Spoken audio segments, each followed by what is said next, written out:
Welcome to Legion of Myths Game Master Insight. Tonight, our panel of seasoned tabletop RPG veterans dives headfirst into personal stories, bold expectations, and powerful insights. Get ready to ignite your imagination and elevate your next gaming session.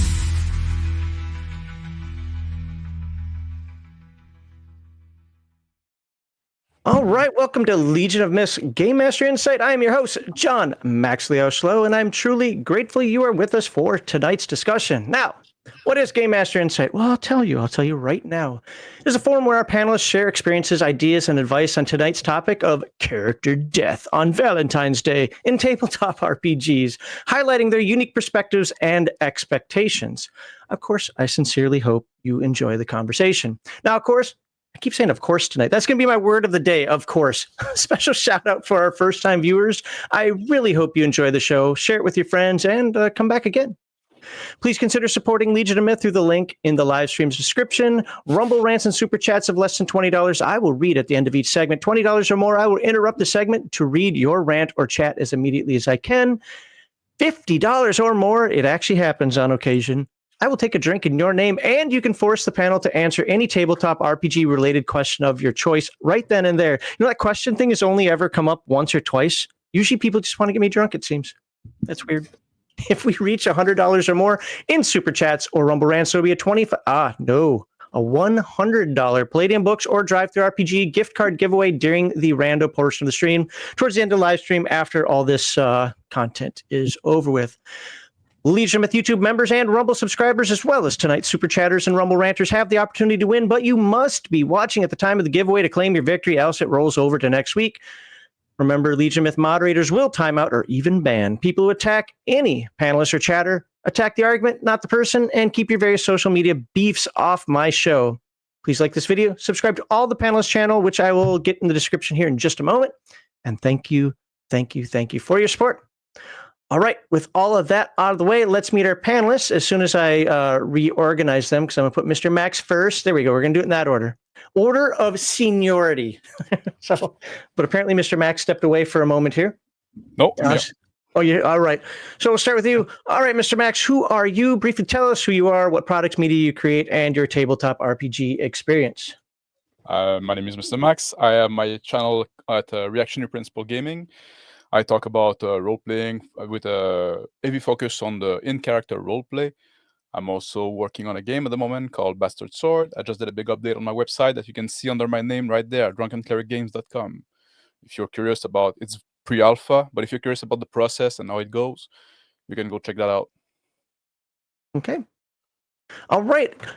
Back for her second time. Apparently we didn't scare her away well enough the first time, so maybe we'll work on that today. We have Harmony Ginger. Thank you for coming back. And just like Mr. Max, briefly tell us who you are, tabletop RPG experience, any products you create, etc., etc. Hi, thanks for having me. I'm still getting over seeing Mr. Max without a beard. you shocked me to this like last second. I'm Harmony Ginger at GingerBlast on Twitter, Harmony_Ginger on YouTube, and Harmony Ginger on Substack.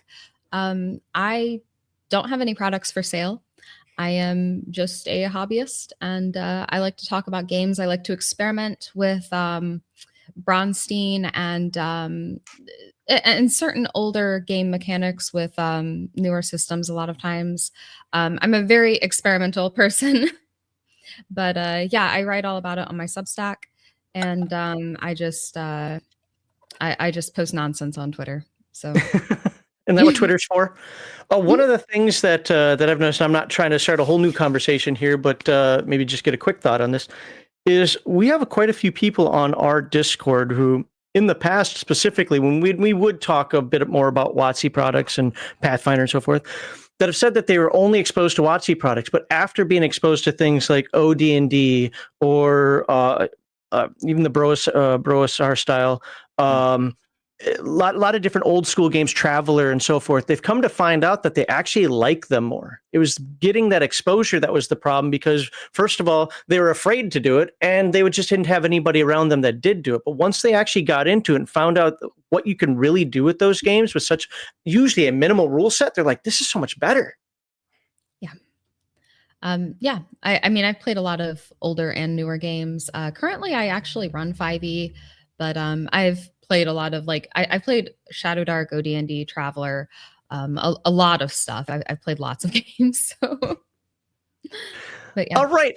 And then moving along, first time ever on the show. We'll see if he makes it to the end. We have Grizzly Beardo. Please briefly tell us what content products you create. Introduce yourself and tell us your tabletop RPG experience.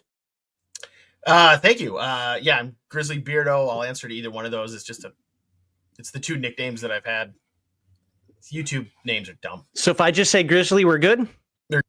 Yep. Great. Less syllables. Yes. I've been a gamer for, probably since 85, I think. Started with Redbox, but then Palladium really was my jam. And then currently I'm not, I don't have anything to share product-wise. Been working on a game with a couple of my best friends dating all the way back to high school. Gets closer and closer to release. I'll have more to share then, but not quite ready to share that yet. But working on a game right now, running a game in Savage Rifts. I know I'm going to get a lot of hate for that, but it's a lot of fun. I'd rather be playing real Rifts, but whatever. But yeah, I've played lots of games. I used to be part of a group that was put together to do play testing for one of the local publishers here in the Twin Cities, and that was about 15 years of just getting to try all kinds of different games. Okay, I got to ask where in the Twin Cities? It was Roseville. Was it the Source? Oh. It was Atlas Games. I was recruited. Atlas. Okay. Recruited at the Source. I was recruited, at the Source because they used to have, back in the golden age, man, the good old days, they used to have summer gaming events where they would put together a big summer long campaign with multiple game masters, different systems, a new system every year. And then you come in, sign up, and anyway, those were the good old days of the Source. We got the Minnesota connection going on. It's going to be great. Yeah. But hey, neither of us have our Yoopers, so we got to go practice the Yooper now. Okay? That's right. Yeah. You bet. Yeah. All right. Well, let's dive into our topic today now that we've met our awesome panelists for tonight. So, Mr. Max, even though you just got the questions, by the way, Baron G-Rock was supposed to be here. Unfortunately, he had technical difficulties, so hopefully everybody can give Mr. Max a thank you in the chat here, because 10 minutes before the stream started, please help, and he beat Bear. he beat Bear by 30 seconds to join the show. So, yeah, thank Mr. Max for popping on at the last moment here, and Baron G-Rock, we hope you get your technical issues fixed, and look forward to talking to you again. So the first segment that we're going to talk about today is going to be on the role of character death in tabletop RPGs. It might be easy to say, I just roll dice and I die. Well, sure, but it has some sort of impact on the game, the story, if you believe in that, the campaign, even the players at the table having to make a new character, whatever. So there is a role in this, even if it's indirect. So, Mr. Max, what do you believe is the role of character death in tabletop role-playing games, and how does it influence the overall gaming experience? Character death is very important in the TTRPG because it's the ultimate consequence, right? It's what bring the tension. If you're it's what keep you from acting just silly and just going for the clown shoe all the time, or just doing anything, right? Just because if your life is on the line, and it should be, it is what bring the tension ultimately, right? You could have something else, you could lose some stuff, but the pinnacle, you can do that, but you might die, right? You're taking a risk there. So it's very primordial that character death might be on the table. Do you think that the threat of character death is essential for maintaining realism, or verisimilitude in a game world?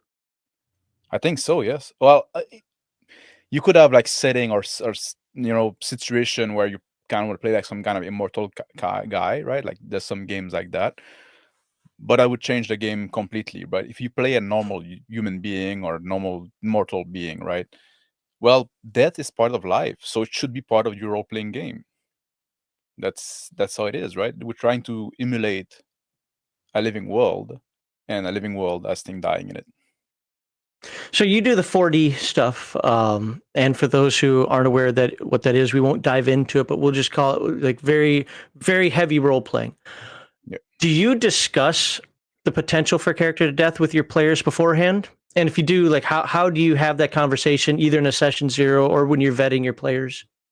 Like we do when vetting the player, we don't discuss it now because it's like it's a given. It's obviously on the table. Like the same thing with PvP. We don't spend much time talking about like our character versus character, like I like to call it. But we don't spend time discussing it because it is on the table. It can happen, right? Same thing with death. You're gonna play in this game. There's gonna be consequence. You read the rules, and the rules cover character death, so you might die, right? It's part of the game. I'm not gonna. We don't fudge roll. We don't fudge dice roll. We don't give plot armor. So that might happen, right? I often say that the number one duty of a GM, which I guess we might talk more about next week, is to preserve the verisimilitude of the world. And when you start like giving plot armor and fudging dice roll, you're breaking that, right? So okay. Harmony Grizzly, do you have any questions or follow-ups you want to do with Mr. Max on what he was saying? I agree completely with you. I think that character death is essential for preserving realism in a game. I hate killing characters. I really do. Like, I'm a terminal forever GM, and that's my least favorite thing. I always hate it. My goal every time is, okay, this guy's probably gonna die here. My goal is not to apologize to the player. Don't say I'm sorry. Don't do it. But it's gotta happen. I hate doing it, but I think it's essential. Yeah, Go ahead. Oh, sorry. Yeah, I agree with you, Mr. Max. The stakes are not going to be high unless character death is on the table. Unless your character is in danger, then nobody's going to really take it seriously or as seriously.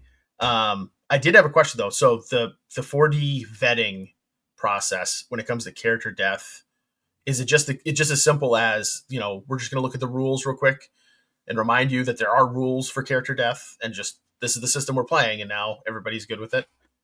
we mostly like it mostly when we do the vetting, we mostly go with, you understand that you're not gonna have plot armor, and that we don't fudge dice. So if the thing happened that make you die, you die. That's it, right? So that's where the fudging, that's where the vetting would come in at that level, right? We assume they read the rules. Yeah, makes sense. Yeah, and I find it interesting, Harmony, that you say you don't like killing player because killing character. I hate it. I hate Like, it. Please don't kill the players. That's something I'm kind of neutral on, because it hurts. if I they do die, it, but it hurts. I feel like if the character reached a good conclusion in that sense, if it was a good death and stuff Sure. like that, right? It's like it's Yeah, better yeah. that than a campaign fizzle out, in my mind, right? You Absolutely. so many characters like don't die, they just like go on in a whimper, right? And that's worse for me. Yep. Yeah. No, I agree. I mean, I think that what Grizzly said, there have to be stakes. And sometimes those stakes are high, and sometimes the stakes like aren't very high. But I mean, I've had a very high level player die to like just basic orcs, or a very very high level player character die to just basic orcs because he got a little bit cocky and started taunting him. He's like, I'm not gonna die to orcs. And guess what? There were a few more than he thought there were, and that one hurt. This was not a satisfying conclusion for that character, but I'm not going to intervene, it is what it is. And I think that in the long term, intervening in a player character death makes it more fun for the player in the short term, but at the expense of the campaign. And it's just not worth it to do. For me, it becomes like the editorial line, right? And the free speech, when they talk about like, if you start like selecting which death is allowed and which isn't, that means that every death that does happen, you condone in a way, right? So then you kind of bring more on yourself than maybe you think of. Yeah, can I tell a personal story real quick? It happened this week, so it's like fresh on my mind. I had a player join my game this week. This was his first session in the campaign. You murdered him. Talk about everywhere, and man, I had other players who were like, You know, maybe we could just say that he was standing a bit farther away. Maybe we could just say that he wasn't in the area of this attack. And I'm like, look, I wouldn't do that for any of you guys. If I preserve this dude, then like every time you guys die, it's because I let you die. And that's not gonna happen. Sorry. But you know what? The guy was a really good sport about it. He just rolled up a new character. He was like, it happens. I understand it was my fault. So props to him, really. But And yeah, Go ahead. I'll say. I mean, I wanted to save this. I'll save this for segment 3 and 4. Kind of, if you handle it reverently, I think player character deaths can be the highlight of the campaign. And coming from the other side of it as a player, I mean, I have some very memorable deaths of my characters. Like, and I've been that dumb guy who thought, oh wait, we're going to go up against lycanthropes. Where's the local silversmith? I'll break in and steal all the silver. Nope. Turns out that's not going to happen. I'm just going to get crossbowed to death by him and his son because they're waiting for me. I mean, and I don't have any thief skills, So it's. And the biggest irony was they were the lycanthropes. I wish the DM was that inventive. That would have been great. Yeah. All right. Well, I'm going to ask this just to make sure that I'm not doubling up here. Harmony, did you give your answer, or should I ask it? Because normally I go and I ask each one, but if you already kind of gave it, I can go right into a follow-up. Yeah, you asked me to address Max, and then I completely ignored you and went on a rant. Yeah, okay. No, you're good. Well, just to be clear, how about this? I'll ask the primary question again, just to make sure you got the answer out there, and then I've got some follow-ups. So what do you believe is the role of character death in tabletop RPGs, and how does it influence the overall gaming experience? So I do believe that Max hit the major points. It is to add stakes, and I think without it, you can get inventive and give the player characters other consequences, but really, it's all just treating them with kid gloves. Just kill the characters. I don't know. I think that the major thing it does is add stakes to the game. It makes even a basic encounter with orcs can have major stakes if your players aren't careful. It makes your players choose their battles. It makes them really plan. It does. Like, I do think stakes are the big thing it adds to a game. And I think that's very important because a lot of people. So, okay, now I'm going to go on a rant. A lot of people think that the game, in a lot of senses, if we're talking about Dungeons and Dragons specifically, even, or Pathfinder, is about like combat and strategizing, but they will completely ignore another whole area of player skill, which is assessing situations, choosing your battles, and preparing adequately. And this stuff is like as important, if not more important, than like your actual maneuvering and what spells you cast and stuff like that. So, and I do think that an emphasis on permanent consequences and player character death definitely helps your players really think about their planning and their strategizing before combat occurs. And like, hey, do we even want to fight these guys? I mean, I know we think we can beat them, but maybe it won't go our way this time. Mm-hmm. So yeah, I think that's my answer. Yeah. So you answered the stakes follow-up question already. So I'll ask a different one to you. How do you? So what role, and I'm basing this on what you just said a moment ago, is what role do you think character death plays in character development, but more so in player growth? Oh, in player growth. Man, that's a hard one. So I think it definitely, losing a character will make you think about situations harder. I had a character die in a campaign fairly recently. It was my own campaign. I don't always DM it. Sometimes I play as a player. And I had a character die. And definitely it's so I know it's like kind of silly to say it helps you handle the situation with maturity because we're not children. Like I think people are mostly mature enough to handle losing a character, but it makes you assess the situation and think like, what could I have done differently here? Should I have been wearing reflective underwear so that I didn't get snuck up on and shot by someone with a laser pistol? Yeah, I probably should have been. That was a scenario in Traveler. I'm sorry. But I mean, it definitely, it teaches you quirks of the system that maybe you didn't know or think about. For sure. Okay.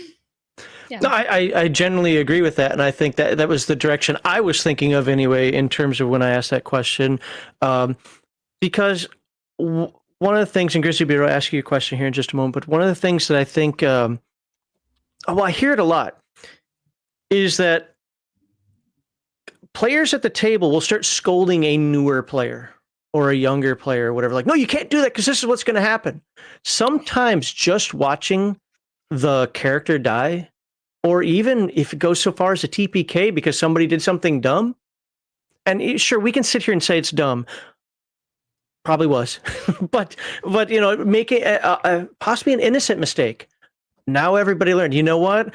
You could argue the whole, well, you're not playing in character, you're metagaming if you take that consideration with your next character. Not necessarily. There are some things that come with the game that now you're going to be thinking, you know, every single time I go, let's use a Heathen Dog thing. Every single time I go into a dungeon, if I don't have like an entire backpack full of chalk, I'm not going. You know, something like that. There's nothing wrong with that enhancing you as a player. So I think that absolutely does lead into player growth.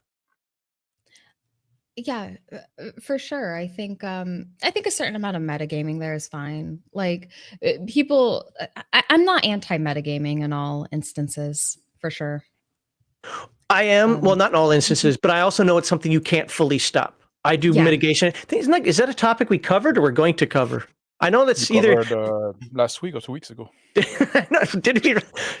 See, this is why I say timestamp stuff if you have questions for me, because I don't even remember what shows I've covered so far. Yeah, we either did cover it or we will be covering metagaming. Yeah, I'm not against it in all situations. I also don't think you can stop it 100%, but I do put things in place to mitigate it. But anyway, not today's topic. So let's move over to, actually, do you guys have anything for Harmony that you want to follow up on before I go over to Grizzly Beardo? Oh yeah, I was saying like the idea that death force the player like to assess the situation, like choose their battle. I think that's 100%. Like that's so important, and it's gonna be, you don't always want to go like guns blazing, right? That's for me that I focus so much on role play. You should think with the mindset of your character, and you don't want to get in every fight that you see, thinking that. And it's also like make like that. Then your win is gonna be your own because your loss are gonna be your own, right? Just saying. But yeah. So, go ahead. Yeah, and bump my mic. Sorry. The metagaming discussion, tying it to what you said about players not necessarily having the skills to assess the threat. That's a big one. That's been a campaign killer for me in the past. So I've tried really hard to put in those foreshadowing clues ahead of time as the game master to let them know, okay, hey, you see this pile of dead adventurers over here? They got better gear than you, or looks like they did. They look like they were badass. The thing in the cave just ate them up and spit them out. You sure you want to go in that cave? Stuff like that. Because not that a TPK is the end of a campaign, but it's kind of a bummer. So, wow, Patty. I know it's not my time to do all my stories and anecdotes, but I can't help it because I don't have time to write down all my notes.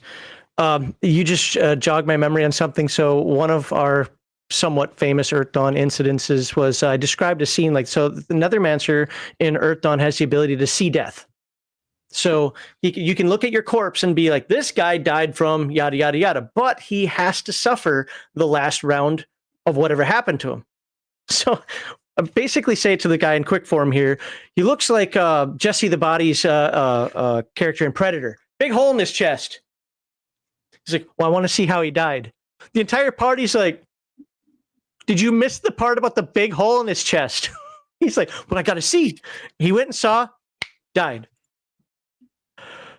It was a brand new character for him. So I made the mistake of saying, yes, just keep that character, give it a new name, whatever, change your personality. Just let's move on. He comes in. Guess what he does? same thing. Yeah. He did it a total of 3 times. before they're some like, dude, people if are you slow do this learner. again, you're gone. Like, stop it.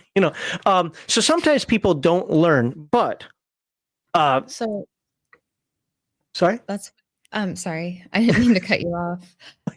That's why you have to, like, if your system has a leveling system, then I mean, if they're gonna start at level 1, they're gonna start with no gear, and yeah, that's just how it is. There's consequences beyond you have to change your character's name.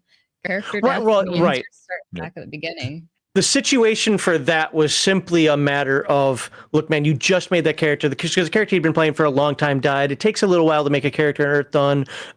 So like, this is your first session with the character, fine, whatever.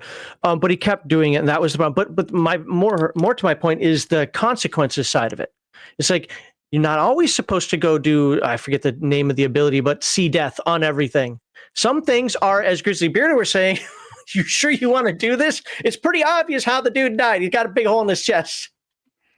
But all right, Grizzly, let me backtrack and ask you the full-on question so that you get a chance to answer it. So what do you believe is the role of character death in tabletop role-playing games, and how does it influence the overall gaming experience? I can just, echo what Mr. Max and Harmony have said. It sets the stakes. It sets the tone. It can it helps you get a better connection going with your own character and the other player characters too. If you have to fight to keep that character alive, you're going to value that character more. That's just part of human nature. And then I'll give one quick example from the other side. When I was playing in a game, a really inventive way of using character death.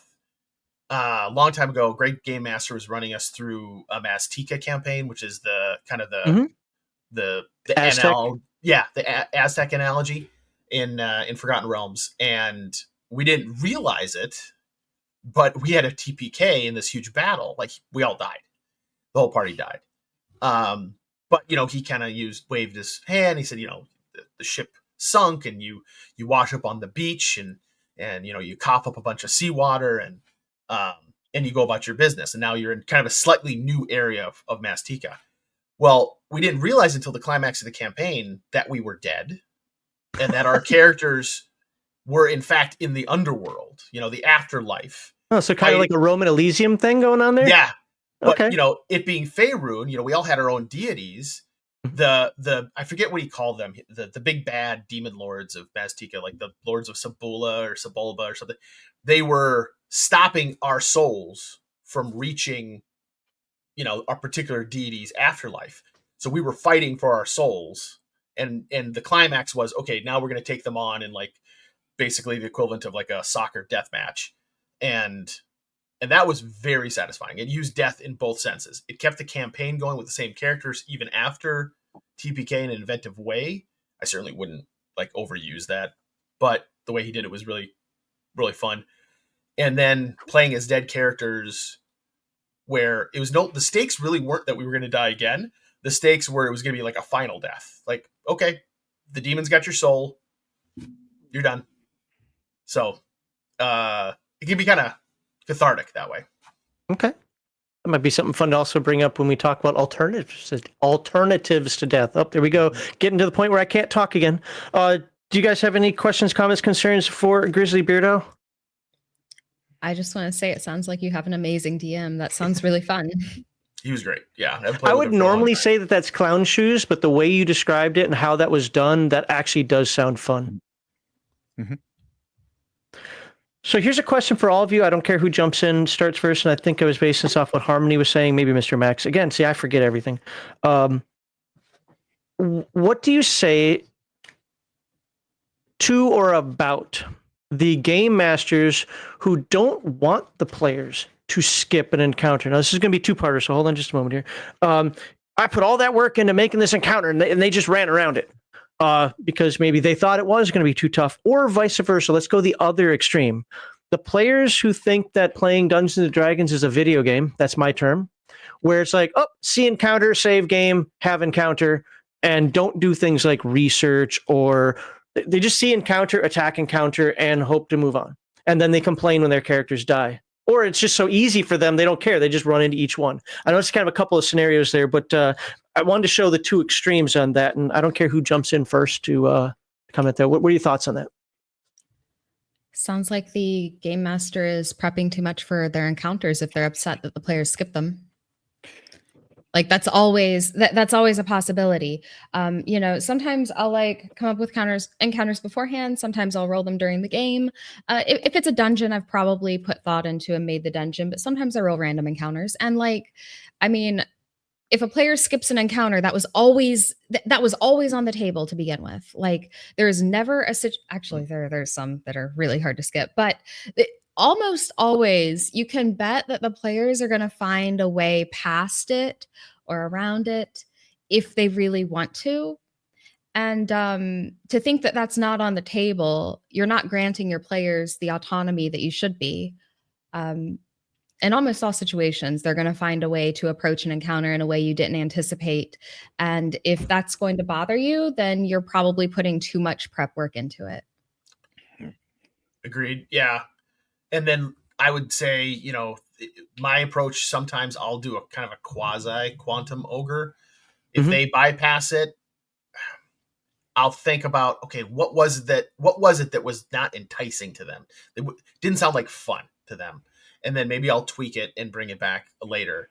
But if it is, when I'm designing things, encounters like that, I try to put it in kind of a sense of a value proposition.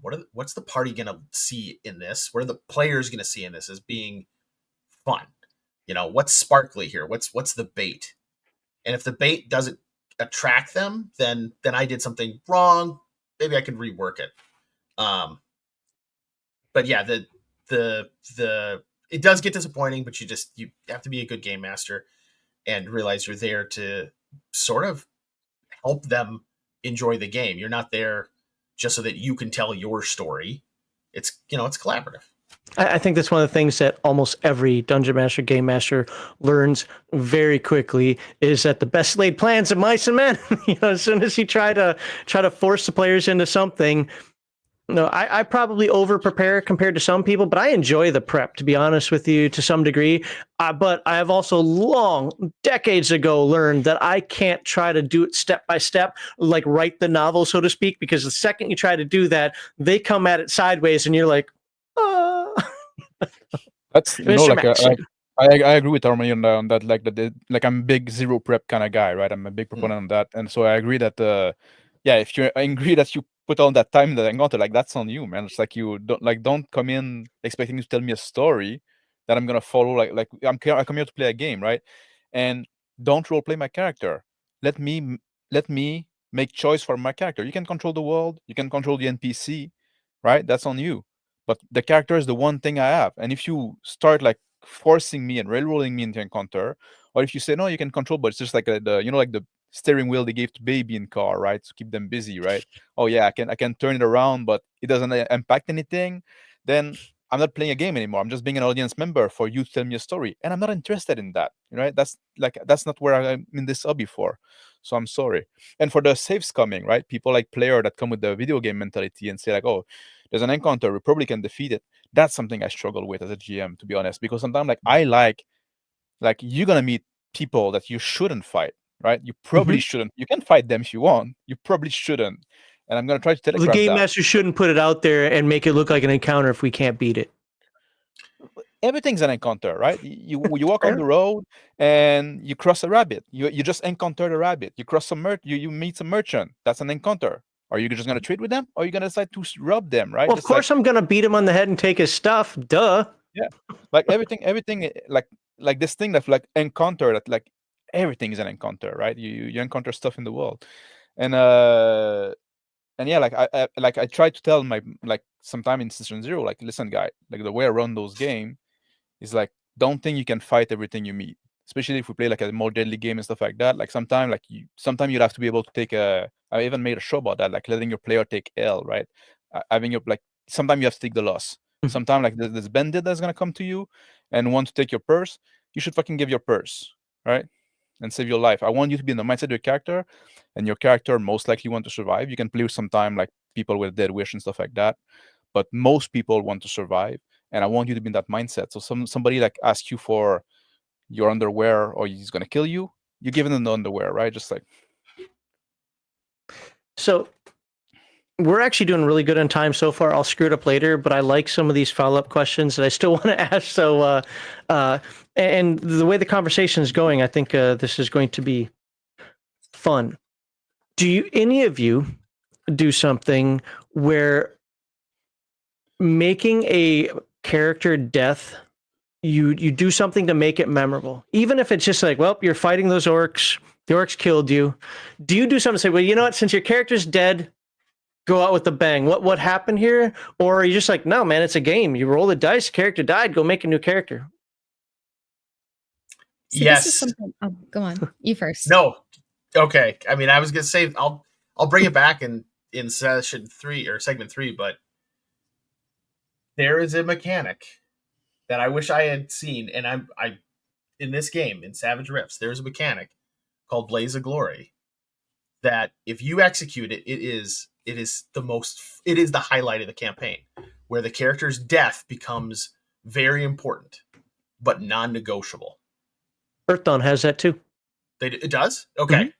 See, I should have played Earth Dawn. Drink. Don't encourage him. Don't encourage him. I mean, because I've forced it in the past. Like I've always liked the idea of giving the players' characters a beautiful death. You know, like because in storytelling, it's an important part of a lot of stories. You know, but yeah. So the answer to your question is yes. Try and make it important. Try and make it memorable. Unless it is like, okay, they did something dumb. It was kind of just a pedestrian. Can you make it comical and memorable at that point then? Oh, sure. Yeah. You know, I had a party once where they were planning for an hour to ambush some hill giants. And the plan was just dumb. I mean, I think the players were half drunk. So, yeah. So, I mean, so I made certain that the next part, it was a TPK. The result was a TPK. And then I made certain that the next party came across some hill giants who were wearing like the skins of the first party on their shields, spread across their shields. So that little gentle reminder of like, you know, this is a consequence that doesn't end when you die. People are going to laugh at you and mock you for these mistakes. Okay. Harmony, you wanted to say something? Yeah, so this is actually, I think, an area of weakness in the way I run games. Something that I'm trying to get a little bit better at is making deaths memorable and meaningful, because sometimes they just aren't. Like, you walked up to some orcs and taunted them and got in over your head and decided to 1v1 the orc chief and lost. Okay, that was kind of cool. And like now when the party finds this group of orcs, now they see the previous guy's head on a pike. But I mean, I think that this is something that I'm trying to improve as a way to make them memorable. I do have a section of my Discord that is just like I don't know, epitaphs, memoriam, just basically, you know, this is the character, this is a one-word summation of their death, their last words. That actually sounds like a fun thing that I think a lot of people could do over the course of time. Yeah, I mean, it's gotten some laughs, definitely, because sometimes it is funny. But yeah, no, this is something I'm trying to improve, is making the more meaningless character deaths have some meaning or come back in some sense, at least. You see, I think I would disagree with that one with you guys. I think like it's on the player to make their death memorable. Like if you like play stupid game, win stupid prize, right? If you risk your life for something stupid and then you die doing something stupid, you're gonna have a stupid death. If you risk your life doing something heroic, right? Something that's worthwhile, like you decide, like you assess the situation, you know there was a risk of death, you decide to go in, and then you die, that's a death in the blaze of glory. You try to do something heroic. You try to do something that was important and you were willing to put your life on the line for it, right? And then you die. And then it's on the other member of the party then also that they're going to deal with that death afterward, like the in memoriam and stuff like that, or they're emotionally affected by that. And that's going to give a lot of meaning for the death. For me, I'm just there to objective how the world react, right? What the world does. And so it's on you. Like, if you don't want to have stupid death, play smart. I agree. I agree, but I think it is collaborative, and I'm going to cite that story that Kevin Sabidia always tells about the guy ambushing the big bad guy with a pen. That sounds on paper like a dumb idea. He killed, I forget who the big bad guy was in that scenario. He did roll a natural 20. He did roll a natural 20. So the game mechanics, the dice gods helped him a little bit too. But Kevin leaned into it as the game master. It's like, this isn't just going to, scratch his skin. No, this went into the juggler, and this was a complete surprise.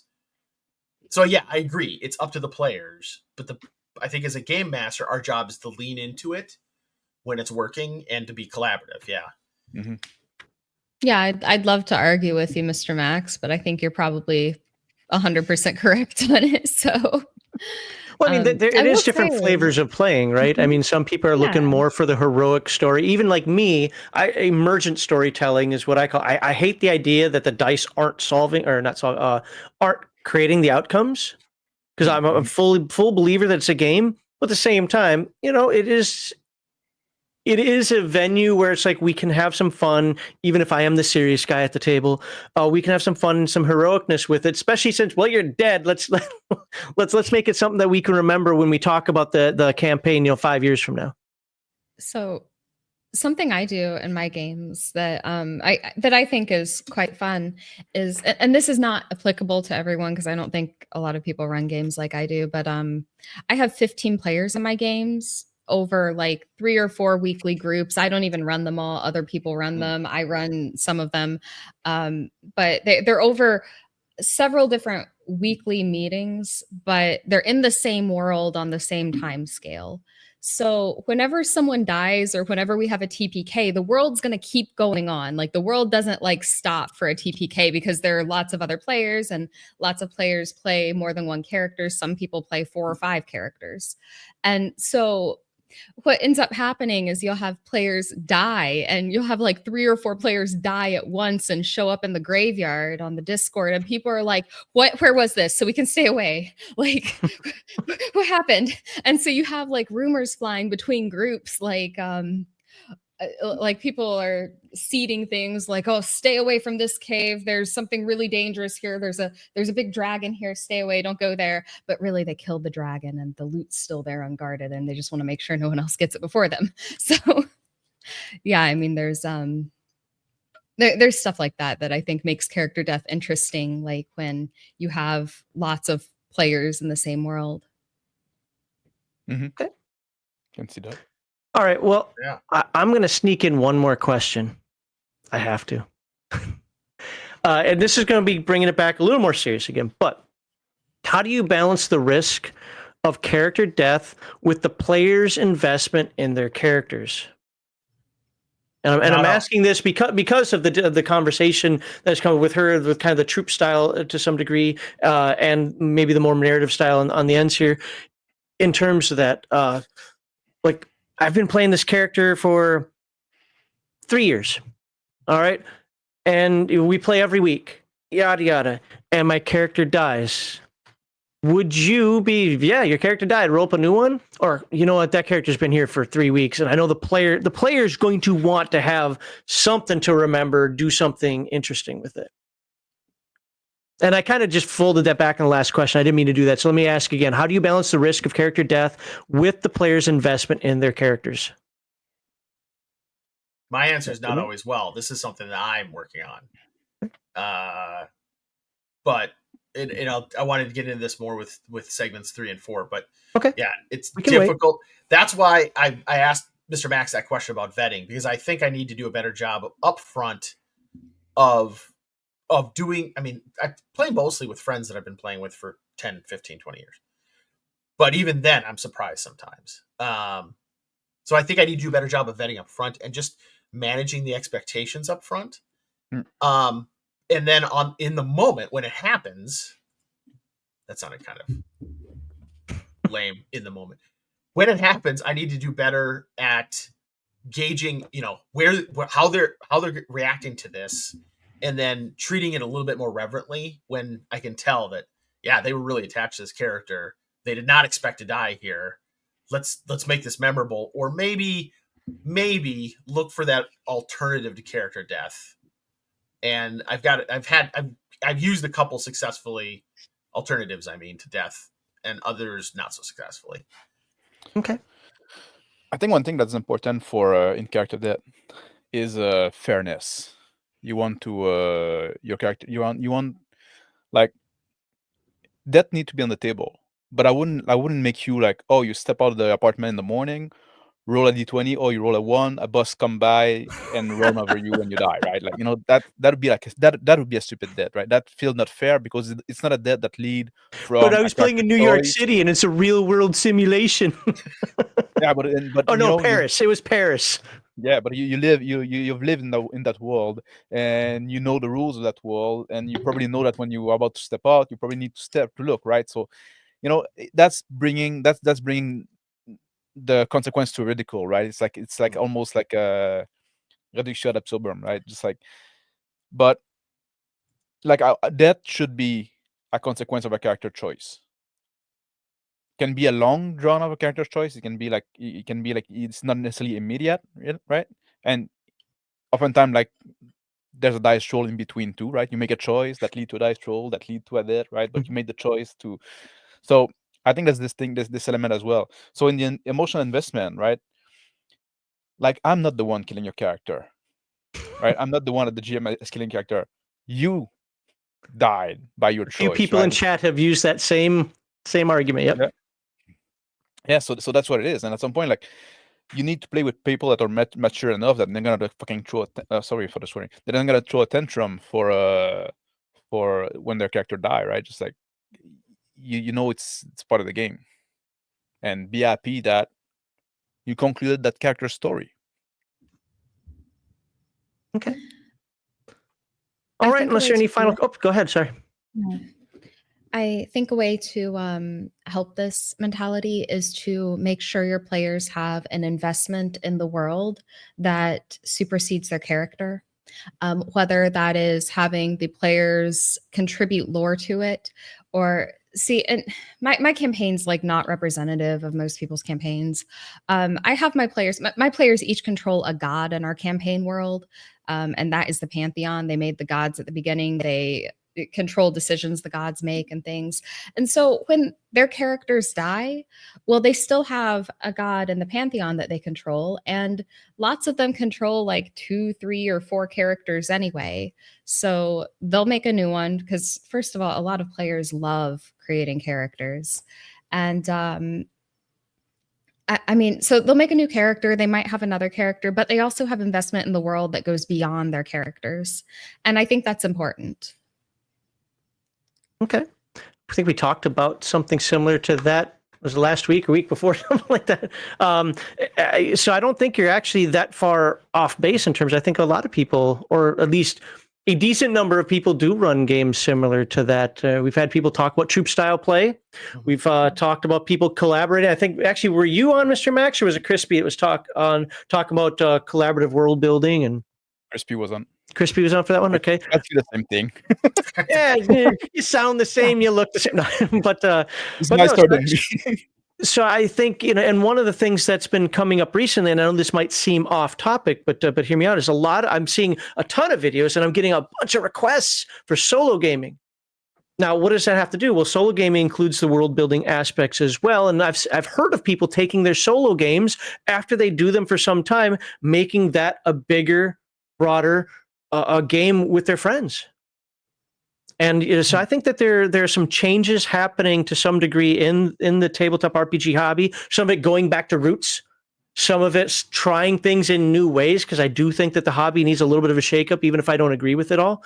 So I think a lot of this that you're doing, where you're saying that it's different, probably was different 5 years ago, whether grognards or 5e, but is now becoming a little more normalized because people like you are coming on and actually talking about this stuff on this channel and others. So I actually like to hear more diverse ways of people playing, as long as it's still within the spirit of the game. Right. I certainly don't mean my campaign is super special and different from everybody else's. I mean, I don't know if it's like super representative of the of what most people are playing. But I do think domain play, troop style play, whatever you want to call it, I think that helps bring players more investment in the world, so that when their character dies, that's not like all their investment in the world gone. I agree. I'm playing in a campaign that's on hiatus right now, but it's just a D&D campaign, but we use the what is it called, microscope rules. Oh, yeah, and that really got us thinking about, we don't control the gods, for example, but everybody contributed a god to the pantheon. Everybody contributed a nation to the map, and a bunch of other things. Came up with unique magic items that may or may not show up. That really got us bought in. Yeah. Cool. All right, we ready to move on to the next segment? Do you guys have any alibis that you want to throw out there at the last moment here? I can move on. Okay. Well, let's move on. Before we do that, the next segment is going to be on alternatives to permanent character death. We'll see if Mr. Max even has an answer for that one. Before I do that, also, let's read some super chats here. I actually didn't star any chat this time. So a couple things. First of all, I am reading all the chat that's happening out there. So thank you very much. Chat is hopping. We're 3 under 100 people watching. That is awesome. Thank you very much for everybody who's watching, whether it's I started streaming on Twitter recently as well, just because. But no, thank you everybody for being here. And please like, subscribe, share as normal. But I hope you come back and jump on in the conversation here. There's a lot of stuff people are saying and a lot of good commentary here that folks have talking about their own games and so forth. And I do want to put this one up. Greetings, Max, and the amazing guest. It's just Max, but it's the amazing guest, which is true. So good to see you, Agile Monk. And I do think that the guests tonight, at least for the first segment so far, they've actually been awesome. So looking forward to segments 2 through 4. And for $5 Australian, whatever the heck that means in real money. Thank you, Truffle. Wait, no, not Truffle. Mercurius. Yeah. The Aussies always confused. They all look the same, right? I can't focus on anything. This youthful, fresh-face-looking Mr. Max says. I think half the comments, maybe a little exaggeration, are about Mr. Max's looks. Yeah, that's why I usually keep the beard. I cannot be taken seriously without it. That's actually why I do too. My wife even says that. She's like, I don't like the beard, but you have to have it for your streams, otherwise no. I think it was frankly quite irresponsible to not show us your face before we went live, because you stunned everyone with it. It wasn't on purpose. I just threw everything off. Sorry. All right. Let's put this on here. And again, thank you all for the commentary that's going on here. And we'll jump into segment 2 here in just a moment. But if you think you have some presence and charisma, the ability to educate and entertain, a good AV setup free from noise pollution, and an interest in discussing tabletop RPGs in this format, hey, you should join the Game Master Insight Discord. Link is, of course, in the description to stay tuned for future topics. I am scheduled through, I think, April right now. And May I'm working on. I got kind of busy and I stopped working on it, but I'm working on May right now for the topics. So stay tuned to the GMI Discord. And it is okay to sign up for a topic that's full, because just like today, we occasionally have health or technical issues. Plus, everyone here knows I'm a jerk and I'm willing to bump somebody to have somebody else on, because I don't like anybody. And you know what? If I don't want you on, no, for the purposes of for conversation, usually for diversity in the conversation, I don't want 3 people that say the same things all the time. And if you've got a different perspective, I'd love to have you jump on the show. So check that out and help us get to know you. Maybe we'll get you on the show to talk about your experiences. And of course, as I already said, there is no place I'd rather be right now than with you all. So if you enjoy this discussion, please like this video, subscribe to all of the panelist channels, which you can find in the description. All right, now we are going to move into segment 2. I'm going to start with Harmony Ginger on this one. And this topic is going to be about alternatives to permanent character death. So Harmony, what are your thoughts on using alternatives to permanent character death in tabletop RPGs, and how have you implemented them in your games? I'm I mean, I think there are plenty of alternatives to death. And I mean, you can petrify someone, you can make them brain dead. I mean, those are basically character death, though. Is that what you mean? Because like, I definitely do that. I actually have some players who have there's like in the way I play games, there's like an option they can even take for immortality in lieu of a character class in some senses, which I won't get into that, but like I've killed immortal characters before by shunting them to like a different realm or something. It's I don't know what you mean by alternatives to character death, but that's probably a cop I mean, out those answer. are all alternatives. I mean, Like, the easy ones are obviously like resurrection and so forth. Resurrection. Yeah, I use resurrection. Here's how I do resurrection. Okay, so each of my players has a god that they control, right? And whenever I kill, so each god has like a certain amount of resources to work with that they can use to bless people or to send monsters after somebody that has blasphemed their name, or many other things they can do with their resources. I call it mana.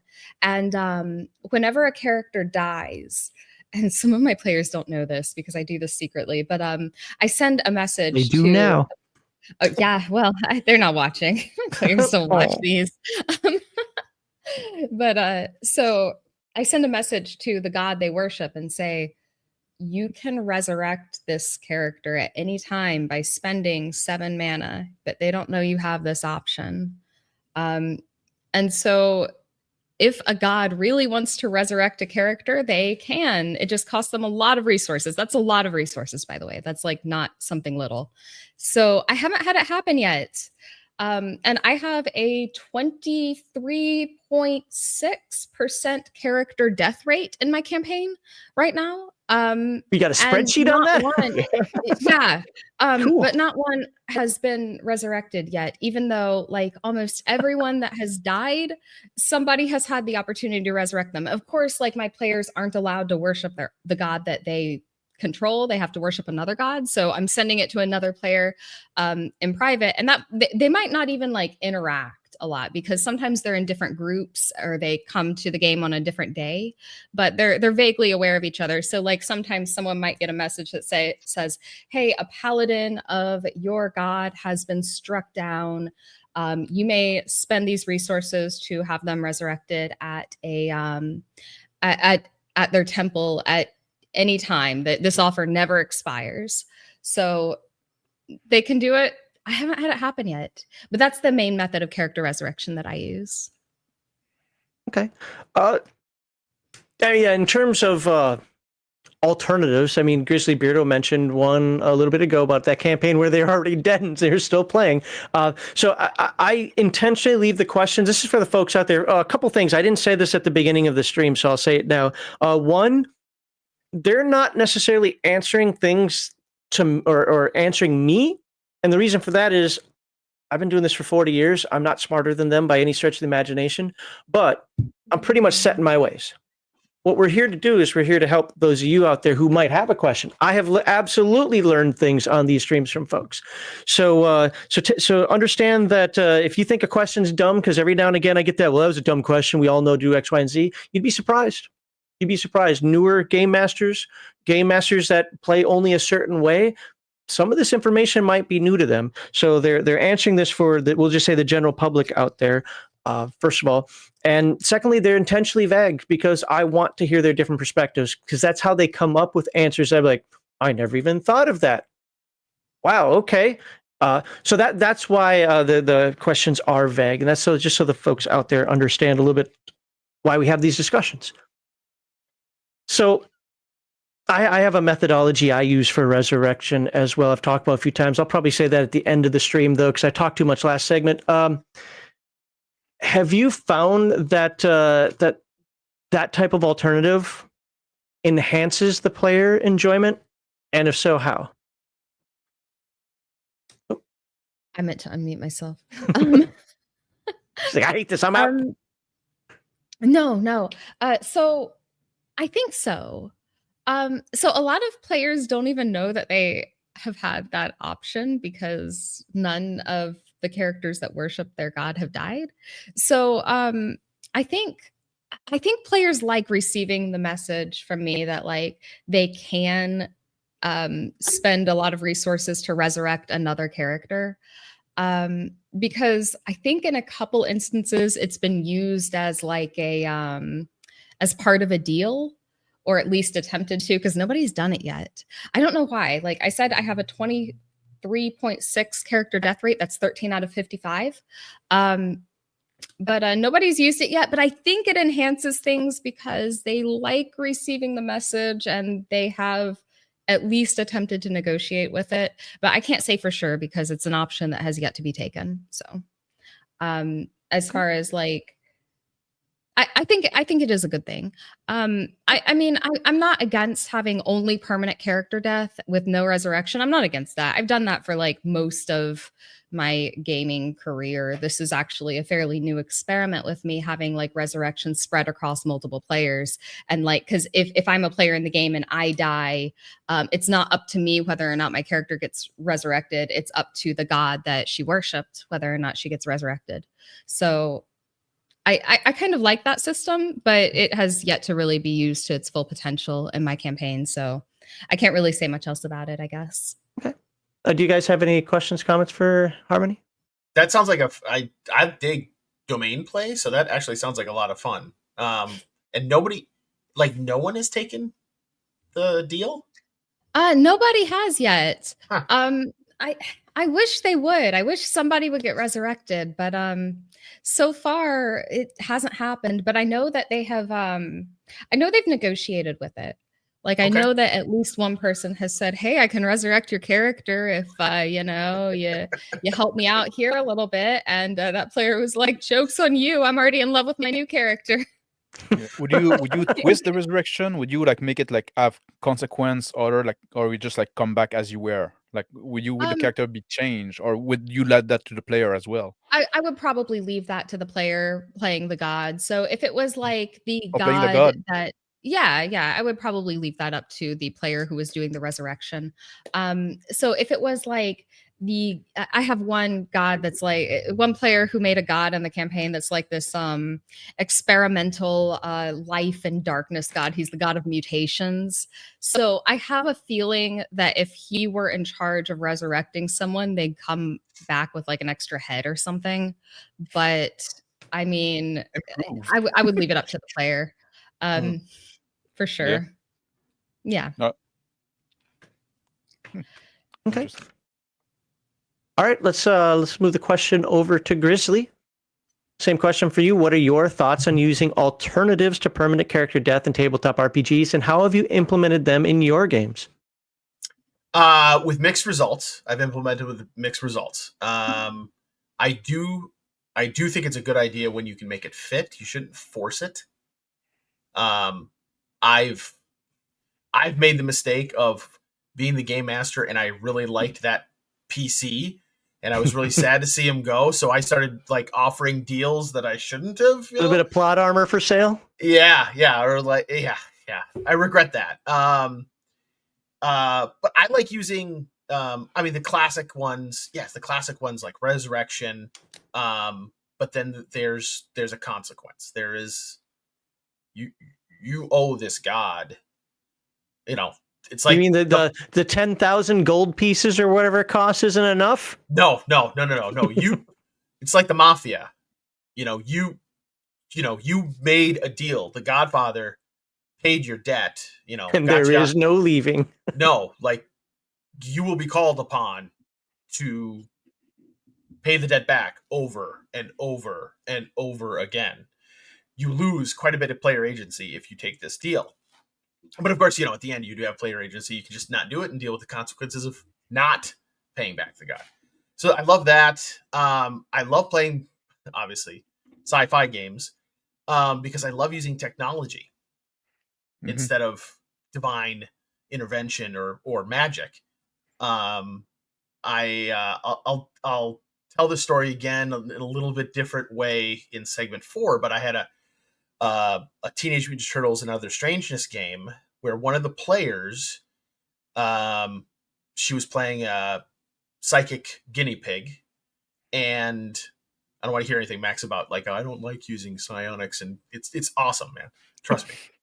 But yeah, she was a psionic guinea pig, and she picked the wrong fight. She died, and rather than just saying, you're dead, it's over with, she actually had died while they were raiding a mad scientist's laboratory.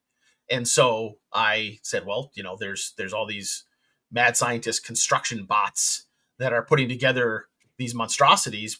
They get your body, your almost dead body, and they rebuild you. And now you are a cyborg psychic guinea pig. And that worked pretty well. When you say guinea pig, do you mean like an actual guinea pig? Yeah. It's TMNT, Teenage Mutant Ninja Turtles, man. Yeah. Oh yeah, okay. Oh, Wow, this is I missed boring. that point. Yeah. Yeah, sorry. Yeah, Teenage Mutant Turtles and Other Strangeness, where everybody plays an anthropomorphic animal. Yeah. $6 Make more million sense now. guinea pig. So I like using. I'm looking at my notes here. I look at the technology, but then I'm also a big fan of just like you're captured. You were defeated. It's kind of like the gladiator shtick, where he should have died of his wounds, but for some reason somebody thought he was worth more dead than alive, so they invested the resources in keeping him alive, and now he is a slave who's gonna fight to the death for other people's enjoyment. That's a great one. I've only used it once. I wish I could find opportunities to use it more, where it's a great way to get the party or members of the party into really bad situations now that they never thought they'd find themselves in. And then finally, this goes back to, it has to fit. You can't force it. Mm-hmm. If the cause of death, if the threat was perhaps some sort of magic, mind magic, or curse, or psionic ability, something that targets the mind, the soul, the life force, I like to just put like some crippling insanity on them. Like, they're alive, but I get my Rifts book out. We roll a couple times on the insanity table, and okay, you are now. Is that kind of like one of those, you knew you should have died, even if you don't like cognitively know it, subconsciously you should have died? So okay. Yes. Yep. And then, because insanity is always better than death, and it's more fun anyway. I don't know about better. Fun, yes. Better. So Okay. Yeah, I like that you mentioned technology. Sorry, were you done? Yeah, I'm done. Yeah. I like that you mentioned technology in that, because we often like default back to fantasy, but like in sci-fi, that also can be a thing, really much so, right? Oh, you get your clone now. Like maybe you pay like to have some insurance policy, or your, Paranoia. transfer into a cyborg and stuff like that. Yeah, those are alternatives that I guess are oftentimes overlooked, right? When we talk about when we have those kind of a conversation. Yeah, and now you're. games. Yeah, no, go ahead. I was just gonna say, now you're alive, but maybe you wish you were dead. You are now some hideous Frankenstein thing. Yeah. Sci-fi games have some of the best alternatives to character death available, I think. Like the Futurama head in jar is always a good one, or I mean, or put their brain into a cyborg or something.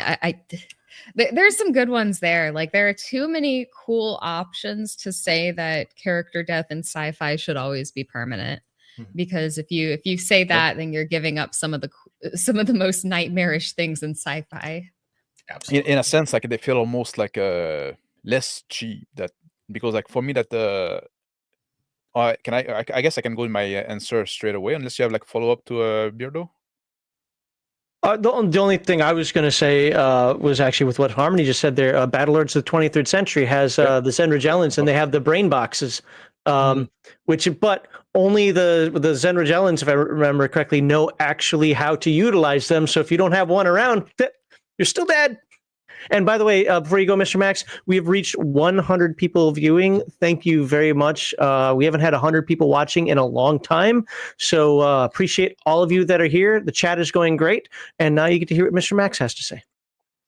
Yeah, because I was about to say, like, I find like oftentimes the alternatives to death in sci-fi, for me, almost feel like less cheap if they're in setting and stuff like that than what we have in fantasy, because fantasy, you're going to go like to resurrection and stuff like that. And I'm not a big fan of that, to be honest. Like, I have like well, I also like kind of hang up about it, right? Because I feel like if somebody died and then their soul went to where they're supposed to be in a sense, right? And then like if it's a good place and bringing them back is kind of a jerk move, and if it's a bad place, and then like, well, you probably shouldn't bring them back either, right? Just like, or why would God agree with that? Like maybe like for a second chance or something like that. But like, I'm not a big fan of that in fantasy. Like it doesn't just it's a matter of taste. It doesn't fit what I'm usually trying to go for, right? Just like, but one thing that I do like, and I like when my player try to do that, like try to figure out, like think about, right? It's like, you don't have to kill everybody, and not everybody is out to kill you, right? Killing somebody is serious business, right? Like most people, like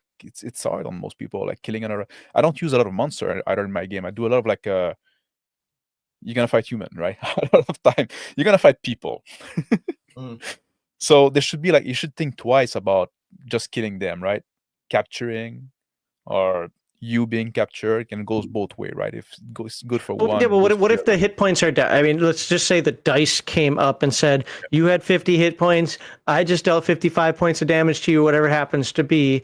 Would you, because you don't fudge, would you make some sort of adjustment, we'll just call it, at that point? Or is that, no, you're dead? No, that's okay. That's first, oftentimes if I roleplay the NPC, right, that is the like the enemy, the bad guy, right, that is trying to kill the character. When the character is like is damaged and stuff like that, he's not just gonna swing a sword at him. He's gonna try to subdue him and stuff like that. Depending on the system, sometimes like there's way that, oh, now you're less effective in combat because you're injured and stuff like that. So it's gonna be easier for the bad guy to subdue you, right, or to capture you and stuff like that. But it's gonna be like before he roll for the last hit point, he's gonna start attempting to, or he's gonna try to incite you to surrender, to yield, right? And the player, you should consider it if you're getting your ass kicked and you're just like, oh, you're probably like one strike away from dying. You probably should like consider like yielding at some point, right? I want you as a player to have that in the back of your mind, right? Or running away or some stuff like that, right? That's also valid.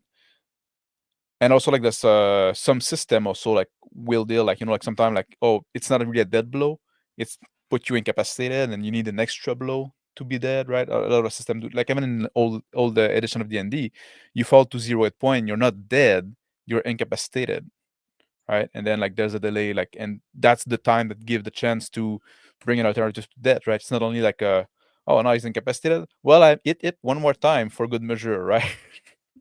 Like it's not like the bad guys don't have to do that necessarily, because maybe like there's ransom to be had, or they're trying to force you into slavery or whatever, right? It's like different reason. Yeah, And, I like games that actually incorporate things, you know, using the Earthdawn terms, because I've been doing a bunch of Earthdawn research again. You have your death rating and your unconsciousness rating. I like it when there's that flexibility in there. Now, I know everybody's house ruled stuff. I know that there have been extra books that have come out that said this, that, the other, but just by basic rules, Dungeons and Dragons is whack-a-mole. 0, you're dead. 1, you're alive. Like, you know, and so it's harder to facilitate that without some sort of house rule, right? And having like, imagine like having like the bad guy manage to capture one of the party member before running away, right? What a motivation there is now for the rest of the party. The guy is still alive, most likely, right? And then like, are you gonna try to rescue him? And then you can even do like session, like you can split the party and do like a split session, whatever you want to handle that. But like, it can be very interesting. Like I think like just this mention, like, and sometimes you're just like routing like monster or two, like most of them should run away at some point, right? Just this idea that everything is to the death all the time, right? Sometimes it is, but it shouldn't be all the time, right? So, and I think that's almost like it's choices that are made before the dice roll, right? And this is where I think morale checks in Dungeons and Dragons come into play. I know a lot of people don't like to use them, or some people like me use them sometimes, but then I just use my own volition other times. But the concept of it is always there, where it's like, oh, is this thing going to continue to fight at this point? It's a Hydra. You took off 2 of its heads. Yeah, it's messed you up pretty well, but it's not looking at you as a box of hit points. It's looking at you as a bunch of swords that took off 2 of its heads already, that it needs to regrow. Yeah, it's probably not going to deal with this anymore. Unless there's a reason why it should. At the same time, what about you guys? You've lost 2 party members and the rest of you are about half dead. Well, you know, we got to fight it. You know, so That's one that's hard to instill in many player, right? It's like breaking this habit of everything being to the death. Like it's so hard to break in player. And another thing I wanted to mention as well, like the other one is like permanent injury, right? Dismemberment and stuff like that. That's the time you can use, but I only like that if it's like kind of built in the system, because if you just like show that in as a warding off of death, like, oh yeah, you would have died, but you just like lost an arm, right? And now you can decide if you want to keep playing this character. Now it feel like you're cheating in a sense, right? You're like you're giving an out, right? But if it's like included in the system, some system have that, right? What if it comes with a penalty also? So yeah, sure, you kind of cheated the system a little bit, but it isn't just you lost your arm. Your spell casting takes twice as long, or you're -2 to attack because you don't have the right balance anymore, or something like that. Definitely, like if you lose, if you have like a permanent injury, you should definitely have like a severe impediment, like something that maybe your character is not viable anymore. And it's a choice you have to make now, right? That's why this is one of the things I don't understand. And pardon me for interrupting on this again, but this is in my brain. It's okay to retire a character even at low level. And I say this all the time where it's like, hey, your character's only 3rd level, but you know what? You died to a dragon. Of course, what happened was you were screaming like a little girl as he picked you up and and tossed you with his face, right? Or breathed fire on you, or whatever it was. But you lost both your legs. Now it's time to turn that into something epic. I was up there with my sword. He had me. He was shaking his head around. I'm telling you, I caught him 4 times in the face. And yeah, he dropped me, and I lost my righty and my lefty over here. But here I am to serve you, whatever. And people sit around the table. Whatever, he gets a few free drinks out there, something like that. But now he's like this epic he was only innkeeper or tavern, or when he was only 3rd level or whatever. You can have fun stories like that. Yeah. And it's a conclusion that is satisfying too, right? It's like if you are happy with that. And also, like, I want to say, like, on that note as well, even if you decide not to keep on going, right? And if you don't have any permanent injury and stuff like that, near-death experience should be life-altering, especially the first one, right? You almost die. Like, it should impact you as a person, in a sense, as a character, right? So that's also something that should be... Do you know any games that do that? The only ones I can think of off the top of my head, I know Palladium does. Do you know any other games that do anything like that? Not necessarily mechanically. I cannot think one on top of my head right now. Okay. I read a lot of games. So there's a benefit for Palladium. If you take a bunch of hit point damage, because remember it has SDC and hit points, and even SDC, if you take was it 80% of your SDC? They're technically optional rules, but they are written, they're codified. You have these minor issues, and I think if I remember correctly, if you die or if you're like 10% of your hit points, you do get an insanity, or you roll in it. Insanity is possible. I forget. Yeah, it should be. Oh, Savage Rift too. Savage Rifts, yeah, very probably. I guarantee you, they were inspired by Palladium because there is, Okay. Do you guys have anything for what Mr. Max was talking about? I love the idea, the inspiration of having someone get their legs ripped off and then become the tavern keeper. I know that was yours, Max, and not that Max. Oh, I didn't come up with it. It literally happened. I wish I could take credit for that. No, just ideas like that are awesome. And this is what like this format of the show is, or by people you said earlier, experimenting, playing with different people, different games, and so forth. That's where this stuff comes up.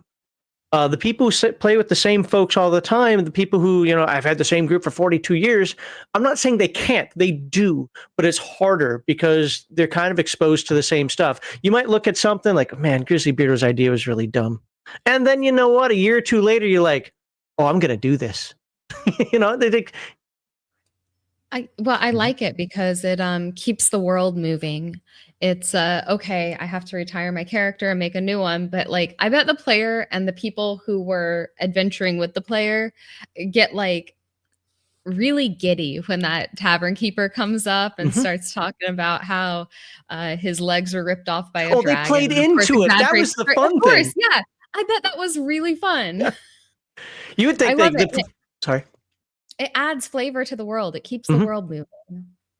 Yeah. I love Make that. you feel invested as well. Like you want to go back to the tavern because like, oh yeah, it's an old buddy. Now he retired, but he used to adventure with us, and now like he's the tavern keeper there, right? He became NPC, but yeah. Well, what's funny for me is the people that I played with for most of my life. If let's say that were to happen to my character, like, and I was like, you know, doing the fish stories out there, or the dragon stories in this case out there, that didn't happen. That didn't happen. He's just pulling. But no, these guys played into it. They're like, yeah, you should have seen him, man. He was nobody can compare to the things he did. And they're like 9th level. He was only 3rd at the time, you know, stuff like that. Like they played into it. And it was also a chance for that player to just kind of use that character again on rare occasion, but still use that character again and then go back to his normal character.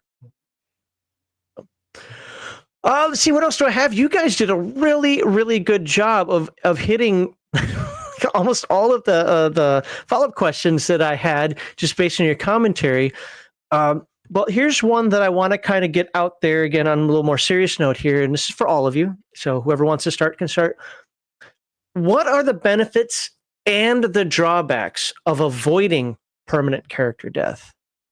It's not, I mean, to be fair, it's not just a zero-sum game. I know sometimes, like myself included, we like to talk about, nope, you can't go without it, or you can't have it, or whatever. It's not a zero-sum game. There are benefits and there are drawbacks to avoiding permanent death. What are your thoughts? Go ahead, Harmony. Me? You look like you wanted to say something. I was thinking. Sorry, that was my thinking face. Oh, sorry, I thought you were moving to the microphone. No. I'll say, I mean, the benefits are you maintain character continuity, story continuity, party continuity, you know, and you certainly can introduce a new and interesting twist. We got to rescue Bob, or you know, Jenny is now a hideous Frankenstein monster who wishes she was dead, but she's good in a fight now. You know, the downside though is every time you do that, you are chipping away just a little bit at the tension, just a little bit. And so if you do it too often, I think you reduce those stakes that we talked about in segment 1 that you want to have with character death, that character death brings to the game. Yeah. When would you consider using something like that then? When it's worth it. You got it. You have to weigh it. Everything's a value proposition. But what does that mean? So here, let me throw a scenario out there as an example. You know, this guy, he's been playing a character, and let's just say for the last couple of sessions, for whatever reason, it could be planned or not planned, but he's kind of been the focal point, either because he's, you know, one of the more alpha players, or it's just kind of related around his class, whatever. And then something happens and he ends up dying.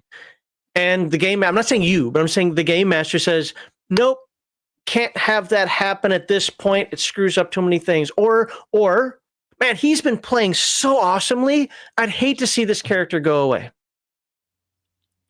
Are those legitimate reasons to keep a character alive? No. I think it's a bad idea. I think it's a really bad idea. I'm sorry, did you ask Grizzly? Well, it was to Grizzly's comment, but any of you can answer these things.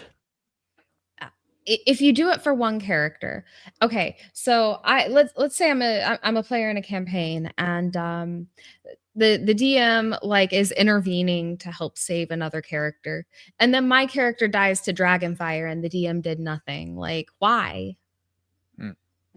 Well, you have to better. Why? That's okay. Like that wasn't Did you actually bring cupcake? Did you bring cupcake to the game? You should have. Well, okay, let's use one that you know, I still play by the rule: game master takes bribes. Now, when I say bribes, I'm talking real world stuff. But that went to the extreme in Heathen Dog's Mage game when Garthon went to the store and filled his trunk with 24 packs of Mountain Dew. And Heathen Dog's wall locker in the Air Force was completely 100% full with Mountain Dew. Garthon, the true currency of Dungeons and Dragons, Mountain Dew. The true currency of, well, we're playing Mage, but same thing, of a tabletop, right? Yeah. That became a problem. Luckily, we were toward the end of the campaign, so it didn't break a lot, but it became a problem because his character was pretty much invincible at this point. I feel like you, as a player, you kind of rub yourself with the experience as well, doing that, right? Like, the risk and like, you know, the tension is part of the game as well. It's part of the fun of the game, right? If you just like know that you're gonna succeed because you bribed the GM, right? Just like, then why even bother, right? It's like you're playing on gun mode, right? It's like it's not satisfying for me, right? Like I don't see how it is or somebody that's more than 12-year-old. No offense to anybody, right? Just Well, No offense to I any say 12-year-old. comments like that because I just want to show that those experiences or those concepts are out there, even if we do think that they're dumb. yeah. And I wanted to also, like regarding your the GM being so enamored with one character and saying like, oh, I want to see like I want to see him keep playing that character. Like, well, you can just have him play a different character and see what is like if he's a good role player and you did an awesome job with this character. Let's see what he's gonna do with another one, right? Why not? Like, just like then you have like two different experiences, two different kind of character you can fall in love with. So True. Yeah. So yeah, I would say the second reason is not a good reason to keep somebody alive. Oh, he's playing the character really well. Mhm. Oh, he's doing such a good job. Such a good job. I don't want to crush his spirit. That's a bad reason. I've done it for that reason, and I've paid the penalty. But the first reason sometimes is a good reason. Now, Mr. Max, you're being zero in the prep. spotlight, you mean? If the campaign has a lot of plot hooks that involve that character that will have to get rewritten or won't work at all with that after that character dies, that might be a good reason. Again, Yep. as a master, you have to make that call. You have to make that judgment call. That might be a good reason to throw them a bone. But that's the problem also with when you have like something like plot hook that are written and like something planned in the future, right? I role play in the moment, right? I lay the brick Sure. in front of me as I walk on the road, right? Just like I'm just like, am I even one step ahead? I just like put the brick before I put my feet down, right? Just like, so there's no such thing like, oh, now like you were very involved in that plot hook and now you died. Well, I guess now like it's the rest of the party to decide what to do about that, right? You don't want to keep on that direction to honor your memory, or do they want to skedaddle and go do something else, or like I don't want to, there's no such thing as like oh well, now like I have to throw all this written fiction that I plan in the trash, right? Because like I didn't plan anything. I'm just like I'm a big fan of like having proactive player and being a reactive GM, right? They're the one leading the story. They're the one like driving. They're the one in the driver's seat. Sure. And I think this is just a difference in our style of Yeah. play. I am much more a fan of the collaborative game master players working together.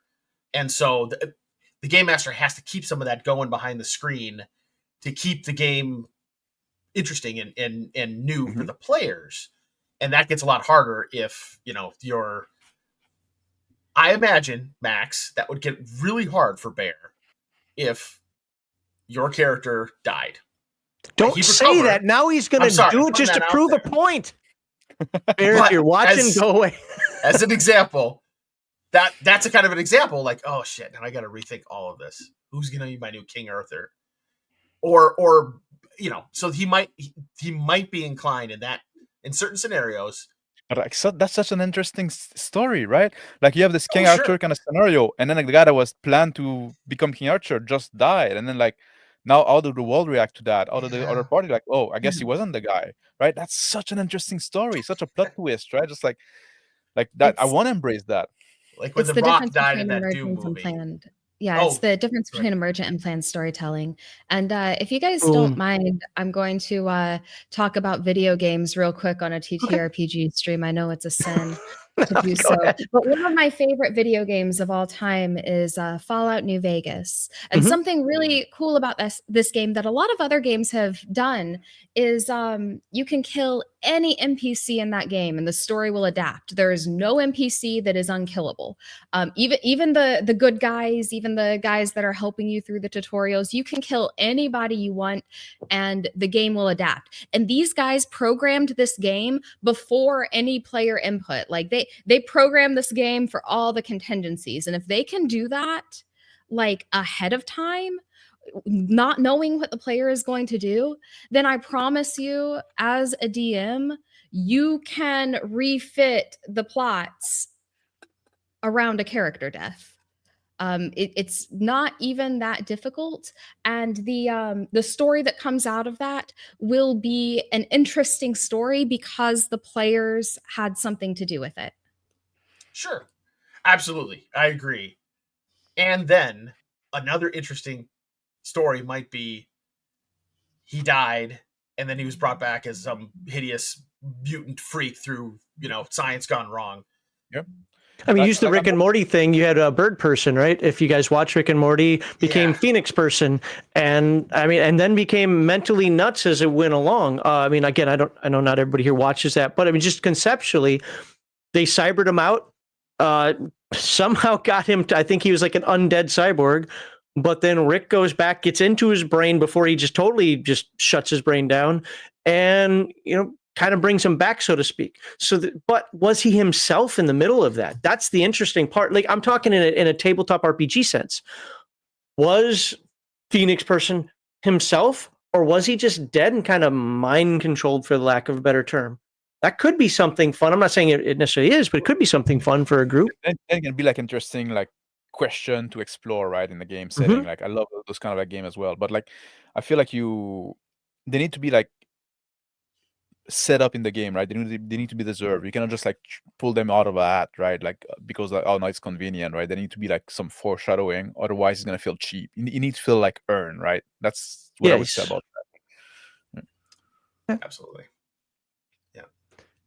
Well, I'm not going to do a lightning round, but I want to throw just some concepts at you guys, based on some stuff that people said in chat, some things you said, and things that I've run across, and just maybe ideas out there that can help you or other folks come up with, that could be interesting, or that's really dumb, don't ever do that again. Obviously, we talked about resurrection, right? What do you guys think about, because I hear game masters or dungeon masters avoid this completely, reincarnation. Now, if you don't know how that works in Dungeons and Dragons, so I was a 9th level fighter, and I got reincarnated into a goblin. Yeah. What? If you've seen that chart, at least for 2nd edition, I don't know what it is for the other editions. Players usually just say, nope, don't do that, because I'm not coming back as whatever nonsense is on there. But have you guys ever used it? Yes. Oh, yes. Please tell. I want to know your players' reactions to that one. Yeah. Oh, it's a fun one. I had a player who played a Minotaur because so in my campaign, each player contributes a playable race, and that is the roster of races that you can pick. And one player contributed Minotaurs, so I had a player playing a Minotaur, and of course, he made his name a cow pun. The character's name was Muthrin, right? Well, not sirloin. So, no, not sirloin, but Muthrin. And there's this legendary being in the world. It's a giant snake who is a pet or a companion to one of the gods. It's a very legendary serpent, and it has this thing where it eats people and like poops them out, reincarnated as a different race. Like, gosh, this sounds so gonzo when I say it out loud. But anyway, so you basically have everything you need to know to put together the pieces of how we have Muthrin the gnome. Was it, just out of curiosity, seems a little coincidental here. My gnome, after being eaten by the Minotaur, is reincarnated as that Minotaur. Polyrobotics, are you playing in Ginger's game? No, that's not him. What is it with gnomes and Minotaurs? Where's the connection for this? I don't know. It was rolled on a table. We have a custom reincarnation table for the world with all the playable races on it. And now we have a gnome with a cow pun name. Okay. We call him like cow adjacent or something. So, Mr. Max or Grizzly, you guys ever deal with anything similar to what that reincarnation is? Come back as a roach or whatever? Yep. I never used that. Oh, sorry, I never used that myself. It doesn't like kind of thing that happen in the type of game that I like to run or play in. That's fair. But I'm not completely opposed to the idea, because I think it would be fun, like, to have like this kind of like identity crisis, and like I would roleplay the shit out of that, right? I would like all this like who I am, what I am. It's like, yeah, I think it could be a lot of fun, but like I never did it. But now like I'm thinking about it, maybe it'd be cool. Okay. Yeah, I used it, and I'm gonna make a lot of people angry. I like Eberron also. I used it in Eberron game where they were playing in the part of Eberron, I can't remember, where it's orcs and it's all druidic, very, very druidic based religion and magic. and of course that's a very druidic thing, the reincarnation spell. And it was I didn't roll. I chose this for them because the player had been a very, beautiful elf. He was very elegant. He was a suave assassin, and then he died, and he went to an orc shaman who reincarnated him, and nature just decided to bring him back as an orc. So he now had to switch gears completely, and hated, went through the whole like denial, self-loathing kind of process of it. The campaign, the meetings and all of that. Yeah, because he had, he didn't really like the orcs, but he dealt with it, and it was a lot of fun. It was a lot of fun. The character going through that, that turmoil was so much fun. How about the concept of presumed dead? You don't like that cliffhanger. You don't find the body. Oh, Left 4 Dead, yeah, that can happen, right? Just like with the bad guy, that's a classic. If you didn't make sure he's dead, right? And again, if it makes sense in the world. How about for player characters? Well, for player character is a bit harder because the player would know if they're dead or not, right? Just like. Yeah, how would you do that? It sounds interesting. Very good role playing. Yeah, I think you'd probably, maybe there's like a big explosion and then there's nothing to be left of the fighter. You send the fighter a message and say, you've been teleported down to the 7th level of this mega dungeon, and you are now a slave to this wizard.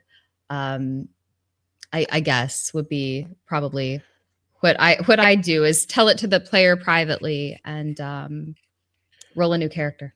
Yeah, I guess I wouldn't have a problem with doing a scenario like that, but I wouldn't do it just like in extremis, right? Like, oh, you're about to die, but and then again, it feel like kind of like, oh, I gave you a pass, right? Just like I would want to avoid but if like the player is alone, and to keep your example of like the building's about to explode, the player is alone in that building, and the building's about to explode. The rest of the party are away or outside for some reason, and then like the mage teleport.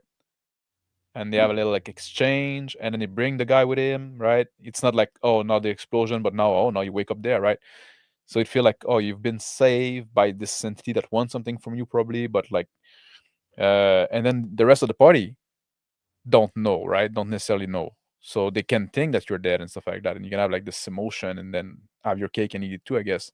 But it's a long way to just saying like I would try not to do it just like, oh, the building explode, but you wake up there, right? Because then it goes back to this feeling like, oh, you give me a pass. Yeah. Would you? Go ahead, sorry. Oh, it's hard to do it like with and make not make the character think, or not make the player think that you're intervening to save them. Because oh god, I'd hate for my players to think that I care. Well, what about, so we mentioned Futurama earlier. Professor Farnsworth, didn't he make like a disintegrator ray? Or no, he ordered one off a back of a magazine or something, like a disintegrator ray, but really all it did was teleport people? Yeah. So you thought that somebody was disintegrated? What if somebody misread a magic item? Well, what would you do it? Would you ever do it where you didn't tell the player? I would only do it if I didn't tell the players. How would you do that, though? I mean, I'm interested in trying this out now. I would say you have a disintegrator ray, and when he rolls whatever, I do all the normal steps that you do with disintegration, so on and so forth. And amazingly, they always fail their save. And then do you tell them, okay, you're dead, now make a new character, and then later reintroduce the character that was teleported away? So one of the things that I see what you're saying. If that happened to the player, okay. Yeah. In my games, I generally take a player like almost instantly after he dies, and I take him out. Okay. And the reason I do that is for a couple things. One, the character sheet belongs to me, not to you. Secondly, it's to find out what the player wants to do. Do you want to make a new character? Because if you do, start writing it up, so on and so forth, or are you heading out for the day, or what's going on? But that's when I'd have that conversation. So it wouldn't look unusual at all for me to take the guy out and be like, oh, you were actually teleported over here. So don't give any hints at the table. But, okay.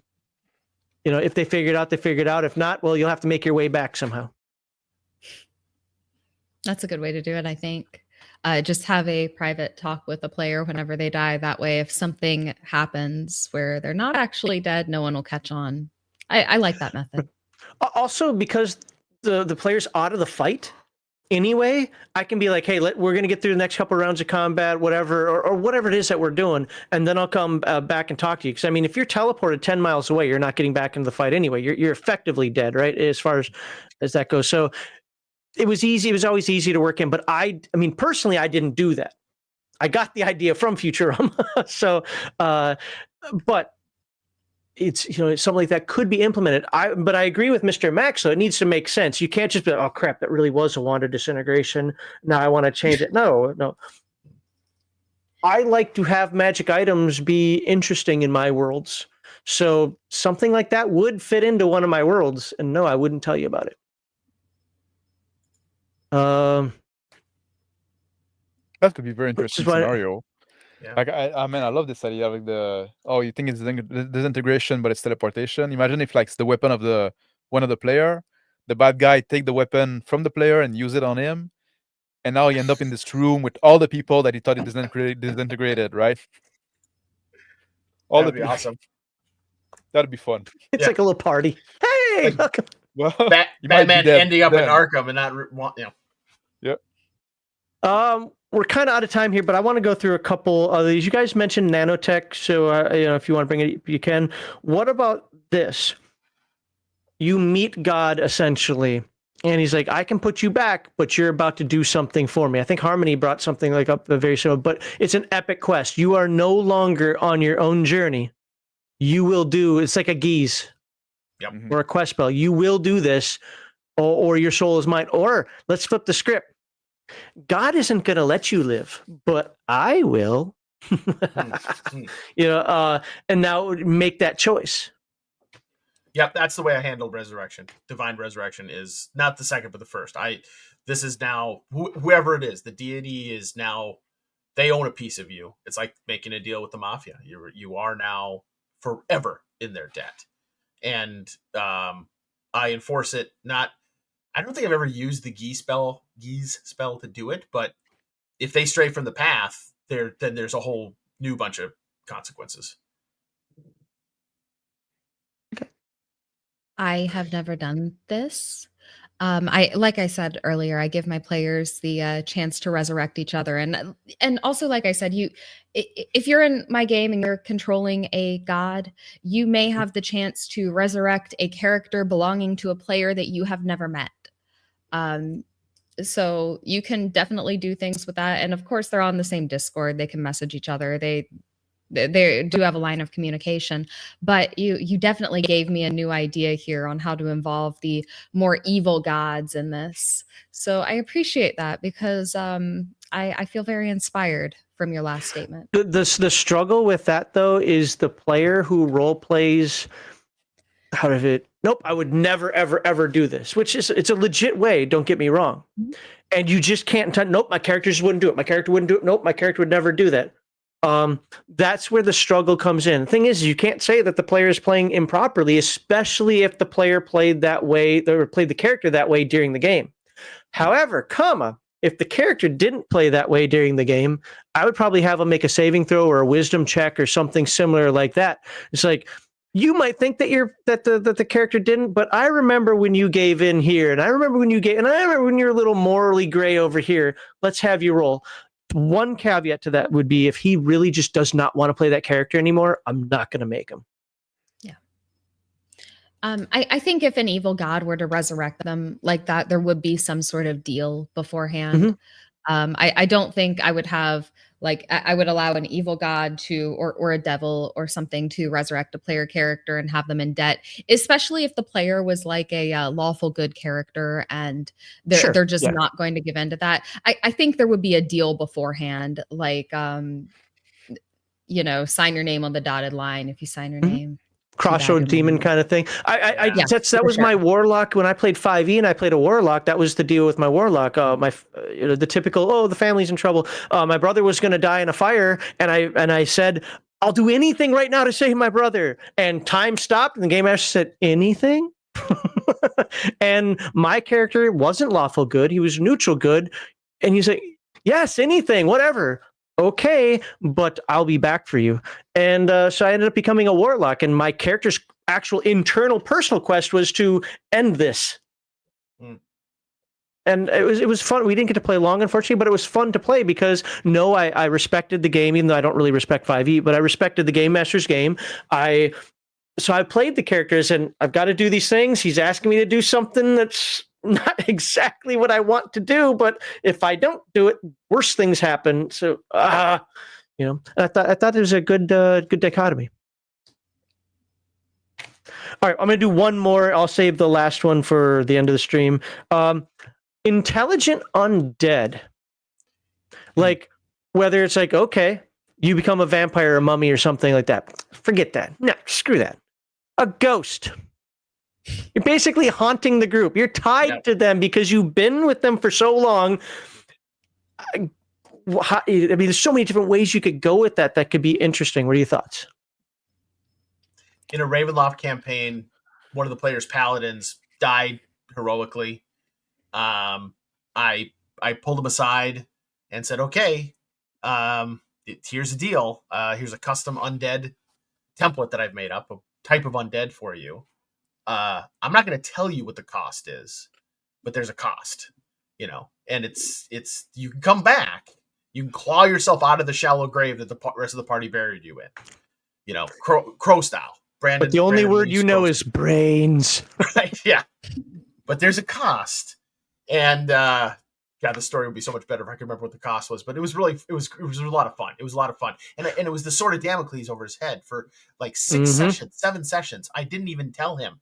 But I just kept reminding him, like, I would privately tell him. Look, that imagination, when you don't know, that imagination makes it worse than what it really is a lot of times, right? Exactly. And I kept privately telling him, you notice the way this smells, this looks, you hear these things. And so just keeping him on edge. I can't even remember what it was. I wish I could. It'd be such a better story if I could. But in the end, he had to pay that price. And the rest of the party now, they kind of suspected he was undead. The guy was dead before, and now he's not. And it's Ravenloft. Was second edition or 5th edition? It was 5th edition. Okay, I don't know anything about that, but 2nd edition, I love the Von Richten's guides when it comes to the different types of undead, because you can give them different power levels. I say it a million times on these streams, but one of my favorite things is that vampires don't just have to drink blood. They can drink eyeball juice or spinal tap you or other gross stuff that vampires do to make them more interesting. Ghosts, do not mess with a Ravenloft ghost. Oh, it ages you 24 years. Well, that's if it's nice. That's on a good day, stuff like that. So again, just the idea of how to handle that. A mummy, could you imagine if, like, okay, we bandaged him up, we did all the rites, whatever your culture happens to be, and then he rises up and he's like, hey guys, I want to go with you again. Don't shake his hand. It's a mummy rot going on there. And I know I'm sounding silly when I say this, but these are things to kind of consider. Like, could that be interesting, or is it just like, yeah, that doesn't fit my game? Who knows?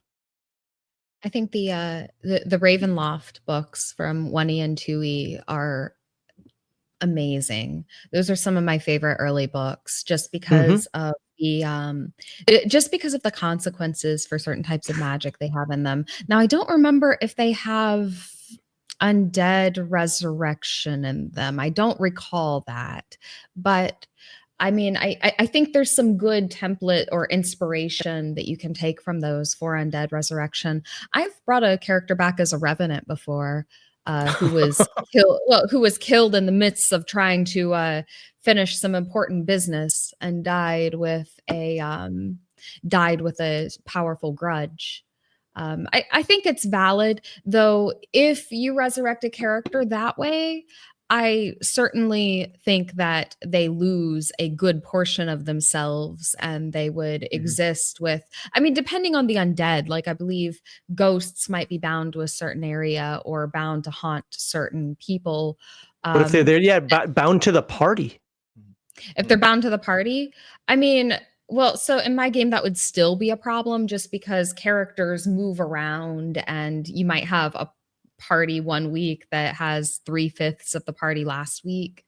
So, I mean, I think that would be an issue with my game, because parties aren't like entities that can't be broken up. But certainly, if characters come back as undead, they lose a large portion of themselves in the process. And there's always like massive downsides to it. It's not like, oh, you're a vampire now, I guess you have to drink blood, but everything else is the same. Like, you know, you're just Could you're you just imagine a party character, of but, good like, characters though, and your buddy got turned into a vampire? right? You kill him. You gotta. That But the depends ghost on, thing, you know, the like ghost can't touch anything. He can't do anything. Maybe if he gets powerful enough, he can throw a dish at somebody or whatever, a little poltergeist action going on. Oh, But yeah. like, what's he gonna do? This is where, like, sometimes even looking at inspiration, like the White Wolf games, Wraith. I always thought the Wraith was stupid, but now, like, I liked it conceptually. Let me be very clear. I liked it conceptually, but oh look, I'm a starting character. I can shake an ashtray. Yay! But if you put more to it than that, the party doesn't necessarily know what's going on. Like, what is going on? Things are weird. My sword keeps falling out of the scabbard, or the fire keeps going out. I got this chill around me. And then as the ghost becomes, I don't know, more powerful or hangs out with the party or so, I don't know how you necessarily implement it just as I'm talking here. But all of a sudden you could see him one night. Maybe it's a full moon. Maybe they're in a graveyard. Maybe you're just so like, whoa, did you see Grizzly over there? What the? Star Trek. Was the Tholian Web, where Kirk was floating through the ship when he was on the Defiant. I don't know if you guys watch Star Trek, but when it went to that other dimension, and they're acting like McCoy was crazy because he saw Kirk. Could have lots of fun with it. The question also, like, would that be interesting for the player to play, right? And also, like, if with the ghost example, right, or you can just like manifest minor sign and stuff like that, I would be kind of worried about the player that for whom that would feel interesting, right? At some point, Really? like, shouldn't you yeah, because like, are you just gonna try to be goofing around and trying to disturb the party, like, are you just gonna try to get it? It seemed more that's fair. That's fair. You probably need a good role player for that. Go ahead, Harmony. I think the player would be playing another character at that point, and that would be like just occasional haunting events or scenes, or like if it's out in the full moon, perhaps they'd be involved in that. But I don't think that would be their main character that they're playing at that point. That's where I would go as well. Yeah. Another thing to consider is maybe the character still has his mind on day one, but as time goes on, weeks and months and years go by, he slowly just turns into basically a monster. Yeah. That can be interesting, but when you do like scenario like that, what you have to worry about, that's you're not gonna make, like, because like that's one player in your group, right? And are you gonna make the whole campaign about that? Is it gonna become like this focus of like, it's a good thing for like a solo kind of thing, right? A one-on-one kind of thing. If you're in a group, like, it can break the group dynamic in a sense, right? So. Yeah, I would say maybe it's a good way to prolong, to get that satisfying death and prolonged over a couple of sessions. Like, that character is unfinished business. So I really liked Harmony's idea of a Revenant. Like, that's such a great template. It's a type of undead. They are brought back. Brandon Lee's The Crow style. They have unfinished business. When the business is concluded, they will rest. Yeah. Maybe do the same thing with a ghost character. And I think that would be a really good way to kind of get that cathartic resolution for that character, so they can, for the player too, I mean, to process their character's death. So yeah, I think for that one, it certainly depends on the player, because I think some players would be happy to play their same character, but as a Revenant, because that's a role play challenge. Because basically as a Revenant, I would think you have to like forgo the character's whole personality, except complete this goal, and they would have to become much more single-minded and lose a lot of what made your character probably fun to play. So I really think that depends on if the player is willing to or wants to role play that.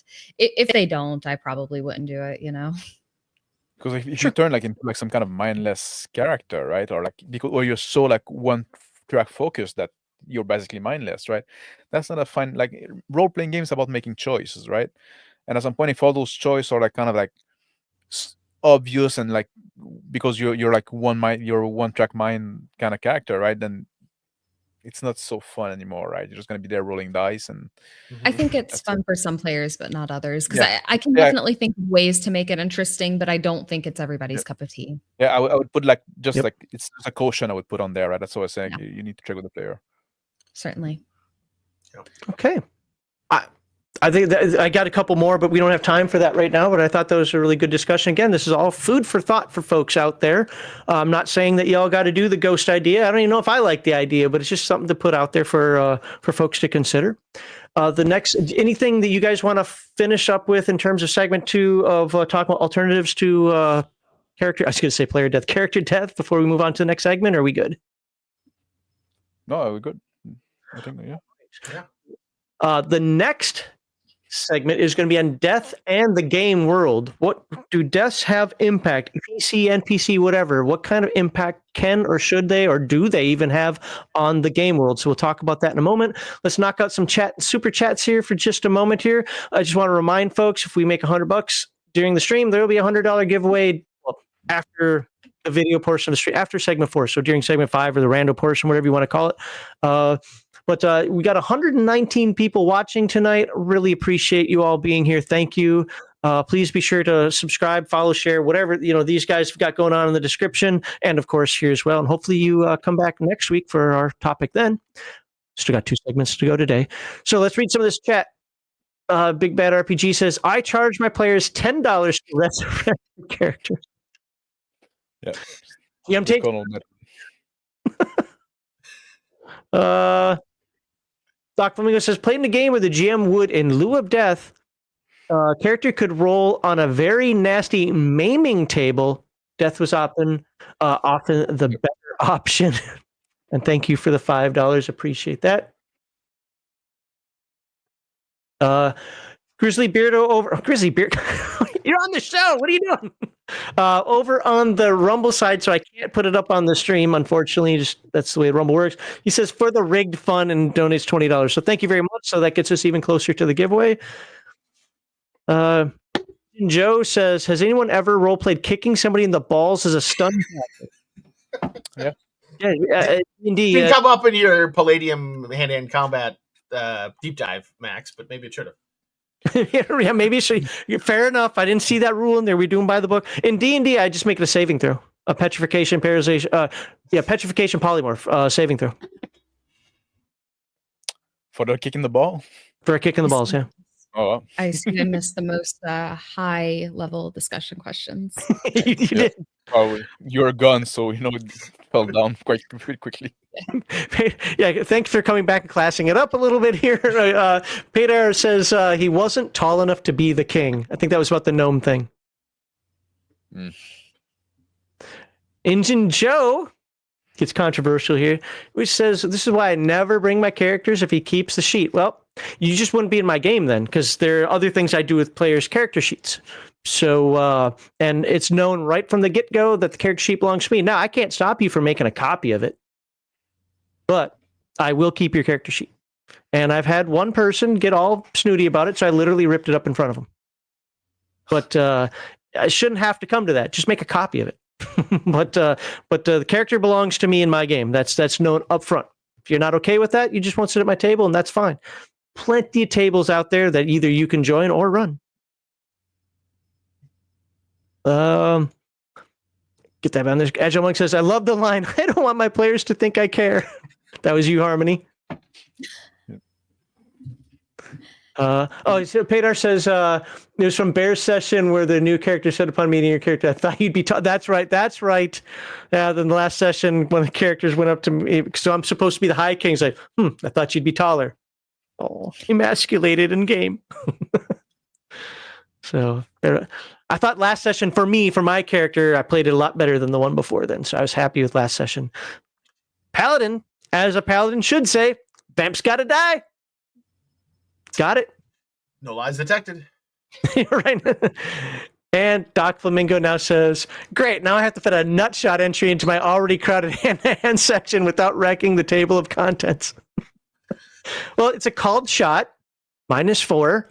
And if you get it, I say yes, and then I have a saving throw. And obviously, saving versus paralyzation, a petrification polymorph for a higher level character is going to be easier than for a lower level character.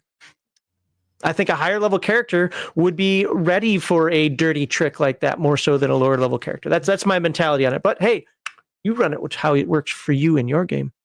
But thank you everybody for the super chats. Where are we? As a matter of fact, we are at very far away. Okay, so you guys have any comments you want to make on those? I think nut shots are a good counterbalance to the female character strength cap. Oh, Oh, for one-y? There you go. Yeah, yeah. Yeah. It for like AD&D, your strength is Yeah. capped at 18, but immune to nut shots. Like I think it's a pretty good counterbalance. Yeah. Yeah. There you go. We solved the sexism We issue solved- in D&D. I just Done. solved sexism, guys. Woohoo! Saving the world one RPG at a time. All right. Love it. All right, and you know what's funny is I actually agree with her. Like legitimately agree with her on that. I was like, I never thought of that before, but that kind of makes sense. I'm okay with that. There. Now we can't claim like, yeah, you're a little weaker, but guess what you get to do? Well, and to be fair, you're not weaker. You just have a lower cap. It's not like you get a penalty. It's a really high strength cap too. Like it's never gonna come up. So like it's Right. actually good. It's based in realism. I have friends that work in nuclear power, and they say having external genitalia is not all it's cracked up to be. Okay, well, with that in mind here, let's we read the super chats. Let's put this on the screen here for just a moment. Before we go into segment 3, I just want to remind folks the charity we support is the Wounded Warrior Project, a national nonpartisan organization whose mission is to honor and empower wounded warriors, help support the heroes who put their lives on the line for us. And of course, please refer to the video's description for the link to where you can make your hopefully tax-deductible donation. And as always, if you enjoy this discussion, please like this video, subscribe to all of the panelist channels, which you can also find in the description. Okay, let's get into segment 3 here, Death and the Game World. And with this one, we start with Grizzly Beardo. So, how does character death influence the game world in your campaigns? And what impact does it have on the narrative and other characters?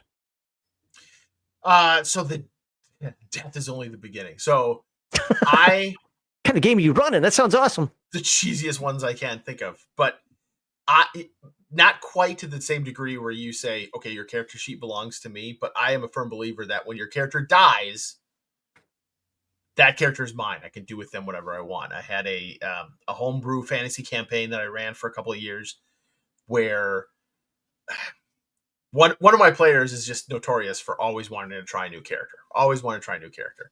And so he'll sometimes retire the character, in which case it's mine also. If you retire your character, that character is mine. Is that a Minnesota thing? Maybe. But if he's dead, he's also mine. So he had a fighter, I think it was, who died, and then I waited until several sessions later, months later, this new undead foe started showing up, and they just couldn't beat him. And then it took them a while. Eventually, they realized it was the fighter returned. Some necromancer had raised the fighter from the dead and made him, the war master of his new horde. And he was disfigured because I think I used the morgue template. This was, I think this was 2E. You remember the morgue, the undead with the really long tongue. So he was disfigured, but eventually they realized that, they recognized him. He was this character. I love doing that. I love populating the world with like the undead versions of the characters, or if they retire them. Mm-hmm. So in my Rifts campaign, we did what was supposed to be a very mini campaign first, turned out to be a much longer mini campaign, and then sort of now we're in the sequel campaign. Most everyone in that first campaign retired their characters, except for 2 people. One kept his character going. And then one of the players, he approached me before the game, and I should say Rifts. It was Savage Rifts. Yes, I would rather play Palladium Rifts, but none of my friends want to play Palladium Rifts, and it's easier to just play Savage Rifts rather than find new friends. It just is. I just sigh to your friends. Yeah, I know. I mean, when the Turtles game gets re-released, they agree to play that with me. That might be the gateway drug. TMNT and Other Strangeness, when it gets re-released, that might be the gateway drug that gets them hooked on Palladium. And then we'll revisit the whole Rifts thing. But one of my players approached me the night before, at the end of the penultimate session of the mini campaign. Like they were going in to fight the big bad guy, the big Triceraton Psi Commando Mind Melter, who was the king of St. Cloud. And I mean, this has been building up for months. And he's like, you know what? My character, he's playing it crazy. She had picked up some very unfortunate insanities that had made her a threat to the party. She'd killed like the one of the characters was a Psi Stalker, and another one was a dog boy, and they had a bunch of dog boy NPCs that they ran with, and she killed all of those NPCs in one fight and almost killed the others because she went into a frenzy. She was triggered by it. He was role playing this character perfectly, and he's like, you know what, this is getting dangerous. Plus, I kind of want to play a new character in the sequel campaign anyway. Could we use the Blaze of Glory rule here? And I don't want to make it forced, but she's gonna be crazy. She's gonna take some risks in this final fight. So I would be very much okay if you wanted to kill her and we use the Blaze of Glory mechanic so that we can make it epic. And we did. So that was and the legend of that little crazy girl's death, lives on in the game world, that in the campaign. So those are two examples. I'm a big fan of using the character's death, using player character's death, not character's death, using player character's death to create these milestone events in the campaign. And so a lot of times you look back and use that as that's when so-and-so died, or it was 2 days after so-and-so died, or that's when we realized how important that player character was. I kind of see myself as a failure if I've run a campaign for more than a year and there's been no player deaths. And if I've ran Really? because either that means that I haven't been pushing them to take the risks, or they haven't felt comfortable enough to take the risks that could lead to a player death. It just, I don't know. Maybe I'm wrong to feel that way. That's the way I feel. So I find that okay. And then one last thing, and if anybody who's playing my campaign is watching, please earmuffs, don't listen to this. A player left the campaign. Things happened. He didn't want to play anymore. He left the campaign. I'm still using his character, and his character has some strong ties to two other player characters. They share a mutual enemy, a very powerful enemy who's searching for them. So this player character who's the players left the campaign, I had the character go off screen to hunt down some replacement parts for the mech that the party has. And he's going to disappear. And that's going to add tension. And then it's really going to add tension when this very powerful creature shows up with his head on a pike. Because then those two surviving characters, whose players are still in the campaign, they're going to know, like, the jig is up. This foe, this really dangerous enemy that we all shared, has probably found us. And he led us here inadvertently. Maybe he was tortured. Who knows? But they found us. And this sanctuary, this place where we thought we were safe and operating out of, is not safe anymore. Because that thing is parading around town with our buddy's head on his pike. So using it as an inflection point in the story. So do you allow for player characters to leave a legacy in the game world? Obviously, more so with the NPCs than with PCs, because we kind of talked about the PCs earlier, but leave a legacy in the actual game world after their death, and if so, how? Yes. So when the mini campaign, just as an example, when the mini campaign wrapped up, I put together like a little not cheesy, it was fun, little fun PowerPoint presentation in kind of the Fallout style. With the end of the Fallout games, you get that little slideshow of like, this happened to this person, this happened to this person. And each one of them that survived left a legacy. So did the little crazy girl. Her legacy was, legendary. So yes, those legacies, like so-and-so, married the bandit queen, so-and-so is still being hunted by the coalition. So-and-so became, a famous vampire hunter. Yeah, absolutely. Give them a nice send-off and leave the door open for them to return as non-player characters, because that's very rewarding, I think. Because like somebody said earlier, like then the player who was playing that character originally gets to interact with their old character, and that can be a real fun role playing moment. I think my only issue with that, and I'm being pedantic, so don't worry about it. With that is, I get what you're saying, and I agree. We're kind of talking about dead characters. The head on the pike coming back. I'm with Okay. that kind of emotional impact or potential depends on the player emotional impact. I definitely agree with the other stuff you said as well, but I'm gonna focus on the dead character story. So conceptually, if they're seeing, especially if a town, village, whatever, I mean, you're talking Rifts, right? So probably not a big city. Mm-hmm. But is parading around that head who may have been a protector or somebody they knew, even if it's a guy who's a mercenary, that's going to be like, oh, crap, dude, they got Billy over there. And Billy was kick-ass. Yeah. What does that mean we've got to do? What does that mean is going to happen to us? Right. Absolutely. Yeah, that's my intention. Planning ahead 2 sessions from now to introduce that, to shake them up, to realize that they're no longer safe here, and motivate them to make a change. Okay. What if this guy that was playing this character call you back and say, "Oh, can I come back in the game? Can I get back my character?" Would you allow it? No. No. Not. Well, like outside of the story of what might have happened, like the fallout with this guy, but like, hypothetically, would you let? Right? Yeah. Yes, up until his head shows up on the pike. Okay. Yeah. Up until that moment, then he's mine. Kind of like Max's position. Then he's mine. I have made his death a part of the setting, and I'm not going to do the cheesy. It was his brother. Yeah.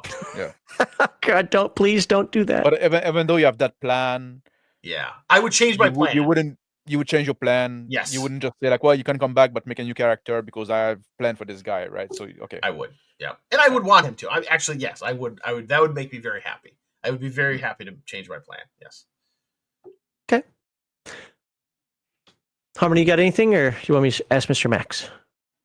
To what Grizzly Beardo was saying. Oh, okay. I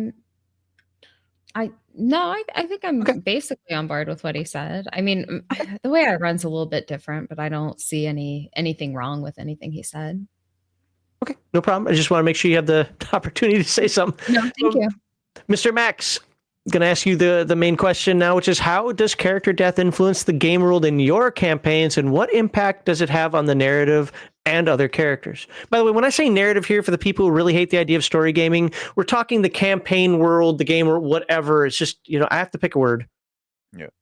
Not too long ago, we're running a campaign now of the Horizon, right? You can watch on my channel or Crispy's channel. And not too long ago, it was me and Phil the Trail, which I've been on this show as well, right? He commented about you on Twitter. And Crispy, really? Yeah. And I'm streaming to Twitter also. And Crispy is the GM, right?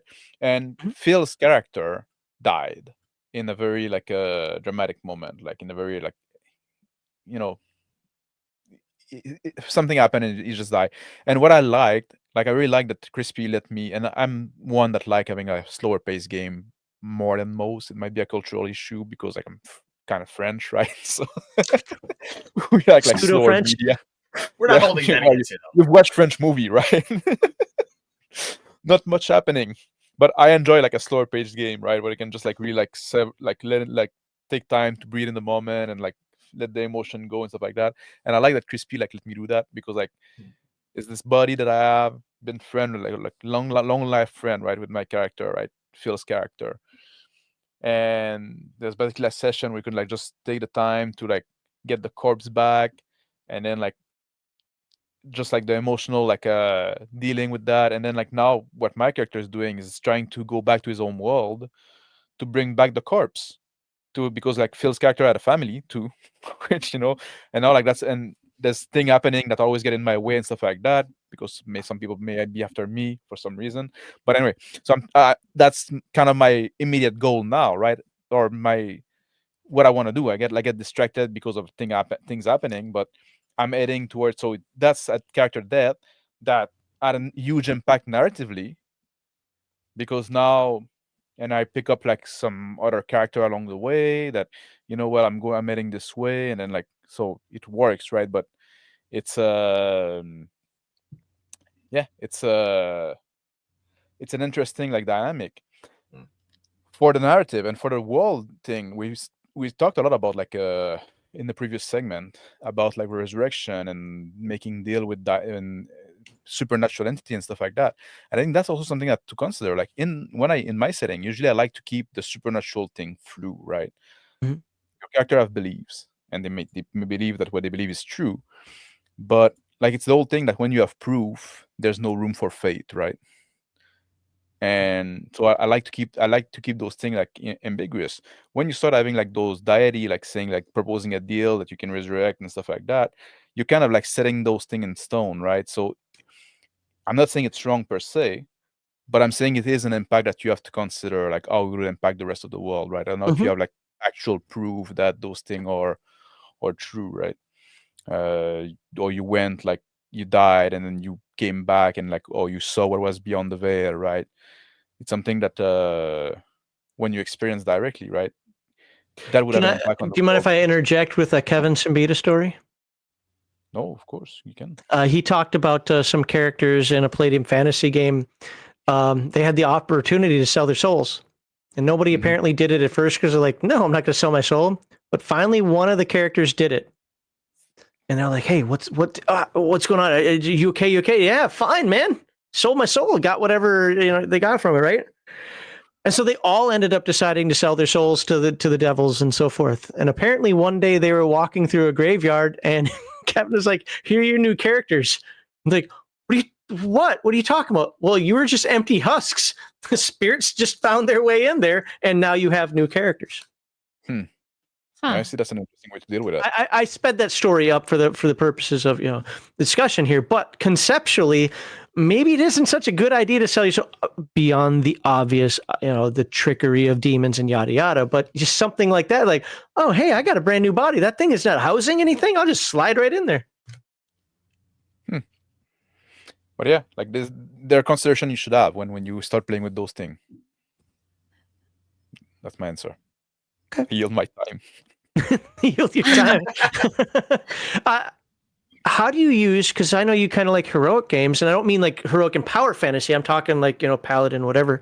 How do you use character death as a tool to explore themes like sacrifice or heroism?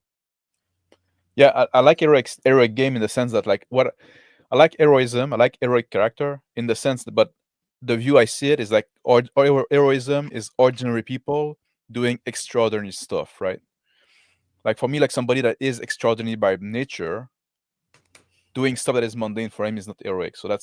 So in that sense, like it's all about the reason that you put yourself at risk, right? Sometimes like I say like most people want to survive. Most people have like it's rare that people have like actual death wish, right? And then some people like can pretend to, but most people want to survive. Staying alive is always like a very high value in people's like hierarchy of values, but it's not necessarily the highest one. And finding this one that goes about like I'm willing to put my life at risk because I believe in that, this is something that can be interesting. That is something that can be like where the heroism can come, right? Mm. It's all about the willingness to sacrifice everything, including yourself, for something you believe in. And that's also something that you lose a lot if you know there's an out for it, right? I hope my party's gonna bring me back if I die like doing that. No, right? It cheapened the value of your sacrifice in a way. So Sure. Okay. is that answer the question? Yeah. All right. Harmony and Grizzly, got anything you want to probe him about? That didn't sound Yeah. right. Ask him or. I do have a comment on something he said, because I think he's absolutely right that having the more involved that gods are in your world, the less you're relying on things like faith, and the more you mechanically ground things, the less mysterious they become in the grand scheme of things in the campaign, which does sacrifice a lot of mystery for the player characters and the players themselves. And I do think that that's a trade-off that Mhm. I've had to make a lot in my style of doing things. So I do acknowledge that you are correct on that. Yep. Yeah, and like I said, Mhm. like I'm not saying it's not necessarily wrong, but No, it is something to consider when you. right. Yeah. Mm. No, Yeah. it's a trade-off. Um, and it's unfortunately a necessary trade-off for my campaign in particular. But I don't see a way around it saying, I don't know, maybe the gods aren't real when the players themselves are playing it. Like it's it's definitely a trade-off. Yeah, But I didn't think you said it was wrong. I Anyway. agree. Yeah, it's definitely a trade off, and it's so hard to pull off, a blatantly supernatural story, supernatural campaign without that final confirmation. I wish I was smart enough to do it better. There's a TV show from like the early 2000s called Dead Like Me. I don't know if anybody's seen it, but Oh yeah, Is that the it one did where they actually. worked in the morgue?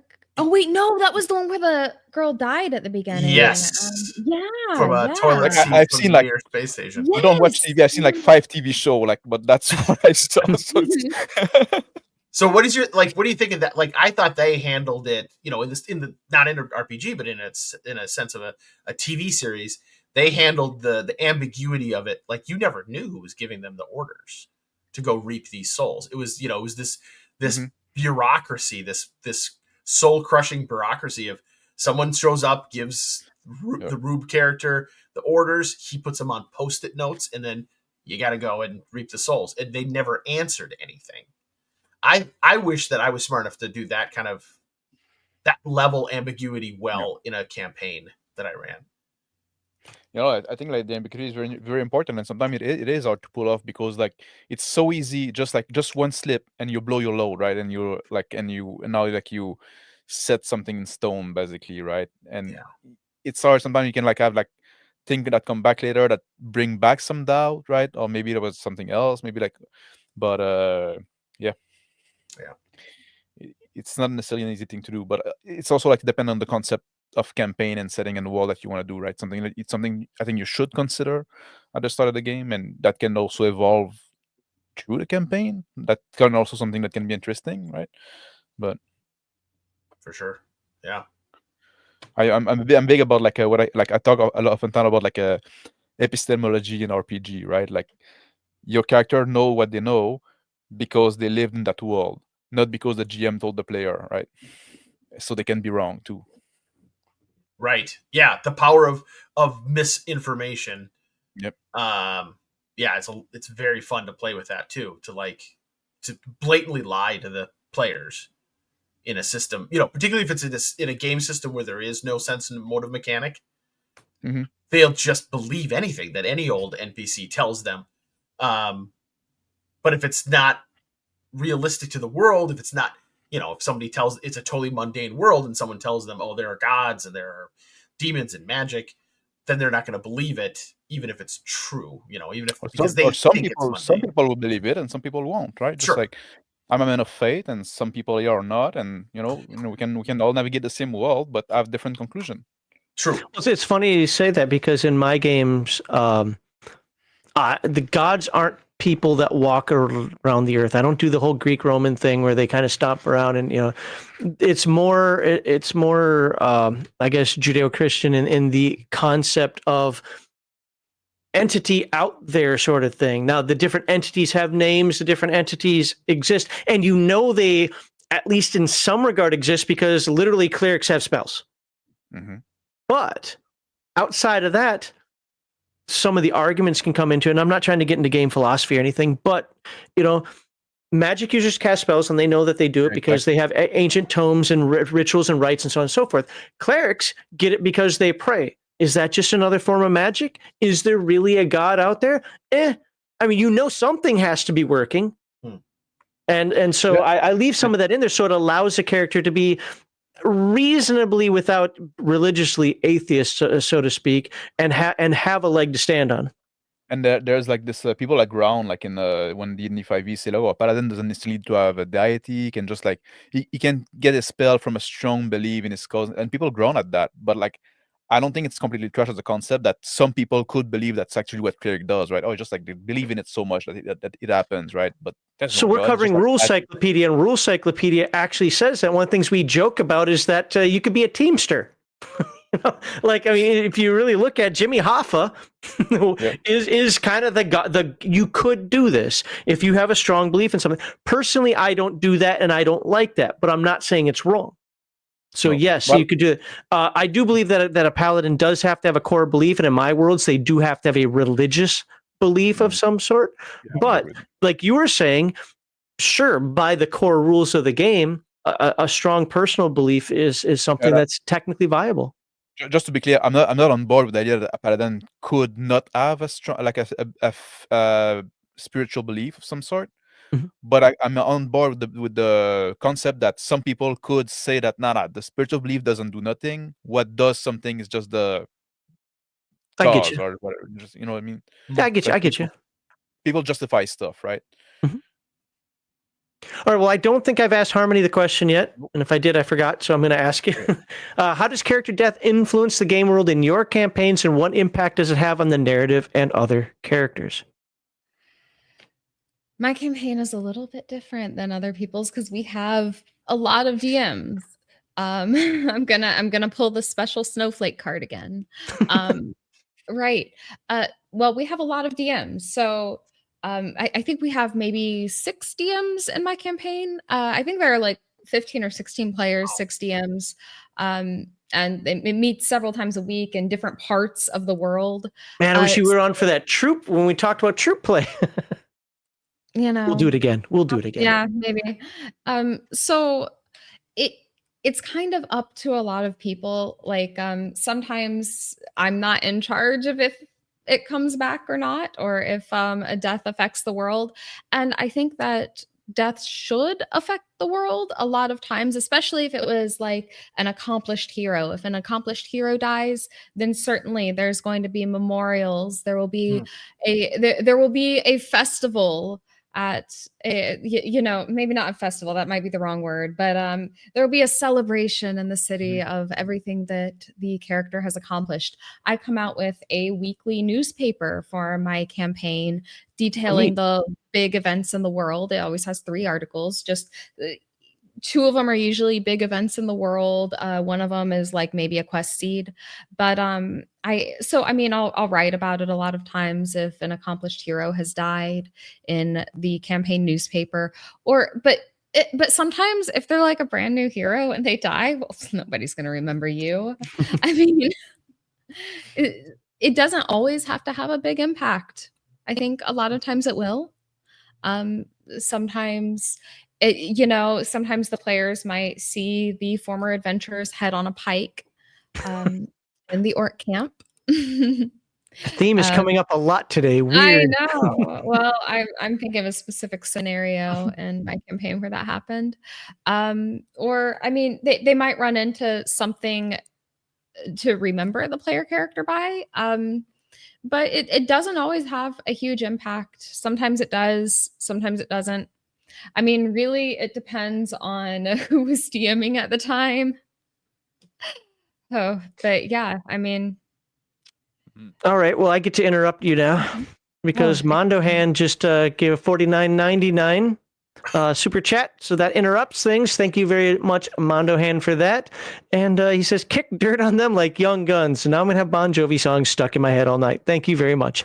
But more importantly, wow, I haven't even drank yet. Thank you very much for the $49.99. I'll see if I can get my wife's attention here to get me a shot, which I will take in your name soon. But there you go. Kick some dirt on them. Yeah. But I think that I'm sorry. Was I allowed to keep going yet? Or Yeah, absolutely. Okay. I'm sorry. But I think the important thing is not whether or not their death has a major impact throughout the world. The most important thing after a character death or a TPK especially is that the world keeps moving. And like I said, there are like 6 DMs in the campaign I run. So it's not always up to me whether they come back or not, or whether it has a major impact. Sorry, like yeah, no, please. With the one time also, like you have, I guess, like you need to be much more careful of the pacing, right? Like I like to sometimes like slow things down, and not much is gonna happen in that session. But like if you do like the one time, like that's probably not very allowed. What, speeding up and Would be a slowing bad down? idea. Like What I do you think like mean? we're gonna take like the session this week. Mhm. It's not gonna be like it's not gonna be action packed, right? There's gonna be like maybe something happening, but we're gonna take it slower because the character just died, and we want to take the time to mourn and stuff like that. But That's certainly allowed. It's up to the yeah, characters. Absolutely. Yeah. So as far but as time because fluctuations because the rest go, of the world keep going, right? It yeah, the put rest of them the like world is going to keep moving.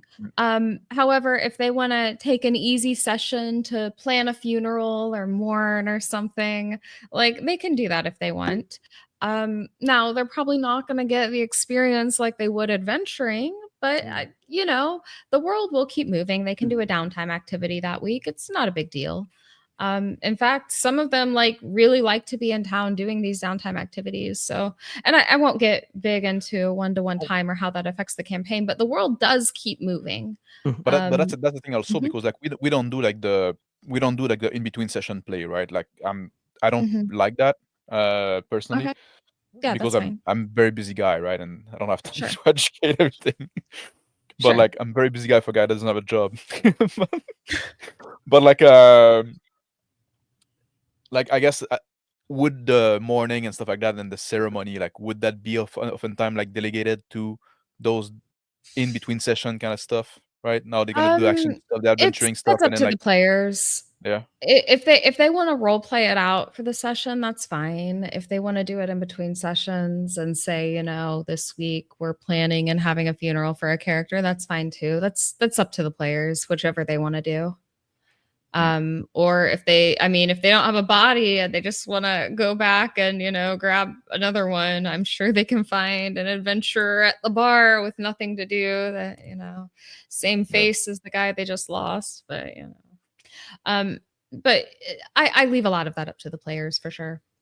um I've had them spend a whole session reflecting on what they just lost, and also they're like, man, well, that sucks. Maybe we'll meet someone new on the way back. So, So All right, this is for all of you. Oh, I'm sorry. Were you done, Mr. Max? I'm done. Okay. How does the potential for death influence your world building, adventure design, or just even if you do random tables and so forth? I guess at that point, maybe if you're zero prep, maybe it has no influence. But how does this influence your world as a whole, knowing that characters could die?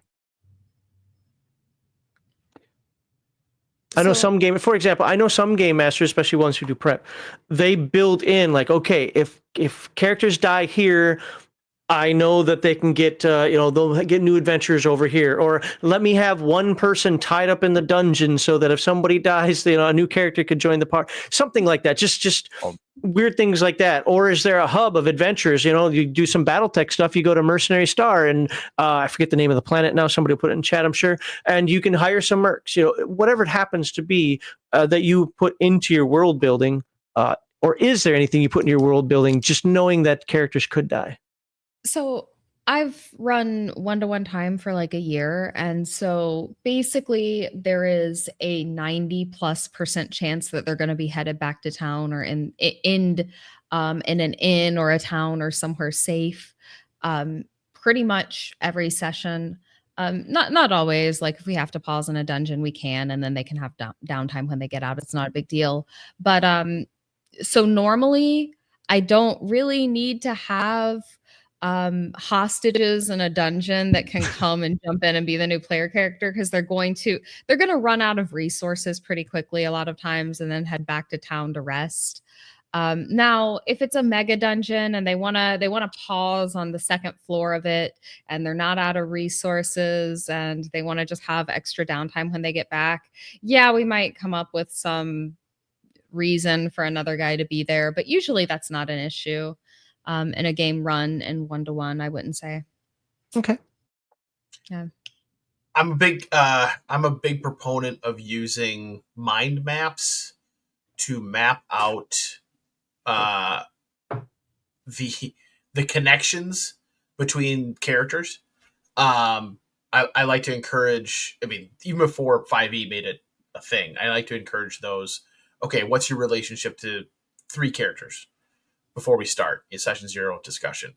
And then pulling in, okay, do you have any NPCs that you have connections to? Would you be open to me suggesting some? And they almost always say yes, except for one player who threw a fit once when I killed his wife. Player character, when I killed his player character's wife. Sorry. Like, wow, dude, yeah, I think I'd be mad too if you killed my wife. Just saying, but okay, I get it. But usually, other than him, they jump on that. Yeah, that sounds like a fun connection. In the back of my mind, a lot of those connections are replacement characters, or a path to a replacement character.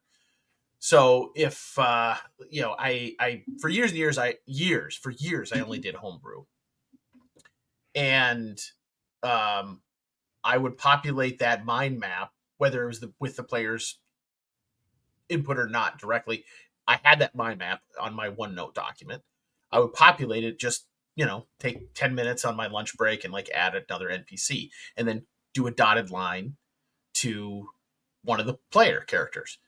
And when they died, when a player character eventually dies, or if they do die, I would suggest, hey, I don't know if you ever remember this character, this NPC, you could play them, or give me an idea.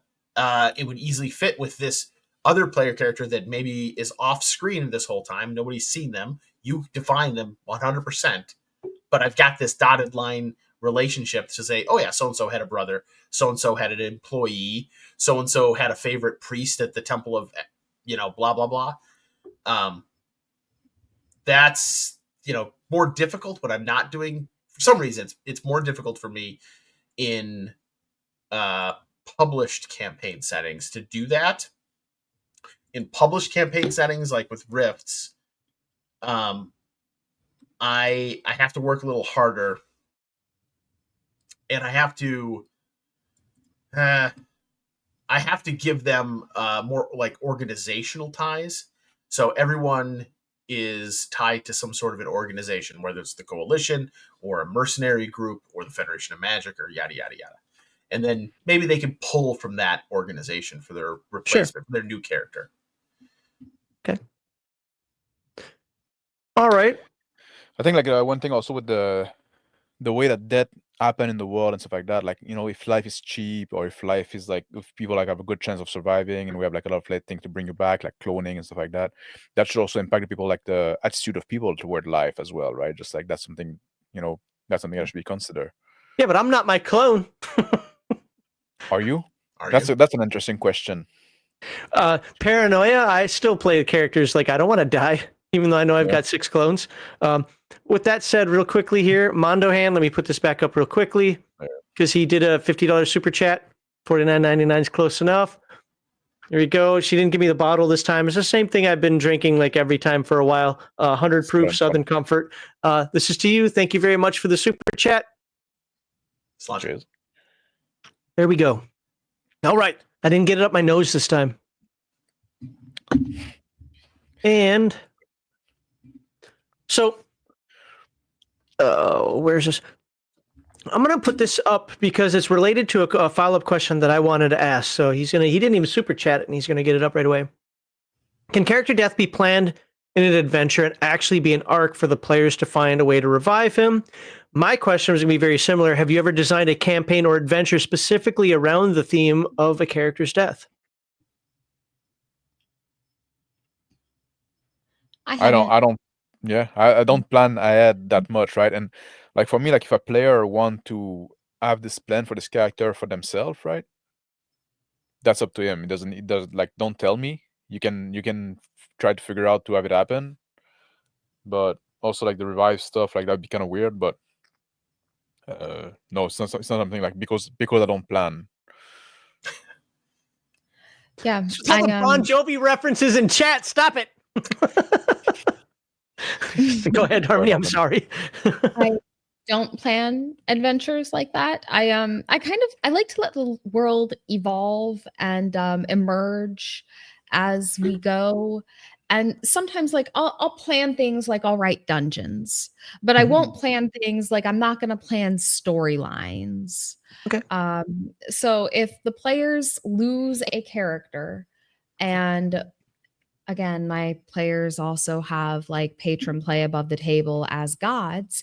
If the god who is able to revive that character wanted to, they could certainly come appear to some characters and say, hey, do this quest for me and retrieve my holy artifact, and I will resurrect your friend. They could certainly do that. But see, at that point, that's player directed. Now, I'd love to run that adventure if one of my players did that, and I'm a little bit disappointed that nobody has now. But I mean, but see, I don't know. This seems weird for me to answer the question because I do like incredibly player directed games. So, like I said, I don't know how applicable that is to other people's games. Well, here, let me twist the question a little bit for you. So I was in the military, and one of the things that would happen to us is people come, people go. People PCS all the time. You know, you might be on a base for I was on Andrews for 6 years, but, you know, after 2, 3, 4 years, people start, well, I wasn't in during war or much war, so that wasn't a big deal for us. But yes, absolutely, you know, in a more modern context, you know, people dying or just people shipping off to war, right? So what if, and this is a hypothetical, I get it probably for all three of you, but if it's not, I'd love to hear your actual experiences. What if a player is going to leave the campaign? Because he's like, hey, man, I'm going to be at a new base starting, you know, a month from now or whatever. And it's like, I would really love my character to have some sort of epic ending, whether it's the opportunity for an epic ending that he's got to take, or you kind of design one around, whatever it happens to be. I'm not saying you have to do this. I'm just saying, is it something that you would do? And if so, how? Depends on the circumstances regarding the player leaving. If they left after a fight or something and they're like, I don't care about this campaign anymore, bye, then like, I'm just going to write their characters out, whatever. Sure. But so in my game, like I said, we've been going for a year. We have, I think, 16 players at this point. It was 15 or 16. I don't know. I lost count. But we've lost in that time 2 different players. And we lost them for the same reason, because they dated and broke up, and like both of them just like, bye. So, you know, those are the only 2 players we've lost. But like one of them, so they both controlled gods, right? Because, you know, everyone controls a god in our game. And like one of them is still kind of involved as his god, even though he doesn't play a player character. So I haven't done really much with his. But like hers, she just left completely. And so I wasn't sure what to do with it at first.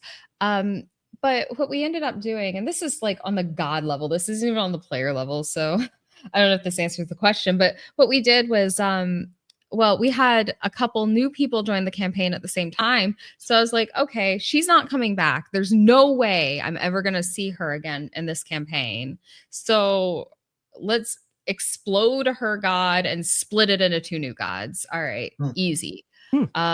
And then we ended up naming the campaign world after her god too. So she had like a lasting impact, and there's still cultists in the world that worship her, even though she's dead.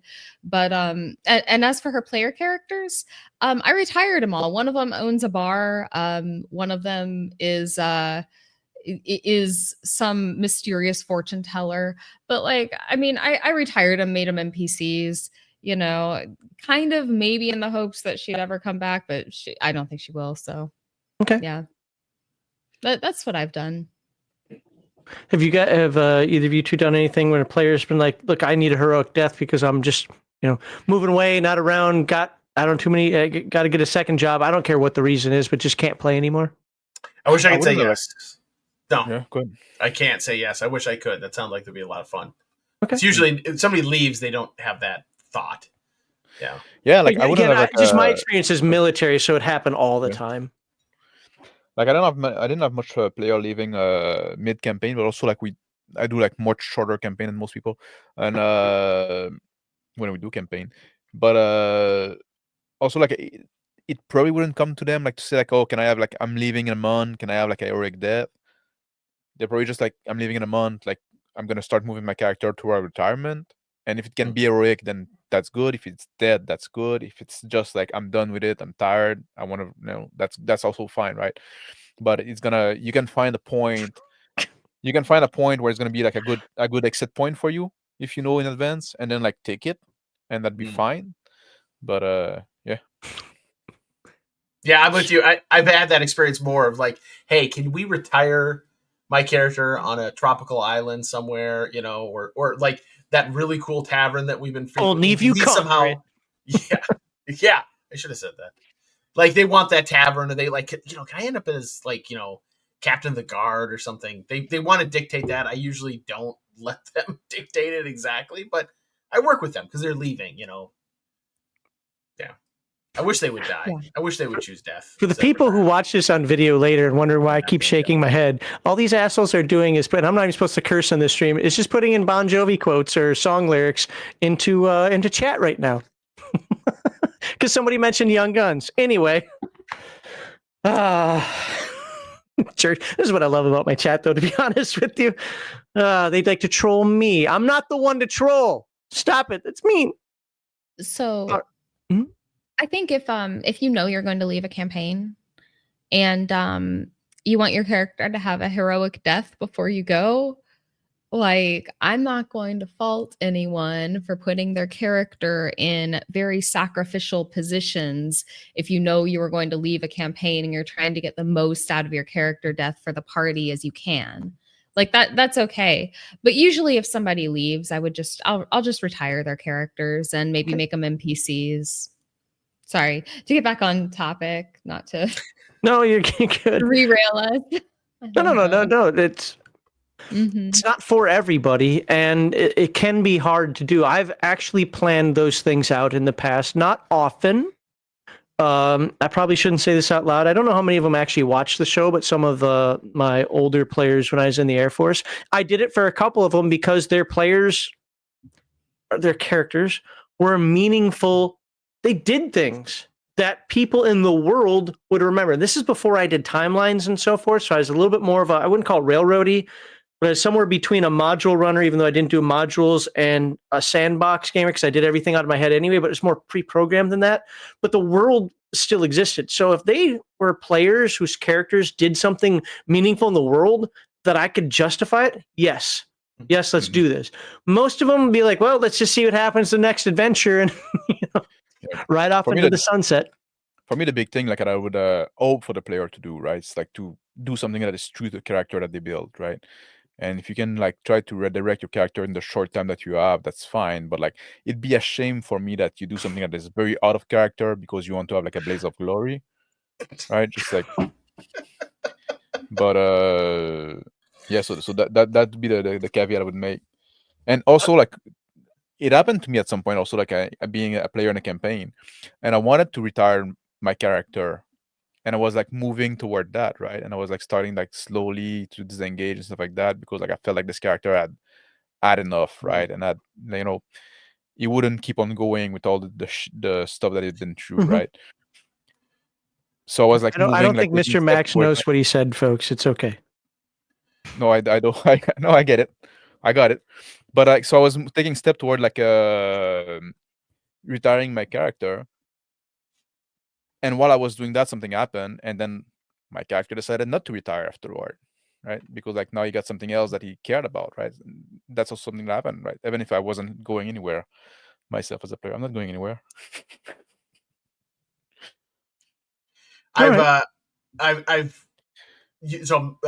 Max, you've talked about your experience has been mostly long campaigns, and you're surprised to hear people say, "Well, really, you haven't played in many long campaigns."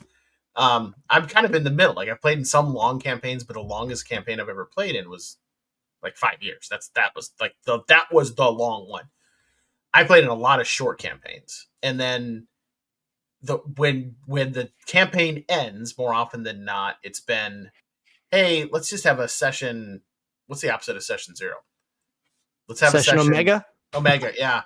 Let's just talk about how we all ended up. Like, oh yeah, maybe this person finally did this. Pursued that dream. Maybe this person did go off and die in this war that they in this far off land. Yeah. like It's a usually a post generic, like a post scroll. session. yeah, exactly, yeah.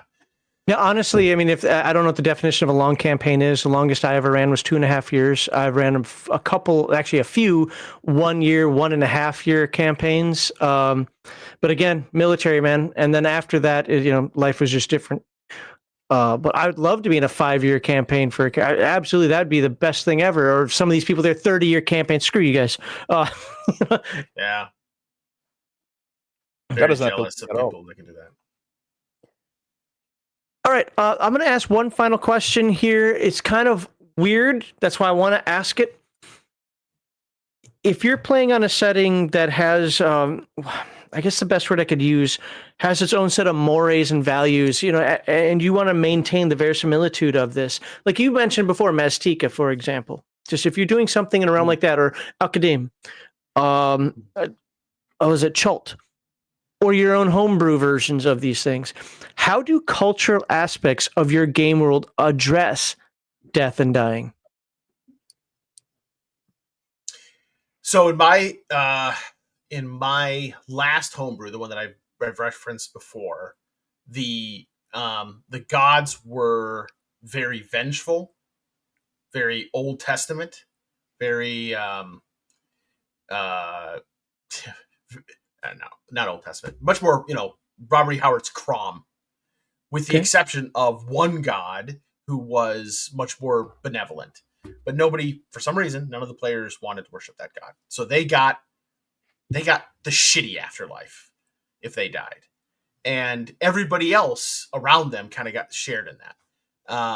Where it was much Do players more, care about things like afterlife if it's not built into the world somehow? It came into play when NPCs started dying, and they needed to contact those NPCs again for various reasons. So they would have to journey to this afterlife. This very much like the Elysium Fields, where I got you. It's very bland. It's very gray. There's nothing really going on. You're just hanging out for eternity. Great. It's not even like a Valhalla where people are, partying. It's much more just, you're just there. Great. And finding out that, you know what? The dead don't really care about our questions anymore. They don't care about what we want. They don't really care about our motivations, even if they were fiercely, well, I try to role play the NPCs like this. If they had died recently, they'd be more connected to what was going on in the world that they had left. If they had died a long time ago, or as time progresses, they become less and less connected to it. I got you. And then there would be modifiers. If it was a paladin, if it was a cleric, then they might be more motivated to care about the suffering of the living. But generally speaking, it was hard to motivate the dead in this, very gray Elysium Fields kind of afterlife to help you. You had to do some really weird. Player characters had to do some really weird stuff to get the dead to help them. Okay. I find like those are very interesting when they the mores and stuff like that about around that, when they're like player driven, right? And I think like those can add, like, I like, I'm very collaborative in the world building and world setting. That's the whole thing about the 40 style, right? Which is like we let player contribute a lot to the world, right? And I want them to, like, it's your character. He lived in that world. He knows the culture and stuff like that. Let me see what the attitude toward that and stuff like that is, right? And we don't have to go to crazy world to find like example that would seem like weird to us when you think about it, right? If you play like a Viking setting, like, and then like, oh, if you die in combat, you're gonna go to Valhalla, maybe, right? That is gonna change your attitude. If you play like a Knight Templar, super religious, that is fighting for righteous cause, and is not gonna retreat, because anyway, if he dies in that, he's gonna go to heaven, right? If you play a samurai and you're dishonored, you're gonna open up your own gut, right? You're gonna slice your belly open, right? Very different attitude toward that we've seen in real world, right? Just like, so those are interesting, but I want that, like, bring that to the table as a player. That's where it's interesting. That's where the juice is. I don't want to, like, I don't want to just tell you a story and tell you about my cool world that I designed, right? I want the world to be expressed. I know, Max, you hate when we make comparison with RPG and movies. No. I'm gonna make one now. I don't want to derail, but I didn't like the idea, and you know, I know somebody's going to yell at me for talking bad about the dead. I'm not, but I didn't agree with Shauner's take that games should be run like movies. That's No, where I draw. I don't mind references to movies, never have.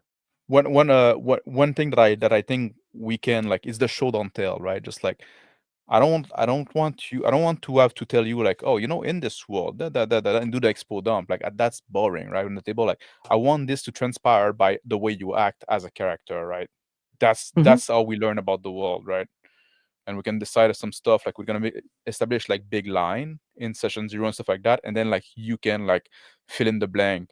And as a GM, I can be surprised by that as well and say, oh, that's cool, and just let's run with it and let's build up on that.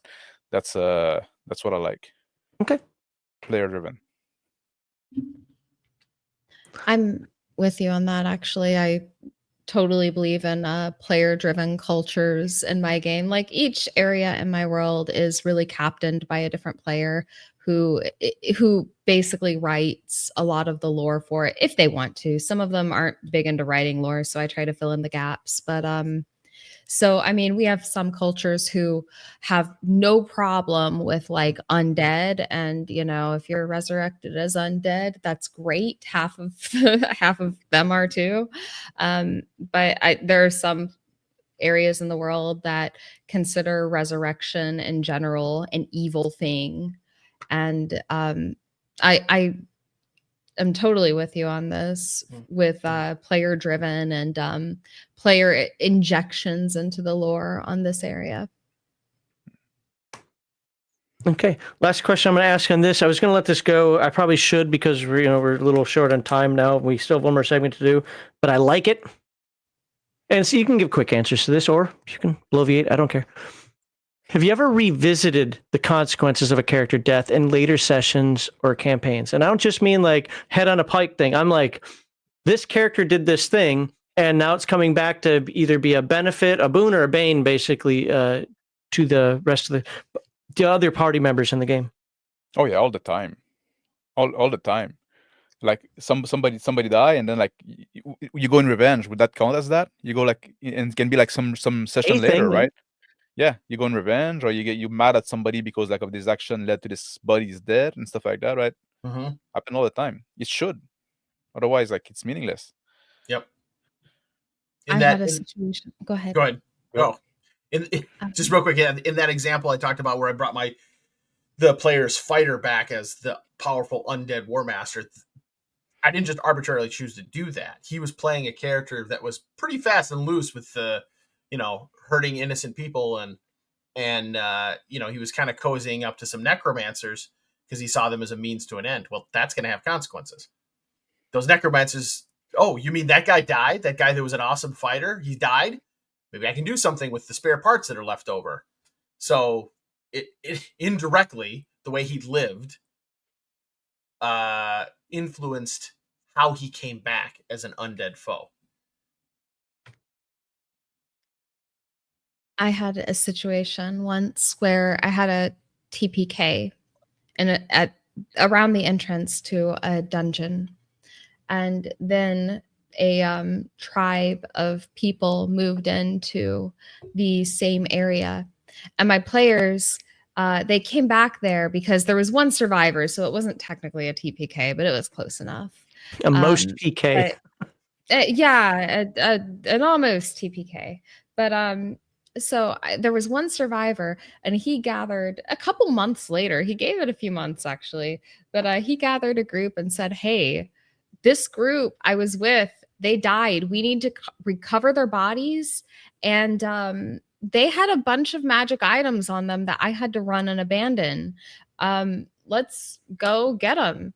And they came back a couple months later, And not only were the corpses nowhere to be found, but there was a tribe that had moved into that area, and they had a little shop that was selling magic items that just so happened to be the same items that the last party had lost when they died. And so the players were like able to buy them back now. They were not happy about that. They were like, why isn't this still here? Like, well, we're playing 1-to-1 time. It's been 2 months, you know. That's nice. That's nice. You're the ones that had the guy that convinced this tribe to move in and fight the orcs. So, I mean, I don't know what you want me to say about it. They just did what you asked. And no, they're not going to and got the rewards from it, right? Yeah, exactly. Now you can pay for your magic items back, or, you know, you don't get them back. Or you can slaughter the tribe, I guess, if you really want to. I'm not going to stop you.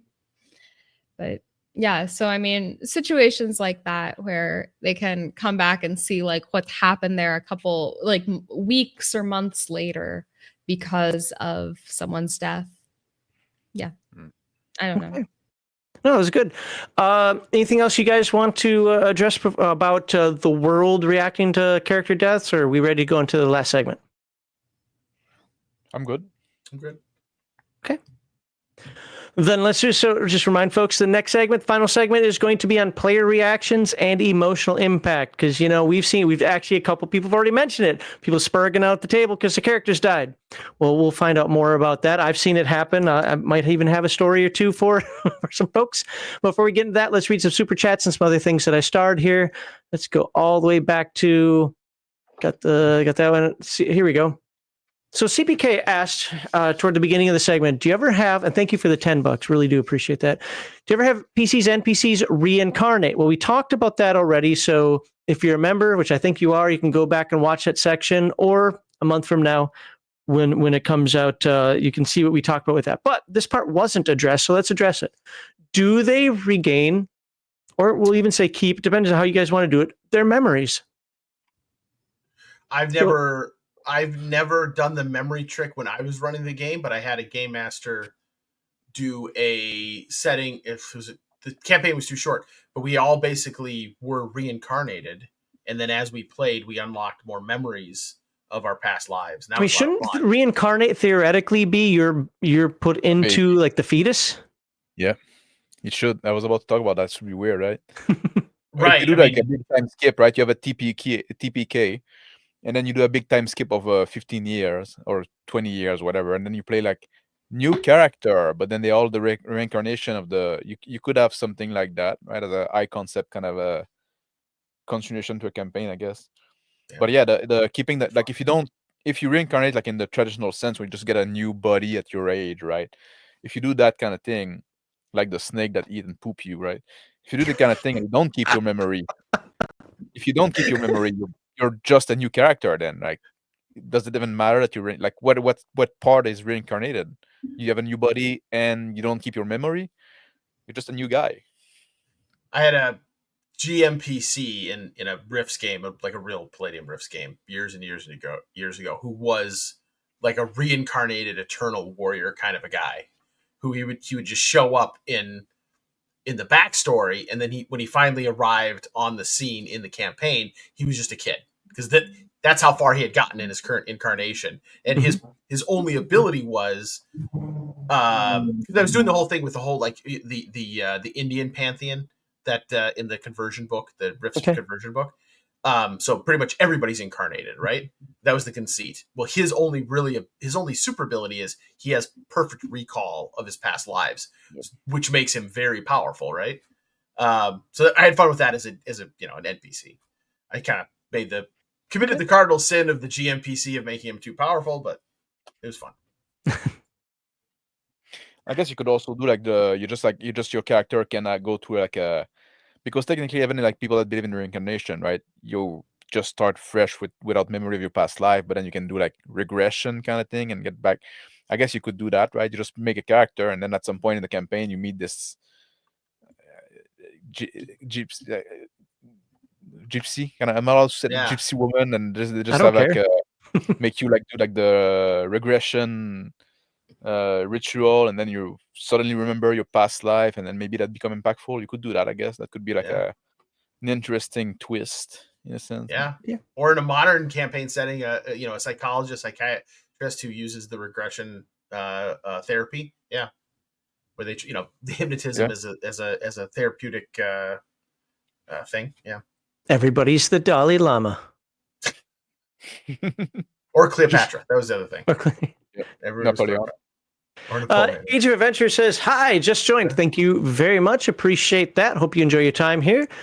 Is this about character death on campaigns? Well, it's character death in general. I'd say probably leaning towards campaigns, but really it's like, what's the impact of character death?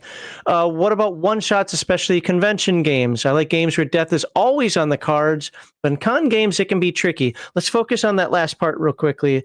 Have you guys, first of all, run con games? If not, have you run, we'll just say one-shot like gaming store games where, wow, killing a character might be problematic? Absolutely. Yeah, I've run a couple of con games, but the setting didn't really have character death didn't come up. But I for years it was like a tradition in one of my gaming groups that either I or another guy who's the traditional game master in the group, we would trade off every Halloween. We'd run Call of Cthulhu, and so that's the classic one-off, right? Everybody's going to end up dead and or insane. The trick is, you don't want to climax too soon, right? You want to get there. Hey, keep the show clean. It's your mind that's dirty. I'm talking about you don't want the story to climax too soon. You want to time it just right, where it's like, it's getting late and everybody's, you're at the end of the session, and then, okay, they really bad insanities are taking effect, and now everybody's dying. Okay. I've run con games, but not RPGs really. I run a different type of con game, but She's got all her social security numbers. The long con, the short con. That's not what I meant. No, I run. So I used to run a lot of like Twilight Imperium at cons. Oh, okay. But great game. But that's completely different. As far as one shots, I don't usually run a lot of one shots. My one shots are generally in the world that my players and I created together. However, if it's a one shot in like another system or something, I think it's a darn shame if there's not at least one death. I mean, seriously, if it's a one shot, like, you're not going to play the character again, especially like, so my favorite one shots are like the horror themed one shots. And you kind of go into that expecting to die. Like if somebody's showing up for like a game of Call of Cthulhu or something, and they think they're going to get out of it with happily as a survivor, and that their gun's going to do anything, that's mismatched expectations, I would say. That's fair. If I'm ever sitting down for a one shot as a player, though, I totally expect to die. It's a one shot. I know I'm gonna die. Haven't you done the paid GM thing sometime? Yeah, I have. Does that change your approach with character death in that when No. you're? No? I tell I don't do paid GMing anymore, but I used to. I would tell players in session 0, look, this is something I'm not willing to compromise on. If you are in this game, the money is not going to be a factor here, and your character can die, and I'm sorry if it happens, but that's part of maintaining this world. And if you want a game where your character can't die, you're in the wrong game, because I think it makes the game better when it's on the table. I could never be a paid DM even thinking about that kind of stuff, because Connell will come on here talking about it. It's like, well, you kind of got to give them what they want. And I'm like, no, they pay for my game. If they're paying, they're paying for my game. I'm not paying to have them sit at the table, because I could do that for anybody. So yeah, I totally disagree with that approach to paid GMing too. I think, I mean, I did it for about 5-ish years, and I always told people, like, you're gonna get the game I run, and if that's not the type of game that you want to play, then I'm sorry, and you should probably find another one, but I'm not going to compromise the integrity of the game I run because there is money involved. Yeah. And that Yeah. was never a problem. So, And it makes sense. Like if I was paying you to be the game master, I'd want you to give me the best game you know how to give me. yeah. And the only way you can do that is do your game. So Yeah, and I Right. know I have, like, personally, I have strengths, I have weaknesses. There are things I can do well and things I don't do well. And a lot of times, especially the more modern style gamer, at least we'll call it the Twitter style gamer. I don't know how real some of it is. I couldn't run games for people like that. I just couldn't. It just is not in my wheelhouse to do so because I have a much more older school mentality. I mean, to be fair, I'm not. I bet she actually Harmony probably has a more old school mentality than I do because I'm a Hickman Manifesto guy. I believe in that. I don't believe in one time. I don't like troop play. Again, it's not for me. Not saying nobody else should do it. If you like it, we already got an entire episode on troop play. It was a great episode. You should go check it out. It's just not for me. I'm in the more Dragonlance style, Lord of the Rings style, gaming. And that's what you're going to get from me. I'm not going to do something else. If you want the troop style, if you want the one time, go join her game. I just volunteered people to join your game. Isn't that awesome? No, my game's She only full. had like I have 16, no 16 room. player, right? I have no room. yeah, I don't know. I'm capped. Like I say 16 players, it's 15 players plus me because sometimes I play as a player, so it's 16 people and that's where it's capped. There will be no more people coming in unless we lose someone. Way too So many you have people to for me. double one of never mind. Oh. I did not just order a hit on a player. Once again, I want to thank Mondo Hand for the $49.99 super chat that got everybody writing Bon Jovi lyrics in chat. And Engine Joe says, for speaking of death, we should also consider aging characters lose strength and dexterity and possibly intelligence, but gain wisdom. How do characters feel about that? We're going to do a quick, because really this entire topic is supposed to be on character death, but we can bring it up real quickly here since we've sidetracked a little bit. Do you guys handle this? Like, I know Dungeons and Dragons actually has rules for it, and I think it's one of the only games that really does. I know there are a couple others out there, but that really has embedded rules into the game for aging. Do you guys utilize that stuff or no? I mean, I run in 1-to-1 time, so like yes, but very slowly. I mean, if you're playing like something with a lifespan of like 10 years, like I don't know, a kobold or something. I don't know what kobold lifespan is. It could be 100 years. But if you're playing something with a very short lifespan, it might come up. I know, like I remember when I played Traveler, that was like a big thing, was aging. But that's more during character creation. Yeah, I would say any probably life path system, right? Yeah. I would say it's probably not a big thing in the campaign I run. It's actually one of the reasons why I like games like Traveler or the old Twilight, even the new one, the Twilight 2000 games with life path systems, because it allows you to make a more, say young and innocent character, and me to make the old grizzled veteran, and we can travel together. Unlike, I mean, you've played Traveler, obviously, so compare Dungeons and Dragons, a 15th level character with a first level character, and there's not much that first level character can do, or that's going to be a challenge at 15th level character. But even with additional skills and maybe some better skill points in Traveler, there's still a lot he can't do. You're still going to need a pilot. You're still going to need, other type of characters around him. It's the perfect, the best example I always see is the Star Wars thing. Obi-Wan, Luke, and Han Solo all had 3 different, we'll say, generations of experience, and they all needed each other. That's something also like obviously in Pendragon, that's something that happened a lot because like Pendragon is 1 to 52 time, right? You play one week and 1 too fast. Right? That's a year, yeah. So you do age quite fast, but I think that's the thing. Those aging table, it's very depending on the type of game you play. Like if you have a lot of time skip, or if you play for 30 years, I guess, right? But oftentimes it doesn't come to end because, like, if not much time in game has passed, right? How old do you get? And I love Pendragon so much. Savage Worlds, you can do this up front. You can front load it. Or you can build it in as time goes on. Aging is a hindrance. I forget what the actual term is. Basically, it's a hindrance that you add to the character. You can do it at character creation if you want. So if you want to start off as an older character, you can do it that way. Or the great thing about that setting is as you advance or as you continue to play, the real limitless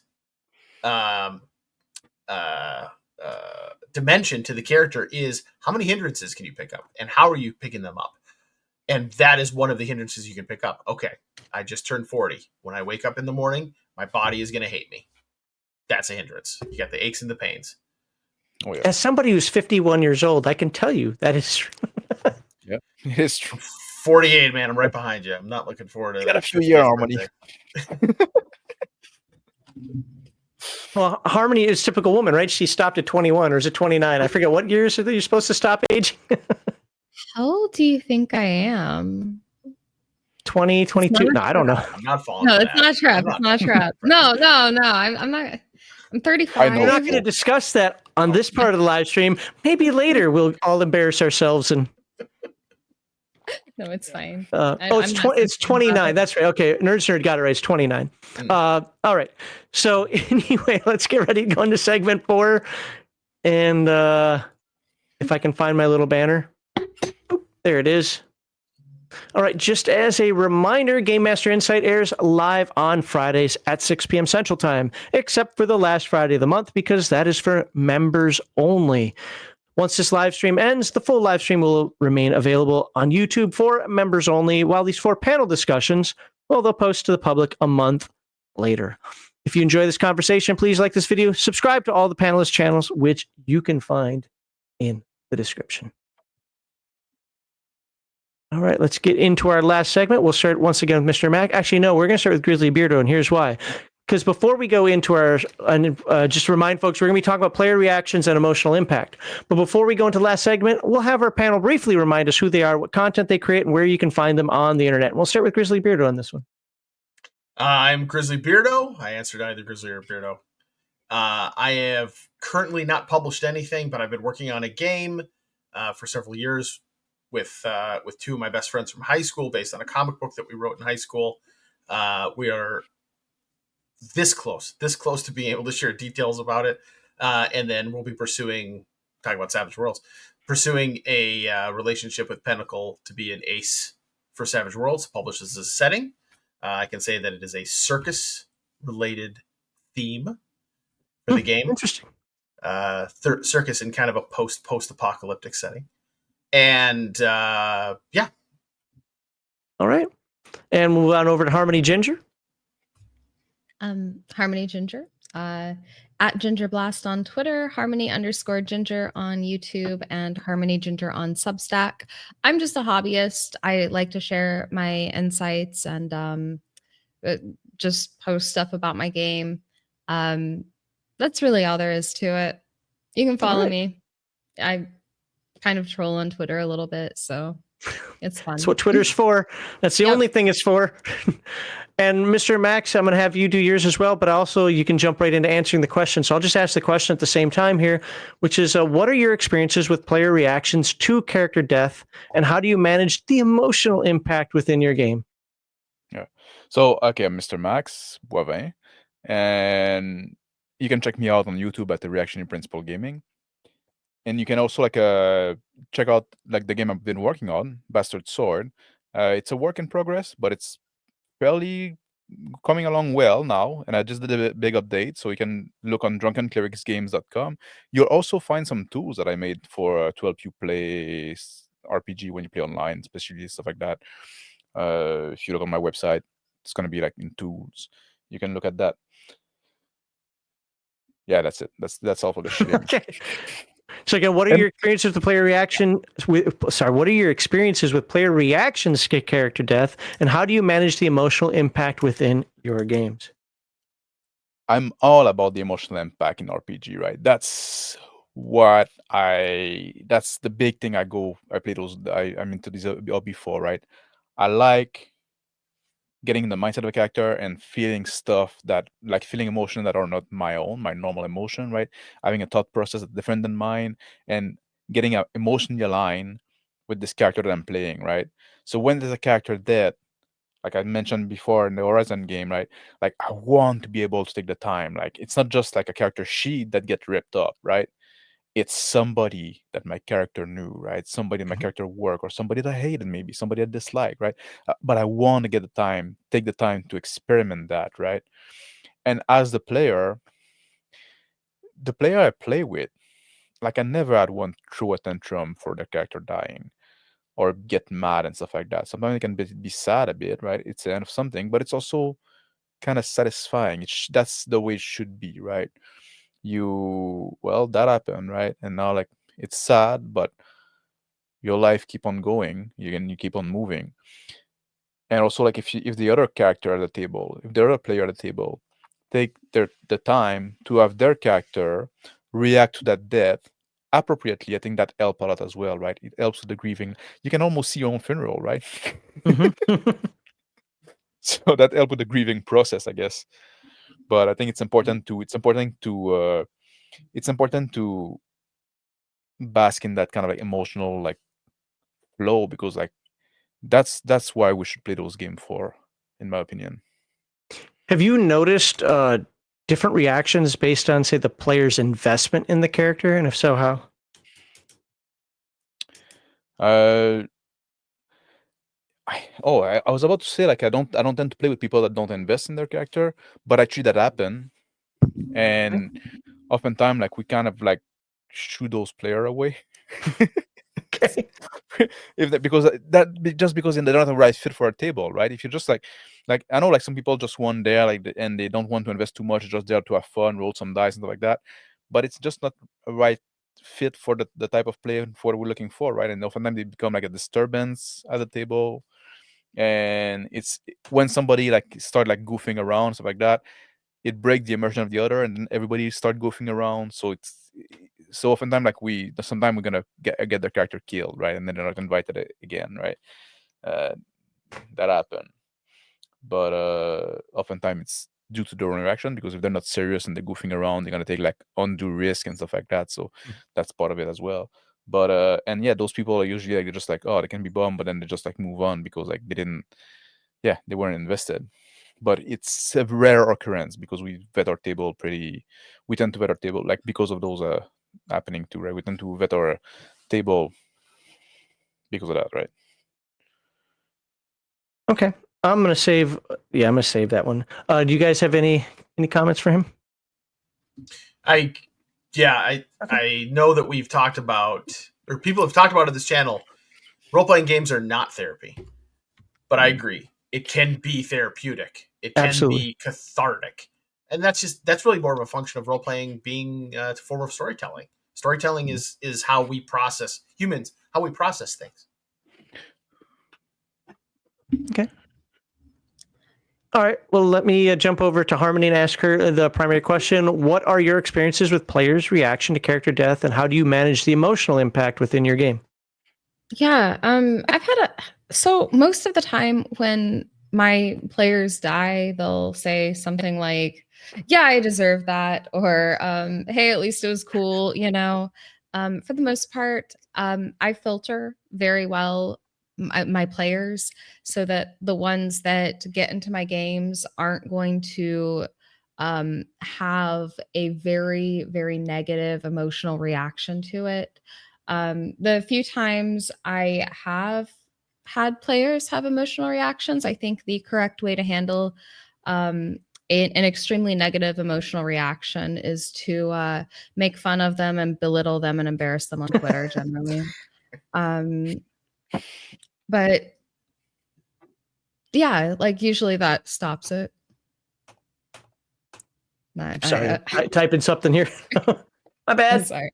Being a bad host here. Usually I don't have players with emotional reactions to that. Now I get being a little bit sad that it's your character and you've invested a little bit in your character, but like I said, I try to make my players' primary investment in the world beyond their character. And a lot of them will have 2 to 3 characters at once. I have like one player that is controlling like 5 or 6. A couple players they're controlling 5 or 6. So I mean, I usually they don't have meltdowns if they lose one of them. Like, okay, they took a risk they couldn't handle, but like you gotta make fun of them. You gotta laugh at them sometimes, and bully them, and share their emotional meltdown online for everyone to see. And a couple times after you do that, then they'll generally stop. You didn't even know my character. You didn't even know.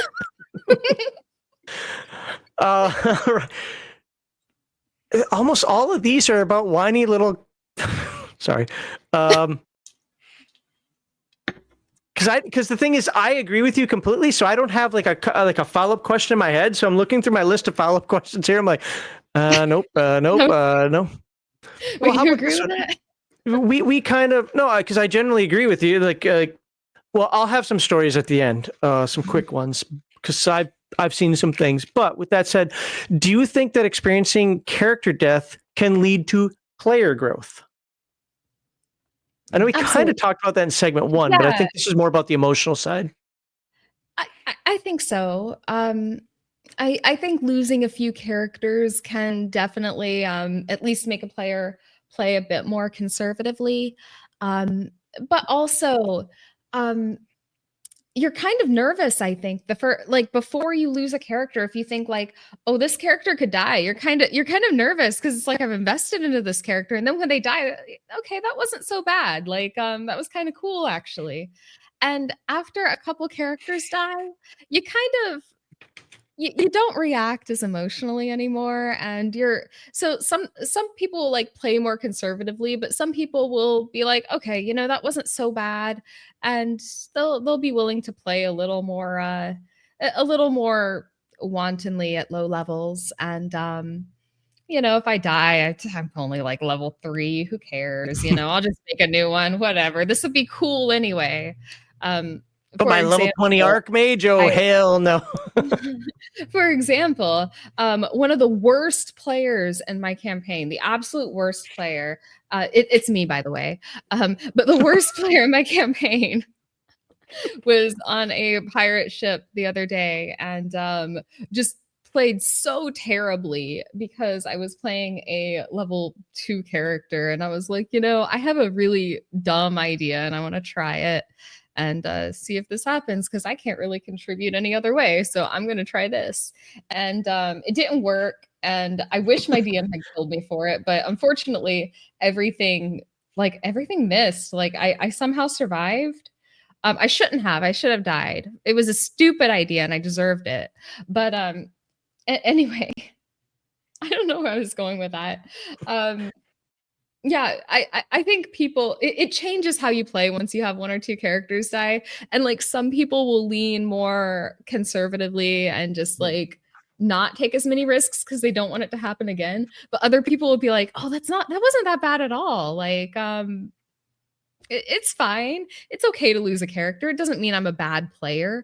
It just, it's the consequences of my actions, or maybe I got unlucky. It happens sometimes. And they'll be playing more wantonly, or more liberally, I guess.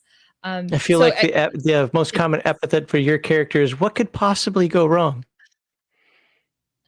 Do you want to know what I did? It was so stupid. Like, everybody wants to know now.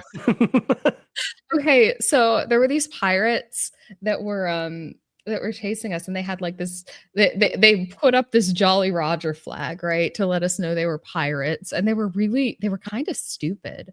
So my character was really bad, but she had this like spell. It was like a spell from an older edition, that, because we use like some old edition spells, but it's called like erase, and you could erase ink on something. So I turned their Jolly Roger flag into a white flag, so they'd have to surrender. And they didn't? Weird? Strangely? No. Yeah, weirdly that didn't work. She had a low intelligence, so I was like playing to that, but I don't know why I had that idea. It was really stupid. And my DM should have killed me for it. I think he tried. You just wouldn't see. You're too dumb to die? I guess. Wile E. Coyote going on here? I don't know. Well, going back to what you were saying before, with the whole getting used to character death and so forth. At the beginning of the stream, you said something like you find it hard, or unenjoyable. I forget the exact words you used to kill characters.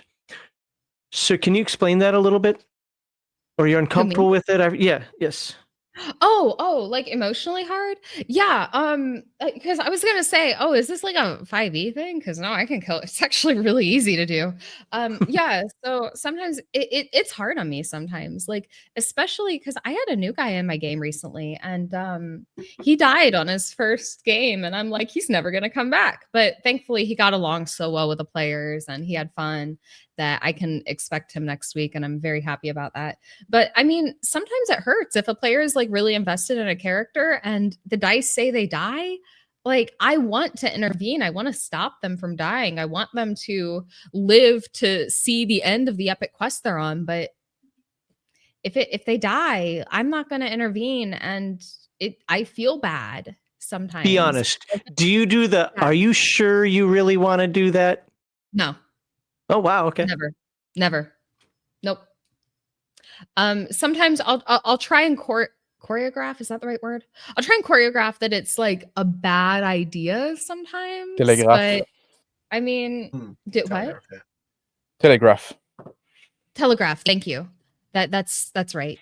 I'll try and like telegraph that's a bad idea, but I mean, I don't intervene, but a lot of times it hurts. It's hard to do because I'm afraid that I'm gonna ruin somebody's night. But I also think that it's important that it's done anyway. And if the circumstances dictate that a character should die, then they're going to die. Okay. And that's the best for the campaign long term. I mean, short term, their night might be better if I intervene and stop it. But long term, the campaign will be much worse if I do. And that's important to me. Do you guys have any questions, comments, concerns for Harmony? I think you're right. It's the whole discussion about character growth through death.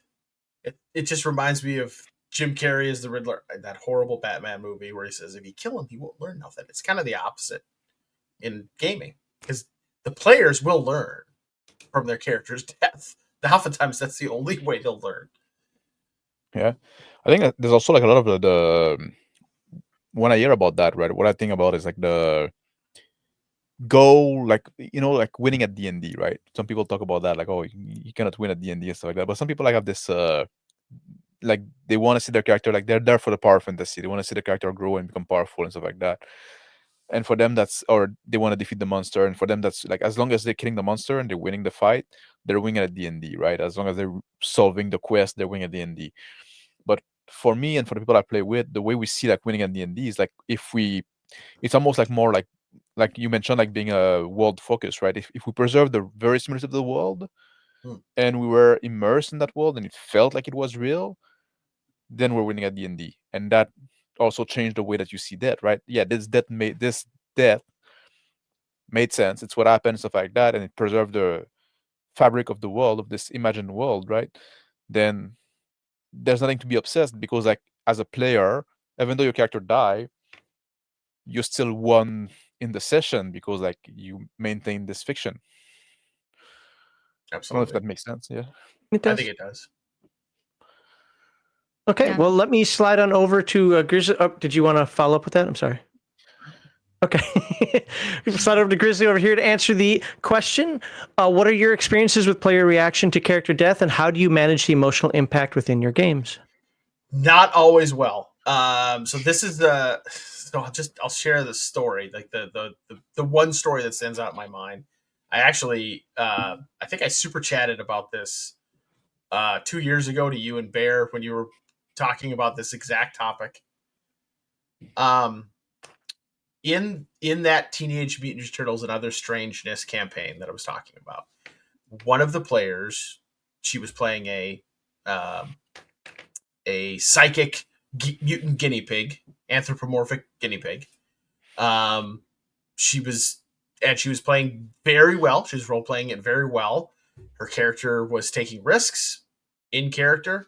Some of those risks didn't pay off. I think she was trying to sneak through the air duct and didn't make her prowl check. And the guards with the MP5s just lit up that That air duct, sorry, you only got like what 30 SDC and 9 hit points. You're done.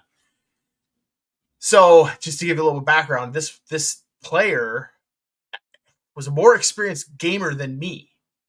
She was in the industry. She's an editor for a gaming company. She's very experienced, but for some reason that she didn't handle that character death well at all. She really had a hard time with it. I mean, I think it was more about she identified the character with her pets, maybe. There might have been something going on there. What was her reaction? I mean, you don't have to get into like specific words tears. or whatever. Tears. Okay. Actual tears. Was there? So I guess my question is, was she blaming you? Yes. Okay. Yes. Actual, like, that doesn't seem fair. Can I get another saving throw? Or not, let's see, Palladium. Could I get a dodge? Yes, I'll give. And I gave her the opportunity to dodge, even though I shouldn't, because she wouldn't have seen it coming. And she failed the dodge. She couldn't beat the. She rolled lower than the strike. It's how the mechanics work. It's how the mechanics works, and it turned. The campaign stopped until she was able to deal with this, or I was able to help her deal with it. And I buckled. I said, okay, fine. You're in a lab. I mean, they were trying to sneak into this mad scientist lab, Doc Farrell, classic TMNT villain. Yep. And, Doc Farrell's got all these, machines that build these freaks for him. One of them gets a hold of your carcass. You're not dead yet. You're dying. You're bleeding out. And they cybernetically reconstruct you. And then she was able to continue the campaign as a cybernetic psychic mutant hamster or guinea pig. Sorry. But I learned from that. I should have read the room better. I should have understood that she wasn't going to handle it very well, even though she was a very experienced player. And I should have handled it. I don't know. I should have handled it with a little bit more reverence and given her the chance to realize that this really is a campaign where I'm going to kill people if they do something dumb. I hadn't had that session zero talk. I just hadn't. I thought it was just assumed everybody was on the same page, even though we were playing cute, cuddly, mutant animals, even though there was a lot of blood in that campaign already. I mean, a lot of killing. NPC killing, I should have prepared her for the tone of the campaign, that this is real bullets, real in-game bullets, real death was going to occur for your character based on. Do you use the straight up Palladium rules, or do you use the compendium of contemporary weapons? I was using you're compendium. Awesome. I can't find my book right now, but I love that book. I mean, to be fair, right there, that tells you that is much, much, much more lethal than a standard game. Yes. Yeah. But I should have been more explicit about that. I think I was the only one that appreciated that. None of them had played Palladium before. That was the other thing. None of them had played Palladium. This was their first experience with Palladium. And this was when Palladium was kind of out of fashion, it was kind of, I think it was 2009-ish. There wasn't a lot of people playing Palladium, but they wanted to play TMNT. And I think that was, they expected more of a cartoon version of it. And I should have set the expectation. I should have managed their expectations a little bit better. Hers in particular. Yeah, if they're not used to that book, or if they don't have it and they're just looking at character creation, how to make a character, I can see how that, because that changes the tone of a game. Let's be honest. Yeah. But okay, that's what do I have here? This question's for everybody, but we'll start with Grizzly Beardo on it since it's still technically his question. How do you handle, or how would you handle just generic situations? Because similar to what you're saying, where the player is upset or just angry about the character's death in a more, we'll say in a more abstract way, but for the folks out there watching, like, oh man, yeah, I killed this character and this dude's acting crazy, or this chick's acting crazy. I want to tone it down. I want to make her feel good about the death, whatever. I mean, I guess you can't do that, but you know what I'm saying? Like how would you hypothetically address an upset player? I would have the conversation away from the table. I would not have it in front of the other, everybody there, because we might be dealing with some shit that they don't want to talk about. And and I think in this particular case, it was, well, this struck a little too close to home about some deaths of her pets, right? So have it as a side conversation, a sidebar with the player, and just kind of ask, like, do you understand, this was all in the cards. Your character did X, the consequences are Y. Can you help me understand why you are having a hard time with this? Is there anything I can do short of breaking the game, that'll help you deal with this better? Have you thought about a new character? Like, can I help make the new character a more appealing option for you? And that's worked for me since then. So I'm getting roasted a little bit here in the chat, huh? No. They're talking back and forth. They're not saying things about you. It's not about Yes, we're still reading the chat, folks. We're still reading it. I'm not smart enough to type in the chat as I'm talking, apparently. But yeah, it's. I guess that's what I do. The number one thing I learned from that experience was have the conversation away from the table, away from the players. Maybe end the session and then, have it through email or chat. But okay, yeah, try and find out why this is abnormal behavior. Why is this happening? Mr. Max, Harmony, you guys got anything to add to that? Like one thing that since we're playing online now, we're playing StreamYard, right? And which I quite like actually. It's growing on me. And when somebody's characters die, we put them back in the green room, right? They're removed from the stream. So we don't want to talk to you anymore. You're dead. Shut up. Yeah. And we always do like a 20-minute, half an hour after the session when we can talk about what happened. So we'd bring them back then, right? But like, I guess like if somebody like was so upset, they would probably just leave and then like I would probably just call them, the F slur and move on with my life. Well, let's move it a step forward. Harmony, I'm sorry if you want to jump in. I should give you time. Yeah. I will say, I think that if somebody is upset about a character death, going to them and being like, you do understand that this was your own fault may not be the best approach. But, you were stupid. Right. Darwin Award right here, baby. So normally, like, a better, healthier way to deal with it is to call them the R slur and just move on. Yeah, I go to a different one, but it's the same spirit. Sure. No, but seriously, something I think is important is the other people at the table, how they're handling it, because a lot of times the best thing that can happen when someone dies is someone else at the table saying, you know what you should do for your next character? This. Because this would tie, and when you have people at the table who are invested and like, oh, what is this player going to do next? Then that kind of helps them move on, I think, in a fairly healthy way from it. You just stole my next follow-up question from me. Thanks. Yeah, you're welcome. No, that's great. No, it's a good segue because this is for everybody. And if you want to continue on, but how do you encourage players to create new characters after a loss? It's like we have ESPN or something. But anyway, ESPN, the Sport Network. Yeah, we have an ESPN Plus subscription. Me and Max. Anyway, that's how I'm watching my Wild games. Right. But yeah, no, just having other people at the table invested in it. Like I said, I've said this like probably 20 times this stream, but my players play as gods too. And they get like resources when other players play characters that worship their gods. So they're always invested in like nudging a player in a certain direction. And so I think really there's not much a GM can do to make people excited to create a new character. I think that's more of a group dynamic sort of thing.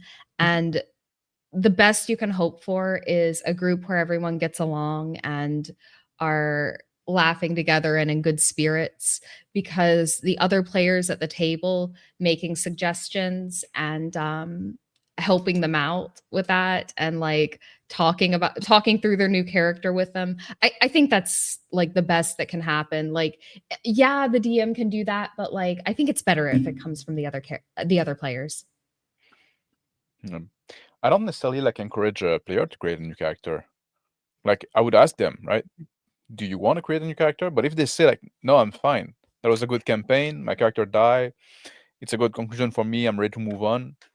That's fine as well, right? It's like sometimes that's appropriate. And sometimes like, well, maybe not right now. Maybe in a few sessions, I need a break, stuff like that. That's great too, right? Sometimes you wanted to take a breather, right, between two characters. But like Sure. it's Yeah. like I'm not the one. Oh, come on, like create a new character. No, it's like, do you want to? You can if you want, but if you don't want, that's fine too. Yeah. So I think for me, it's that the players are all pretty good friends, and they're kind of like everyone in my campaign almost is like a friend of a friend, or somebody brought them in, and so it's kind of one group. So we don't really have people leaving when their character dies, because I mean, yeah, I could replace them with some rando online, I guess, if I wanted to, but we'd lose some of that group dynamic. Just to be clear, like they don't leave the friend group, right? They can still be friend with us. Oh no! If you're dead, if your character dies, you're dead to me in real life.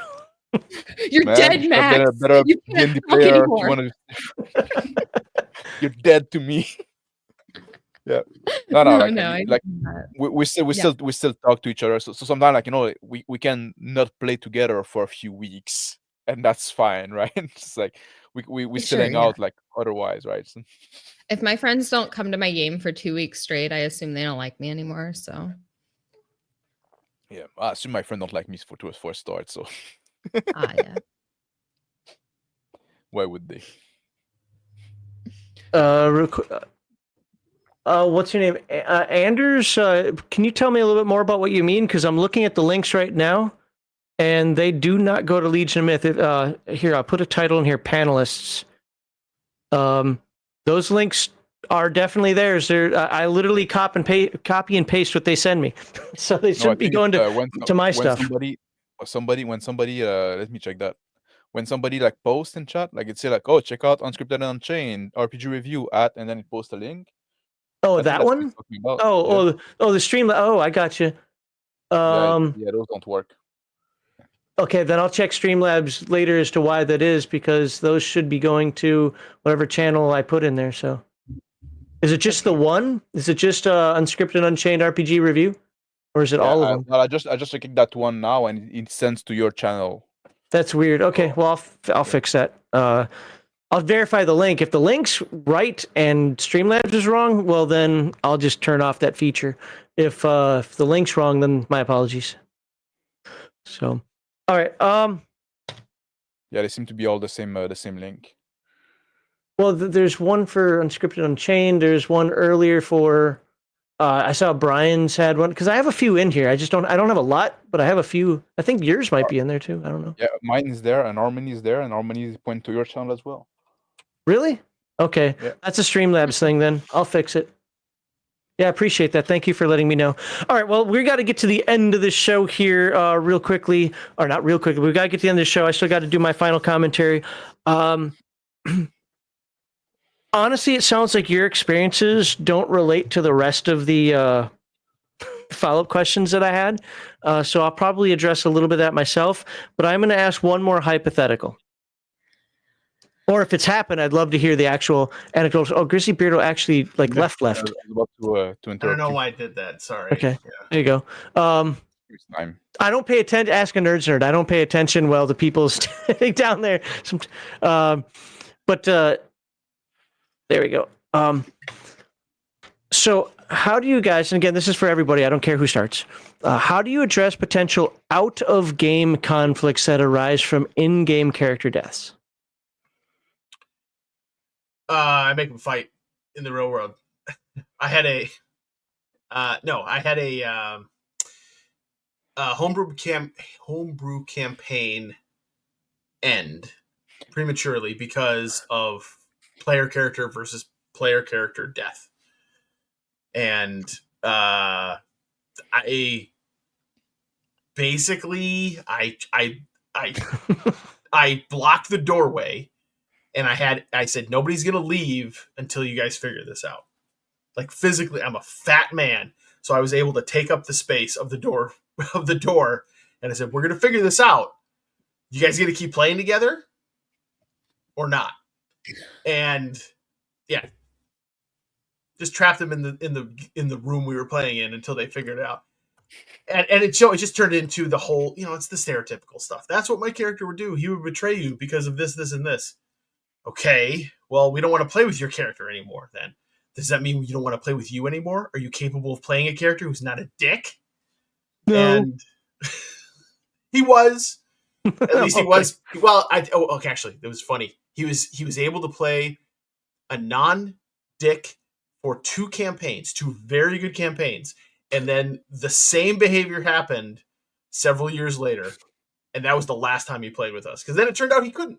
He was just, buying time until he could revert to his, his true nature, his true dickish nature. He's still my friend. But...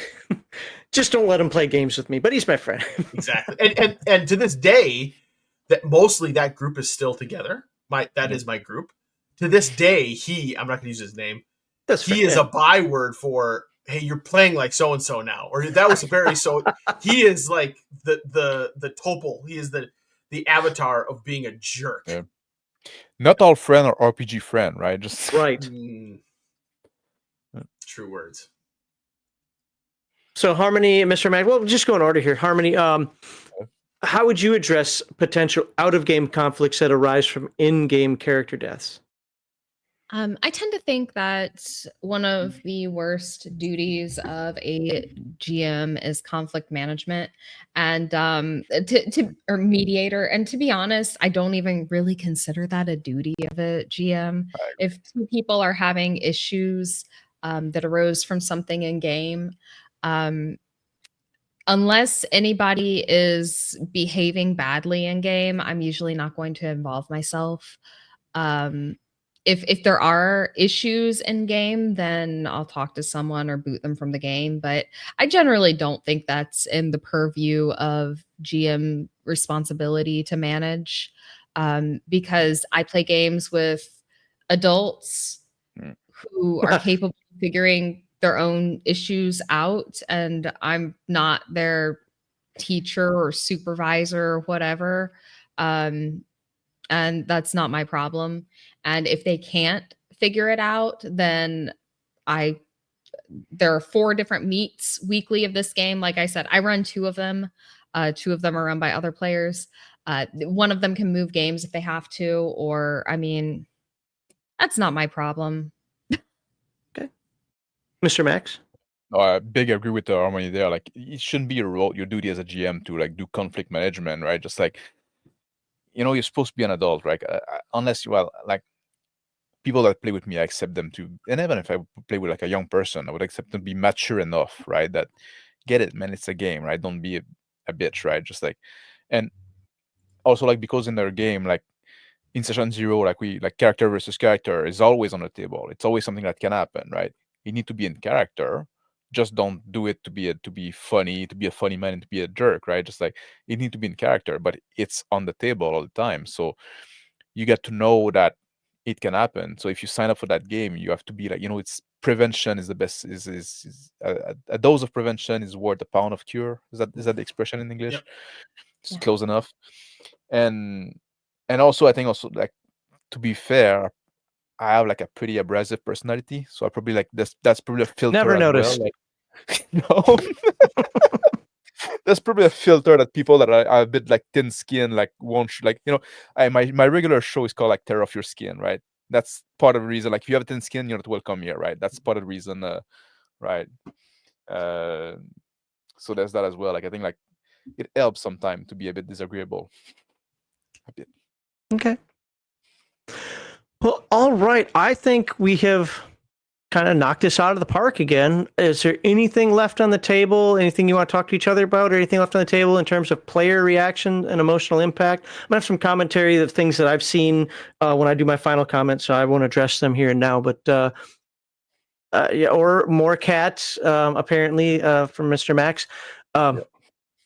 Actually, Grizzly Beardo is the only one who didn't have a cat on the stream. What's wrong with you, sir? I know. I'm working on it. There's a stray in the neighborhood, but I think it's awfully cold here, Max. I've got 6 strays outside, really friendly and trying to come in the house. You want one? No. Okay. I know that. Anything final that you guys want to add to our conversation today? Otherwise, I think it was a good show. Hope you guys enjoyed it. One question for Oh, go ahead. No, go ahead. Harmony. So there's 6 game masters. Do you get together and conspire? With the other game masters? Yeah. We talk a lot. We share what happens in each game. The game masters are all players as well. But yeah, so I think there's 6. There's 6-ish. I don't remember how many players there. I know right now we have 3 different game masters at this very moment, but 6 people have run part of the game. I think maybe 7. I don't remember. But so I mean, yeah, we conspire. We tell each other what's going on. But mostly the big thing in keeping the game moving is making sure everybody's using the same time scale and keeping good records. That's what I expect the game masters to do. Just so we know what's going on. Any like conflict resolution between game masters that comes up or is needed? Not really. I mean, we make sure that all the game masters understand the rules we're using, and we'll adjudicate them pretty fairly and hopefully the same. It's like there's some things like maybe one game master will let through that another won't, and that's just unavoidable. But for the most part, we try very hard to make sure that everybody's on the same page on certain things. And I can tell you 100%, I am not the only one okay with killing characters, mostly because as we have been playing, as we have been doing the stream, there has been a game going on in my campaign world. And I noticed a new face, I believe, in the graveyard. So, what's the epithet say? Give us the epithet. They don't have one yet. There's just a new token there, or a new character picture in the graveyard. They didn't fill it out yet, so I'm not really sure what happened. I'll find out, but I don't know at this point. Was the percentage you said 27%? It was 23.6, 13 out of 55, I believe. It is now 14 out I like how Harmony know the percentage of dead to the decimal, to the 10th of a percent. The number of GM and the number of player. Yeah. It's I believe we have a 23.6% death rate, but over the course of this stream, that has gone up. Let me get my calculator app out. Really, the epitome of roll your dice, take your chances. Oh, I'm sorry. It's 14 out of 54, I believe. So 14 out of 54. We are now at 25.9%. Maliki, no, I think she's running. You're running modified firsty.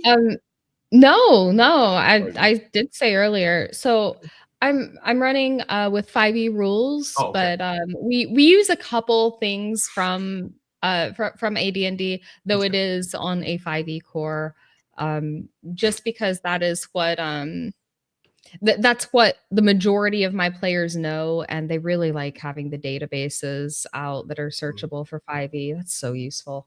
But that's also if I ran AD&D, which I've never run AD&D before, I've played AD&D, but I've never run it. If I ran AD&D, my problem with that is my players don't know it well enough to run it, and I want to be able to have multiple DMs. So we are running on 5e, and I believe we are at 25.9% character death. Okay. Those are rookie numbers. You get those up. Wow. I think that's about right. That's actually a little high for what I want. I think my ideal percentage is around maybe 20%. 1 out of 5 characters died. I think that's pretty ideal. But right now we're pushing 26%. So, No, I'm kidding. That is actually a pretty good, solid. The message is clear. Player death is going to happen. player character death in your game. And when Well, 4 player have death will died happen around too. you, you're next. I mean, Yeah, player death will happen too. There's nothing I can do to prevent that. You see, every single person who participates in my campaign will die. There we go. hopefully not because of the game, though. I hope not. All right. Well, I think it's about time to wrap this up. We got some chats to go through, but before I go through the chat, I want to remind folks that this Sunday on RPG Digest, we are going to be talking with Kevin Simbita of Palladium Books, and we're talking all about the hook, line, and sinker adventure design that Palladium likes to use. There have been a lot of comments over the years in terms of like, there's complaints that I hear is like, there's no information here. I can't really use them. No, you actually have to put some work into them. But the point of them is to give you an idea of the setting that you're in and then expand upon it. So when Grizzly Beardo uses a hook, line, and sinker and makes an adventure, it's going to be completely different than mine. It's just food for thought to get you started, get those brain juices flowing in order for you to make an adventure. But what we're going to talk about how the hook, line, and sinker came to be. We're going to go look over a couple of hook lines, just 2, one from Heathen Dog, one from me. Hook, line, and sinkers, we're going to say, let's make a quick adventure. We're not going to dive into a full adventure. We don't have time for that. We're going to, what are some ideas for an adventure? How can you convert this into a campaign? How can you convert this into a completely different setting? Maybe we've got an adventure that's good for Beyond the Supernatural. You want to bring it into Rifts. Maybe you want to bring it into Dungeons and Dragons. Who knows? We're going to talk about all of that and how to use those hook, line, and sinkers to, at your table, and how they're not limiting. How do I actually say the background? How they're not? They give you enough information to get going. It's really just a spur on, like I said, the brain juices there. And then next Friday on Game Master Insight, apparently Mr. Max is going to be back. Somehow I let him be on the show 2 weeks in a row. I don't know what's up with that, but he's going to be back next week along with Hunter, who has not been on the show before. He was supposed to be on once before, had some technical issues, and Akito, also known as Timothy Frelli, who I've seen in chat a little bit today. He's going to be on, and we're going to be talking about player responsibilities, roles and responsibilities, and game master roles and responsibilities. We're going to find out for sure why it isn't a game master's responsibility to be a mediator. And then, so that's what's going on Sunday and Friday. Let's read some chat here. What did I star? And what came in that people paid for? All right, let's start with this. I actually started a few more than I normally would this time. We are unfortunately short of $100, so it doesn't look like we are going to have a giveaway.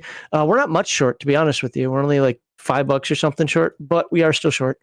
Let's do some math here. Okay, we're $3 short of a giveaway during segment 5.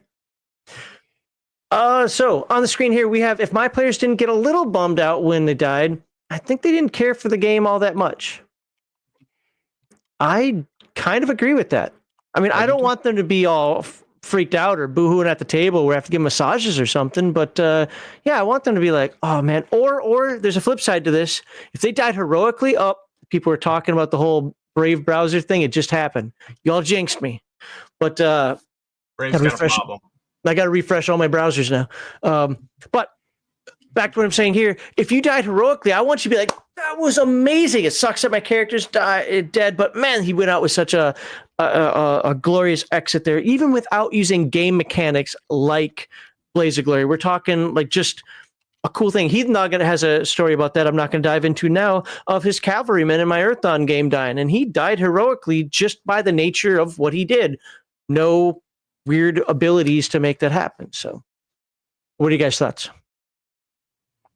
I agree that you should feel something. There you go. Now they're coming. Wow, we got lots of super chats. I appreciate everybody, the super chats that have come in. Yes, we've definitely made it for the giveaway now. We're good. Hey, I'll always be willing to take your money. But no, we've got the giveaway. We'll do that during segment 5. Okay. Go ahead, sir. No, go on. No, if you got something to say, I want to give you a chance to. I think it's completely normal to feel something when a character dies, especially if you invested a lot into the character. I think my preference is that it is when those feelings are channeled into making your next character or what comes after your character's death, just because I want the time that I'm with my friends to be an overall enjoyable, happy experience. But nah, I get that it happens. But honestly, yeah, I don't know. I joke about how if they melt down, I'm gonna film it and put it on YouTube and stuff. But I mean, I don't know. I think people have picked up on the fact that I joke about doing that all the time on Twitter, but I've never actually done that. Yeah, go on. I just want to put this one up real quickly. I thought this was funny. No one remembers the orcs that sacrificed themselves for the heroes to look good. Fair enough. Fair enough. All right, we're get back to where I was over here.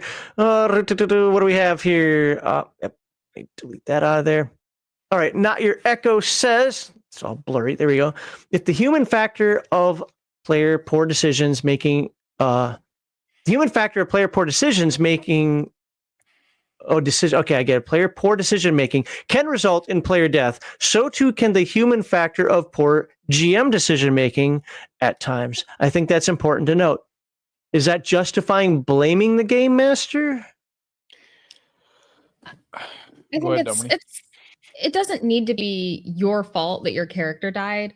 Like sometimes it's someone else's fault. Sometimes another character caused your character to die. Sometimes the GM caused your character to die. Like it happens. There's usually someone to blame. Sometimes it's the dice. Like I think there are situations where I was GMing where I think a player could justifiably have blamed me for a poor decision that I made. Either I ran the encounter badly, or I failed at doing basic math, or something like that that caused a character death. I think in the long time that I have been GMing and the hundreds and hundreds, maybe thousands of game sessions I've GM'd, I've definitely done poorly and caused a character to die. I've probably done that multiple times. I think it comes down to what you said earlier. Like, so long as the game master is being fair, I don't think it's ever a matter of fault. I think it's just that they're running the game. Yeah. But we all do bad calls sometimes. Yeah. Sorry. I've made bad calls. I've failed to remember that something should have activated to save somebody. I mean, I've made bad calls. Or I visualize the scene in my head and I don't quite give it well enough to them. So when they do something like, well, that was a dumb move, but not realizing that from their perspective, they didn't see it the same way I did. Yeah. I'm definitely to blame for at least one character death.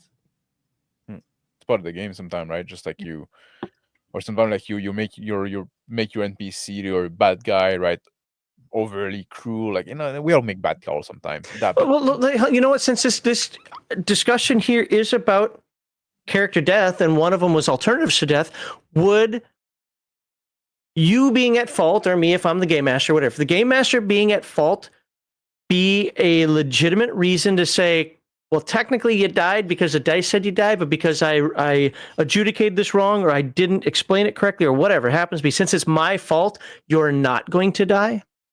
No retcon. I'm with him. So I think if it's pointed out to me like quickly, like if somebody said, oh, hey, you forgot about this thing, shouldn't that make a difference? And it's like only a couple minutes later, then yeah, no, totally, you're right. Yeah, let's factor in this and look at it again, actually. But if it's like a week later, make a new character. Sorry. Yeah. Remember when I died last year? We just realized we read the rule wrong. Can my character come back now? See, it should have been this. Yeah. Somebody did that. I've had that before. I was like, if you had pointed that out to me at the time, yeah. And he's like, yeah, I thought you just wanted to kill me. You know the what? Gods work in mysterious ways. I wanted to kill you. No. Right. Like we have this rule which we try not to talk out of character during the session, right? So we try to minimize as much as possible talking about mechanic and stuff like that. So that's the way we roleplay, right? Just like, so if something happened, like it'd be very bad form, it'd be break the social contract to tell the GM like, wait, shouldn't that happen instead? Like, and like second guessing the GM, even if you're right? It'd be very bad form. So people have to kind of like shut up about it and endure. And then after the session, we can talk about it and say, "Oh yeah, you're right. I made a mistake. Sorry."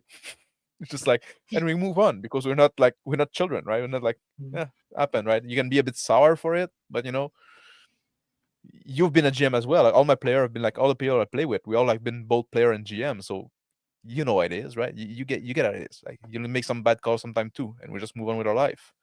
That's Not where like- I'm a little more gamey than you are, where it's like, again, it's one of the things I say a lot for some reason recently, but in the last second edition game that I was in, I knew the rules better than the Dungeon Master did.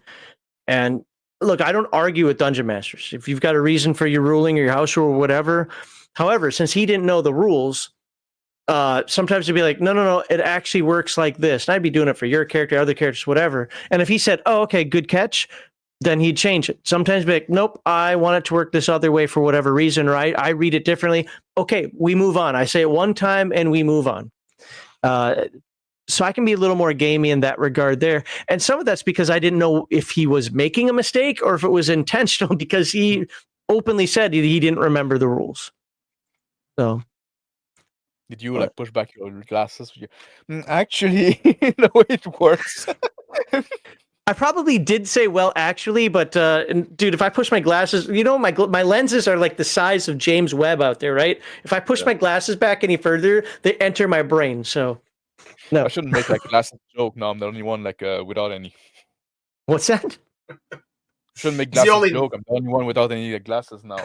Yeah. You with normal vision out there. Nerd says, never asked, are you sure?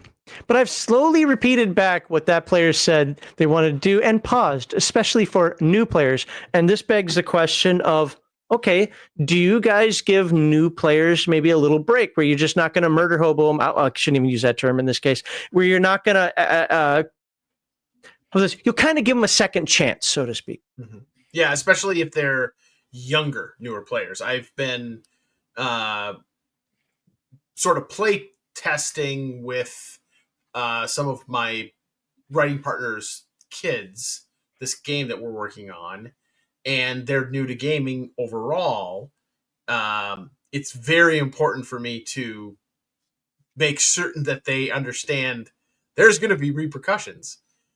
You want to try and tame this wild beast. You know that if you fail, it's gonna eat you.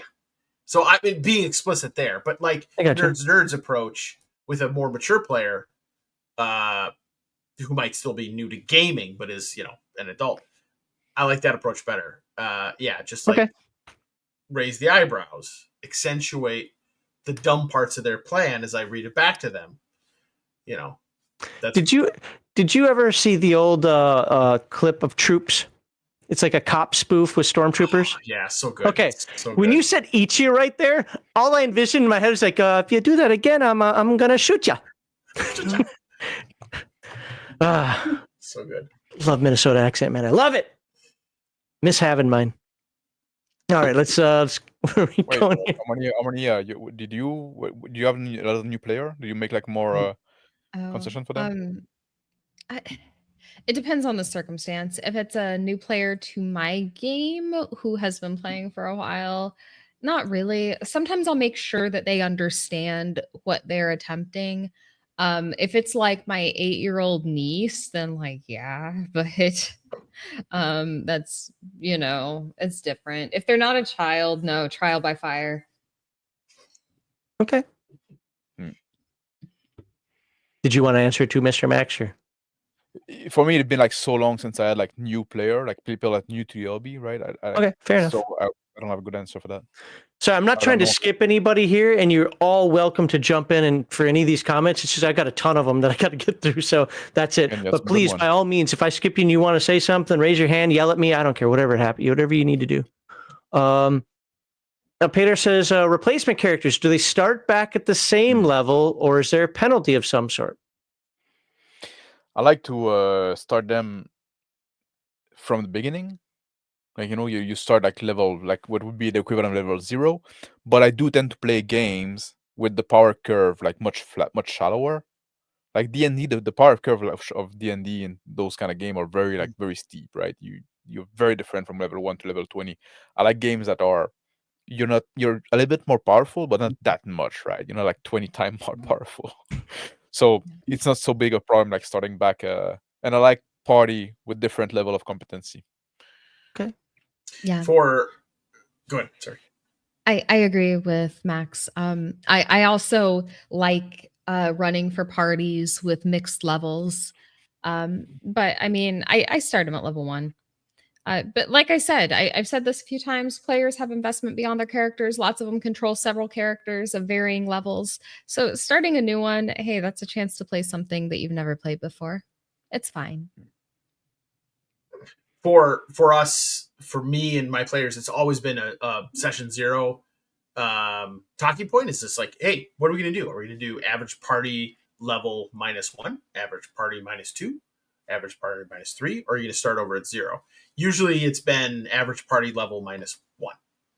However, in Savage Worlds, I started at 0.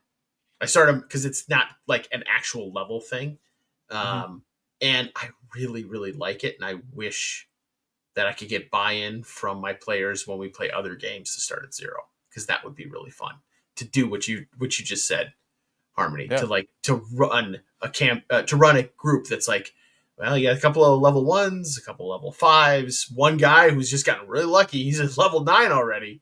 That would be fun. I'd like to And do it's fun to play this character that's like so far behind, but somehow you have a reason to stick around with those guys, and like, it's a fun thing to do. Yeah, but there are a lot of people who don't like being ineffective. In a game like Dungeons and Dragons, you can be ineffective being that much of a level difference. In a game like Palladium or a game like Traveler, not so much.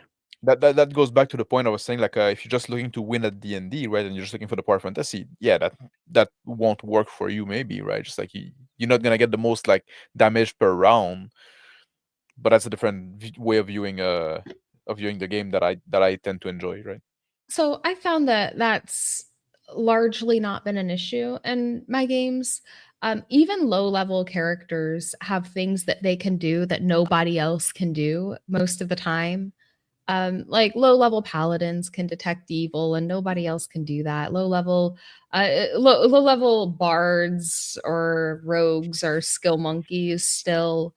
A lot of times these characters do have the power to change things, and they're not just like useless NPCs that walk with a party. Many times they are very helpful still, even at low levels. My general rule of thumb in a game like Dungeons and Dragons is whatever the lowest level of the party is, you're going to be one behind them. Yeah. So that doesn't really work in my game because parties mix and match all the time, and That's fair. people have multiple characters, so that doesn't really work. But we definitely have different styles of running and playing as well. Yeah. Of course, yeah. And this might be something for segment 5, but I'll go ahead and say it now. I do appreciate your style of addressing that, by the way, because I have found myself in lots of conversations with people who play games very differently than me and do play single party like Lord of the Rings, Dragonlance type games, who their approach to telling me that we have different styles and play very different games is, oh, your style doesn't work, when they've never tried it before. So I very much do appreciate that the people here have been like, oh yeah, well, we play differently. And I don't play your style, but it's still valuable to hear your contributions. So I very much appreciate that open-mindedness that has been shown on this panel. Anyway. With that said, Oh no! Let's go into why Harmony's game sucks. No, that's actually one of the things that I'm trying to do here with Game Master Insight is to point that out, that people play different ways. Internally, personally, the words I use would be much different than I say in here. I mean, people have heard me say it before. I'm not going to, and it doesn't matter if it's a 5e style. It doesn't matter if it's a troop style, the one-time style, whatever. I definitely have some very strong opinions about good play. I won't say right play. I'll say good play. Here's the thing, though. I've never flipped over somebody's table. I've definitely said, nope, not sitting in your table. And to be fair, I would not play in your game. The one thing, it probably isn't even what you think it is right now. The one thing that makes me not want to sit at your table is the fact that people have 4 characters. Like, nope, I'm not. That's the deal breaker for me, because again, look at Lord of the Rings, look at Dragonlance. Again, Hickman Revolution. That's my style of play. It's focusing on the character, and I can't focus on 4 different characters, and I don't think that you could either. Which one am I talking to, Mr. Psycho? No, Something they're that play at the same time. okay. Yeah, you're not playing them at the same time. They're different characters. I get that, but that's still, to me, that's still confusing. Yeah. Okay. And that's fair. Like you like to run a party-centric game. I like to run a world-centric game. They're very different styles. But to be fair, I'm a bit with Leah on that point, right? Like I don't like running, like some people like, oh, I have like 3 games a week, right? Different campaigns like that. I don't really like that, because like when I'm in a character, like switching from character to character like multiple times a week, like that's a bit much for me, because I like to get in the skin of the character a lot, right? So yeah, at some point, like, so I also have players that come to 1 session a week and they play the same character every week, and they only have that 1 character. So it depends on how often they show up, which my attendance policy is show up when you don't show up if you don't want. You don't owe me any sort of explanation. Just don't be there if you don't want to be there. I don't care. God, you're like, Max is really you're coming out Really? in there, Max. Is that weird? I don't know. No, for me, no. Because look, I'll let people are going to side with you, not me on this one. If you miss 3 sessions, so when I was running my games consistently, they're once a week, every week for 8 hours. If you miss 3 sessions in a year, you're out of my game. Wow. Now, yeah, absolutely. Well, first of all, I had people that wanted to join. Secondly, there were amends made for folks. Look, again, I was in the military, right? If we knew that you were going if you're going temporary duty somewhere, if you plan that in, you're going to Airman Leadership School, you're going temporary duty, you're going on leave for a month. None of that was a problem as long as we had heads up. But if you're just like, yeah, I'm not feeling it today, I can't show up, that's one. Even if you're sick, I know this might sound harsh, but even if you're sick that often, dude, go to the hospital and get yourself checked. Okay. Okay, I'm sorry, I didn't mean to interrupt you. No. And now, again, that sounds way harsher than it actually was. It worked for us. And here's the thing that's about harmonies. This shit works for her. Her style doesn't work for me. My style might not work for her, but it works for her table and her group. That's why there's nothing wrong with it. Yeah. So the reason it works is because we have like 15 players. So so if somebody can't make it, somebody else will fill in, whatever. We usually have like a full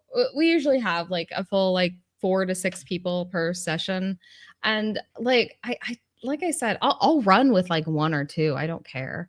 But I mean, I tell people I would rather, because there are some people that have a very infectious personality. So like if they're really excited, they will bring a lot to the game, but if they've been having a bad week, they will drag everyone down.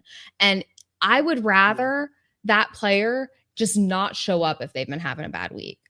Okay.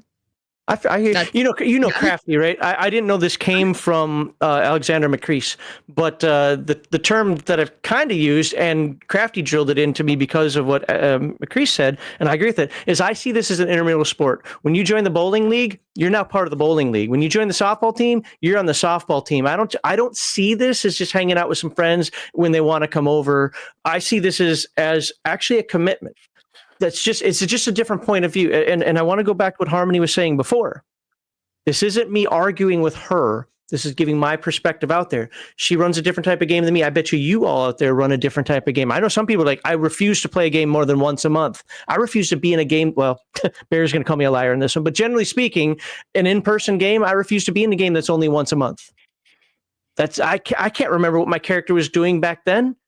Like, this is supposed to be, to me, this is supposed to be a commitment. It's good like a job. Yeah. I don't have a problem with that. I hear what you're saying, Max. Reality, though, dictates what you will tolerate. I think I've never had a problem with it. Now, to be fair, I haven't run a live in-person game in years. Most of the stuff that's going on now is online. I don't run online. I've been too busy with YouTube channels, so on and so forth. I want to, I still don't have time for it. But see, that's the thing, is I'm not going to shortchange them either. I don't have the time to dedicate to that. When I do, which I hope to at some point here relatively soon, by that I mean a year or two, those will be my rules. Now, I can hedge on some of them, but it's never going to be a once-a-month game, and I'm never going to be okay with people just dropping in and out when they want. But troop-style play facilitates that. I don't do troop-style play. Hopefully that makes sense to folks. It does, yeah. Like I remember when times were good, when I was just a underemployed couch surfer, and I got to play 5 nights a week in 5 different campaigns with mostly the same group. And now, it's once a month. It's a struggle to get people together once a month. So this is part of the problem, and I'm not saying your friends. And we're way off topic here, but we'll still go on with this for a moment here. I got some chat to still get through. It's weird. The fact that the hobby is more mainstream now, and technically there are a bunch more people that play, I find this to be a bigger issue than when it was people who were just nerds.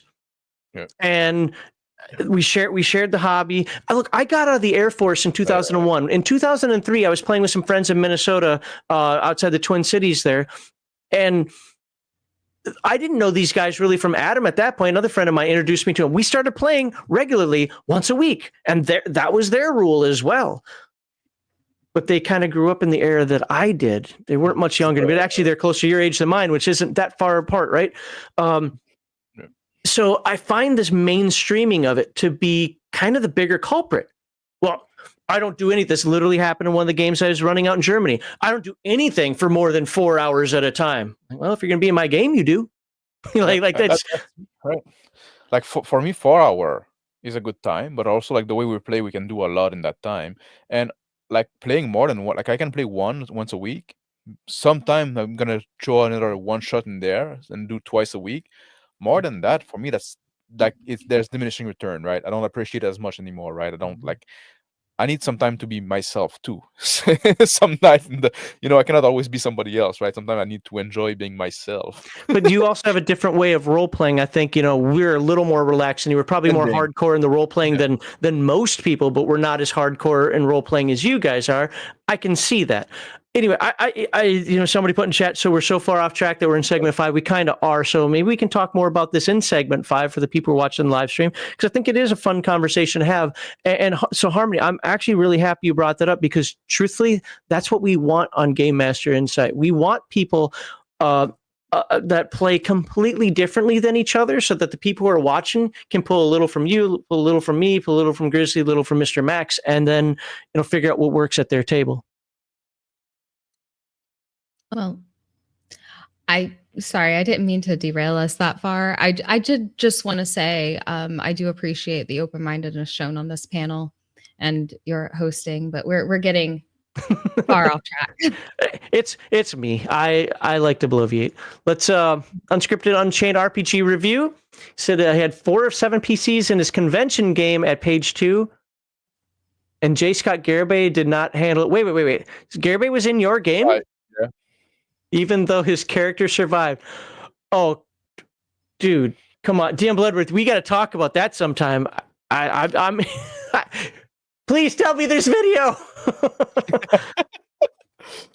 Wow. Okay. Well, Bob Vecna becomes a member for 16 months. Thank you very much, Bob. He says Legion Myth does not endorse false imprisonment as an interpersonal dynamic tool. That was from Grizzly Beardo's, thunderdoming people at the table. You can't go. Find a way to win. Just find a way to win.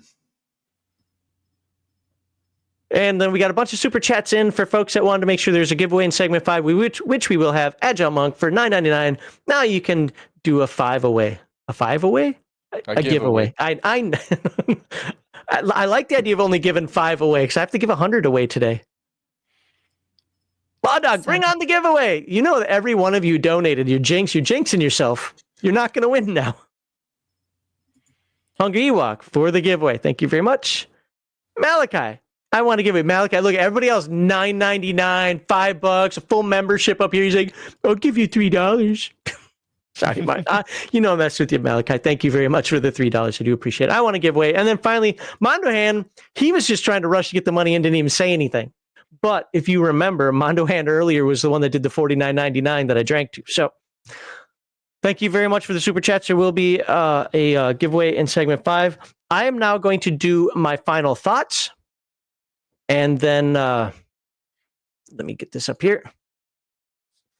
And then we'll call it a stream. Actually, before I do this, my final thoughts, let me do this first. Let me get that off the screen too. Oop. All right, too many things to control here. I can't control my own stream. How can I control people, right? So thank you very much to tonight's panel.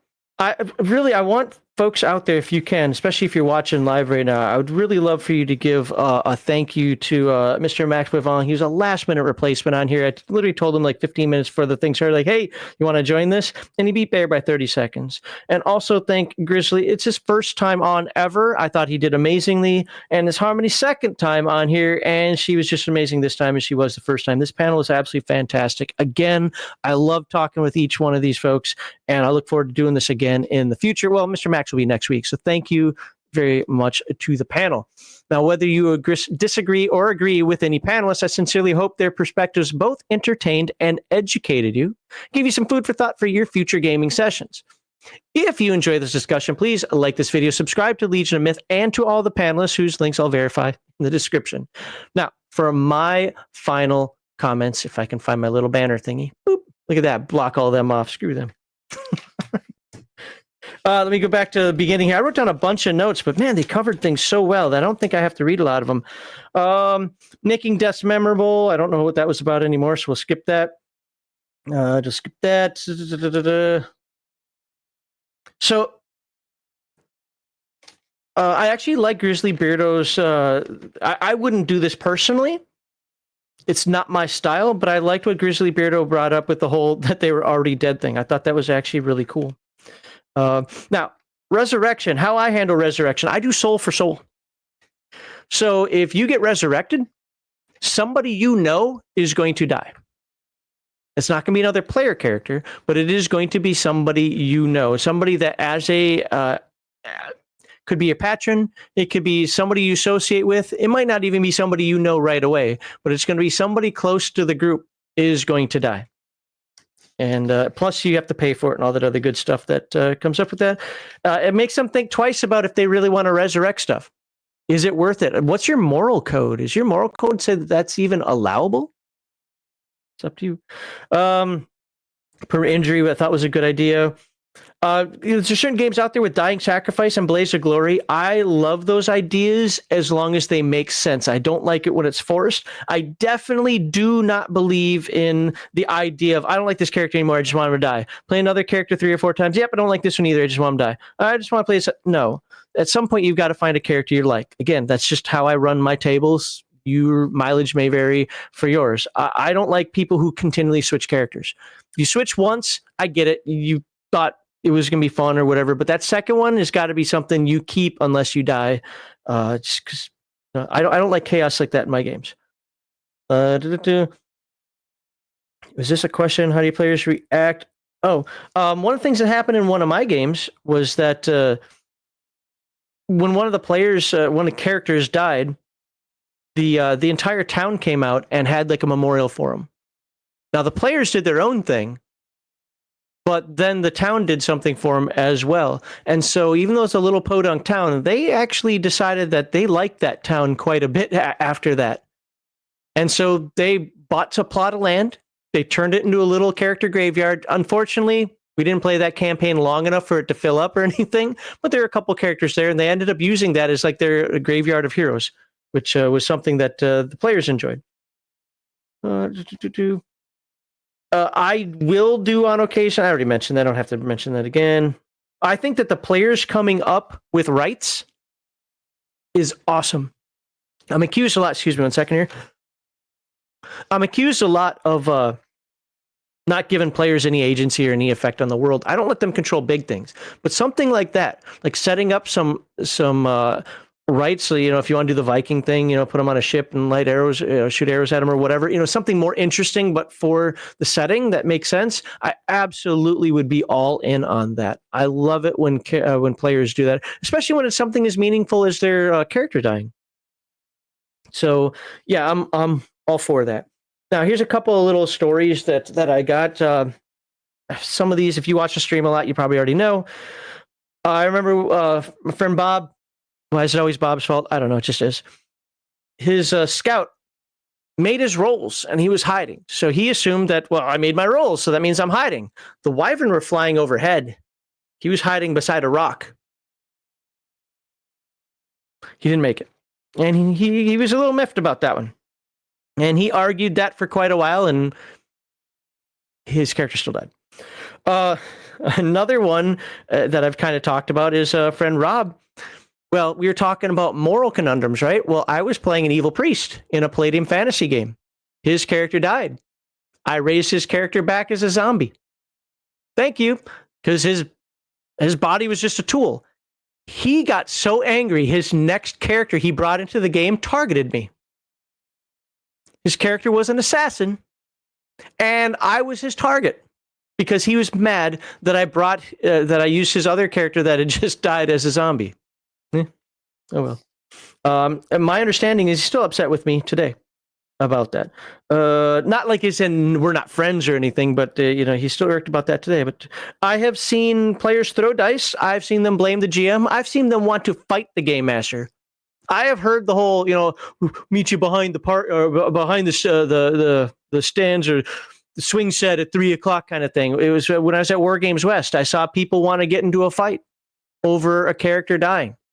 The store owners or employees, whatever, had to jump in and be like, "You got to go. You can't act like that here." But he's really upset. This is BS, man. My character shouldn't have died. My character shouldn't have died. Well, you know what happened. And so the reason I tell you this isn't to be boring. It's to make you think about what would you do if that happened at your table. Most players that I've dealt with took it in stride. Most of them were like, "Man, that sucks that my character died." Unless it was heroic, like when Heathen Dog's character died. But I even think to some degree he was like, that sucked. But man, I died so cool. But then we move on, and I'd like to have some callbacks. Hey, remember when my other character did this? Remember when such and such, whatever your character's name did X, Y, Z? Callbacks are always good. So, I asked that to them already. We talked about Palladium a little bit ago and the Compendium of Contemporary Weapons, but and my reason for bringing this up is about the different grittiness, I guess I'd say, in the game. Sheris, who, if you watch the Thursday night video game streams, you'll see him play with Heathen Dog and them on the video game on the Twitch side. I told him that I used the Compendium of Modern Weapons or Contemporary Weapons from Palladium, and his deer got hunted. He lost his character the first session, and then he's like, "Okay, I learned my lesson." Now he wasn't being an idiot. He was just caught in a bad spot, and one bullet took him down. And since there's a big stun effect and so forth, if you get hit, they just walked up and, somebody was eating anthropomorphic venison. And with that, all my other notes were either discussed or not relevant anymore. So one more time, I want you to please thank Harmony, Grizzly, and Mr. Max for being on the show. It was a really awesome show. So far, every show this year has been great. Sure, I'm sure I could pick out one that was better than another, but they've all been great. And it's because of the panelists that we've had on here. So thank you very much. And as it says on the screen here, the live stream is continuing on after the closing credits. I'm going to play them now. And then we're going to go into segment 5. Maybe we'll talk more about our styles of gaming. Maybe people will leave. Maybe we'll have more people come in. Either way, I will talk to you next time. And I hope everybody has a great week.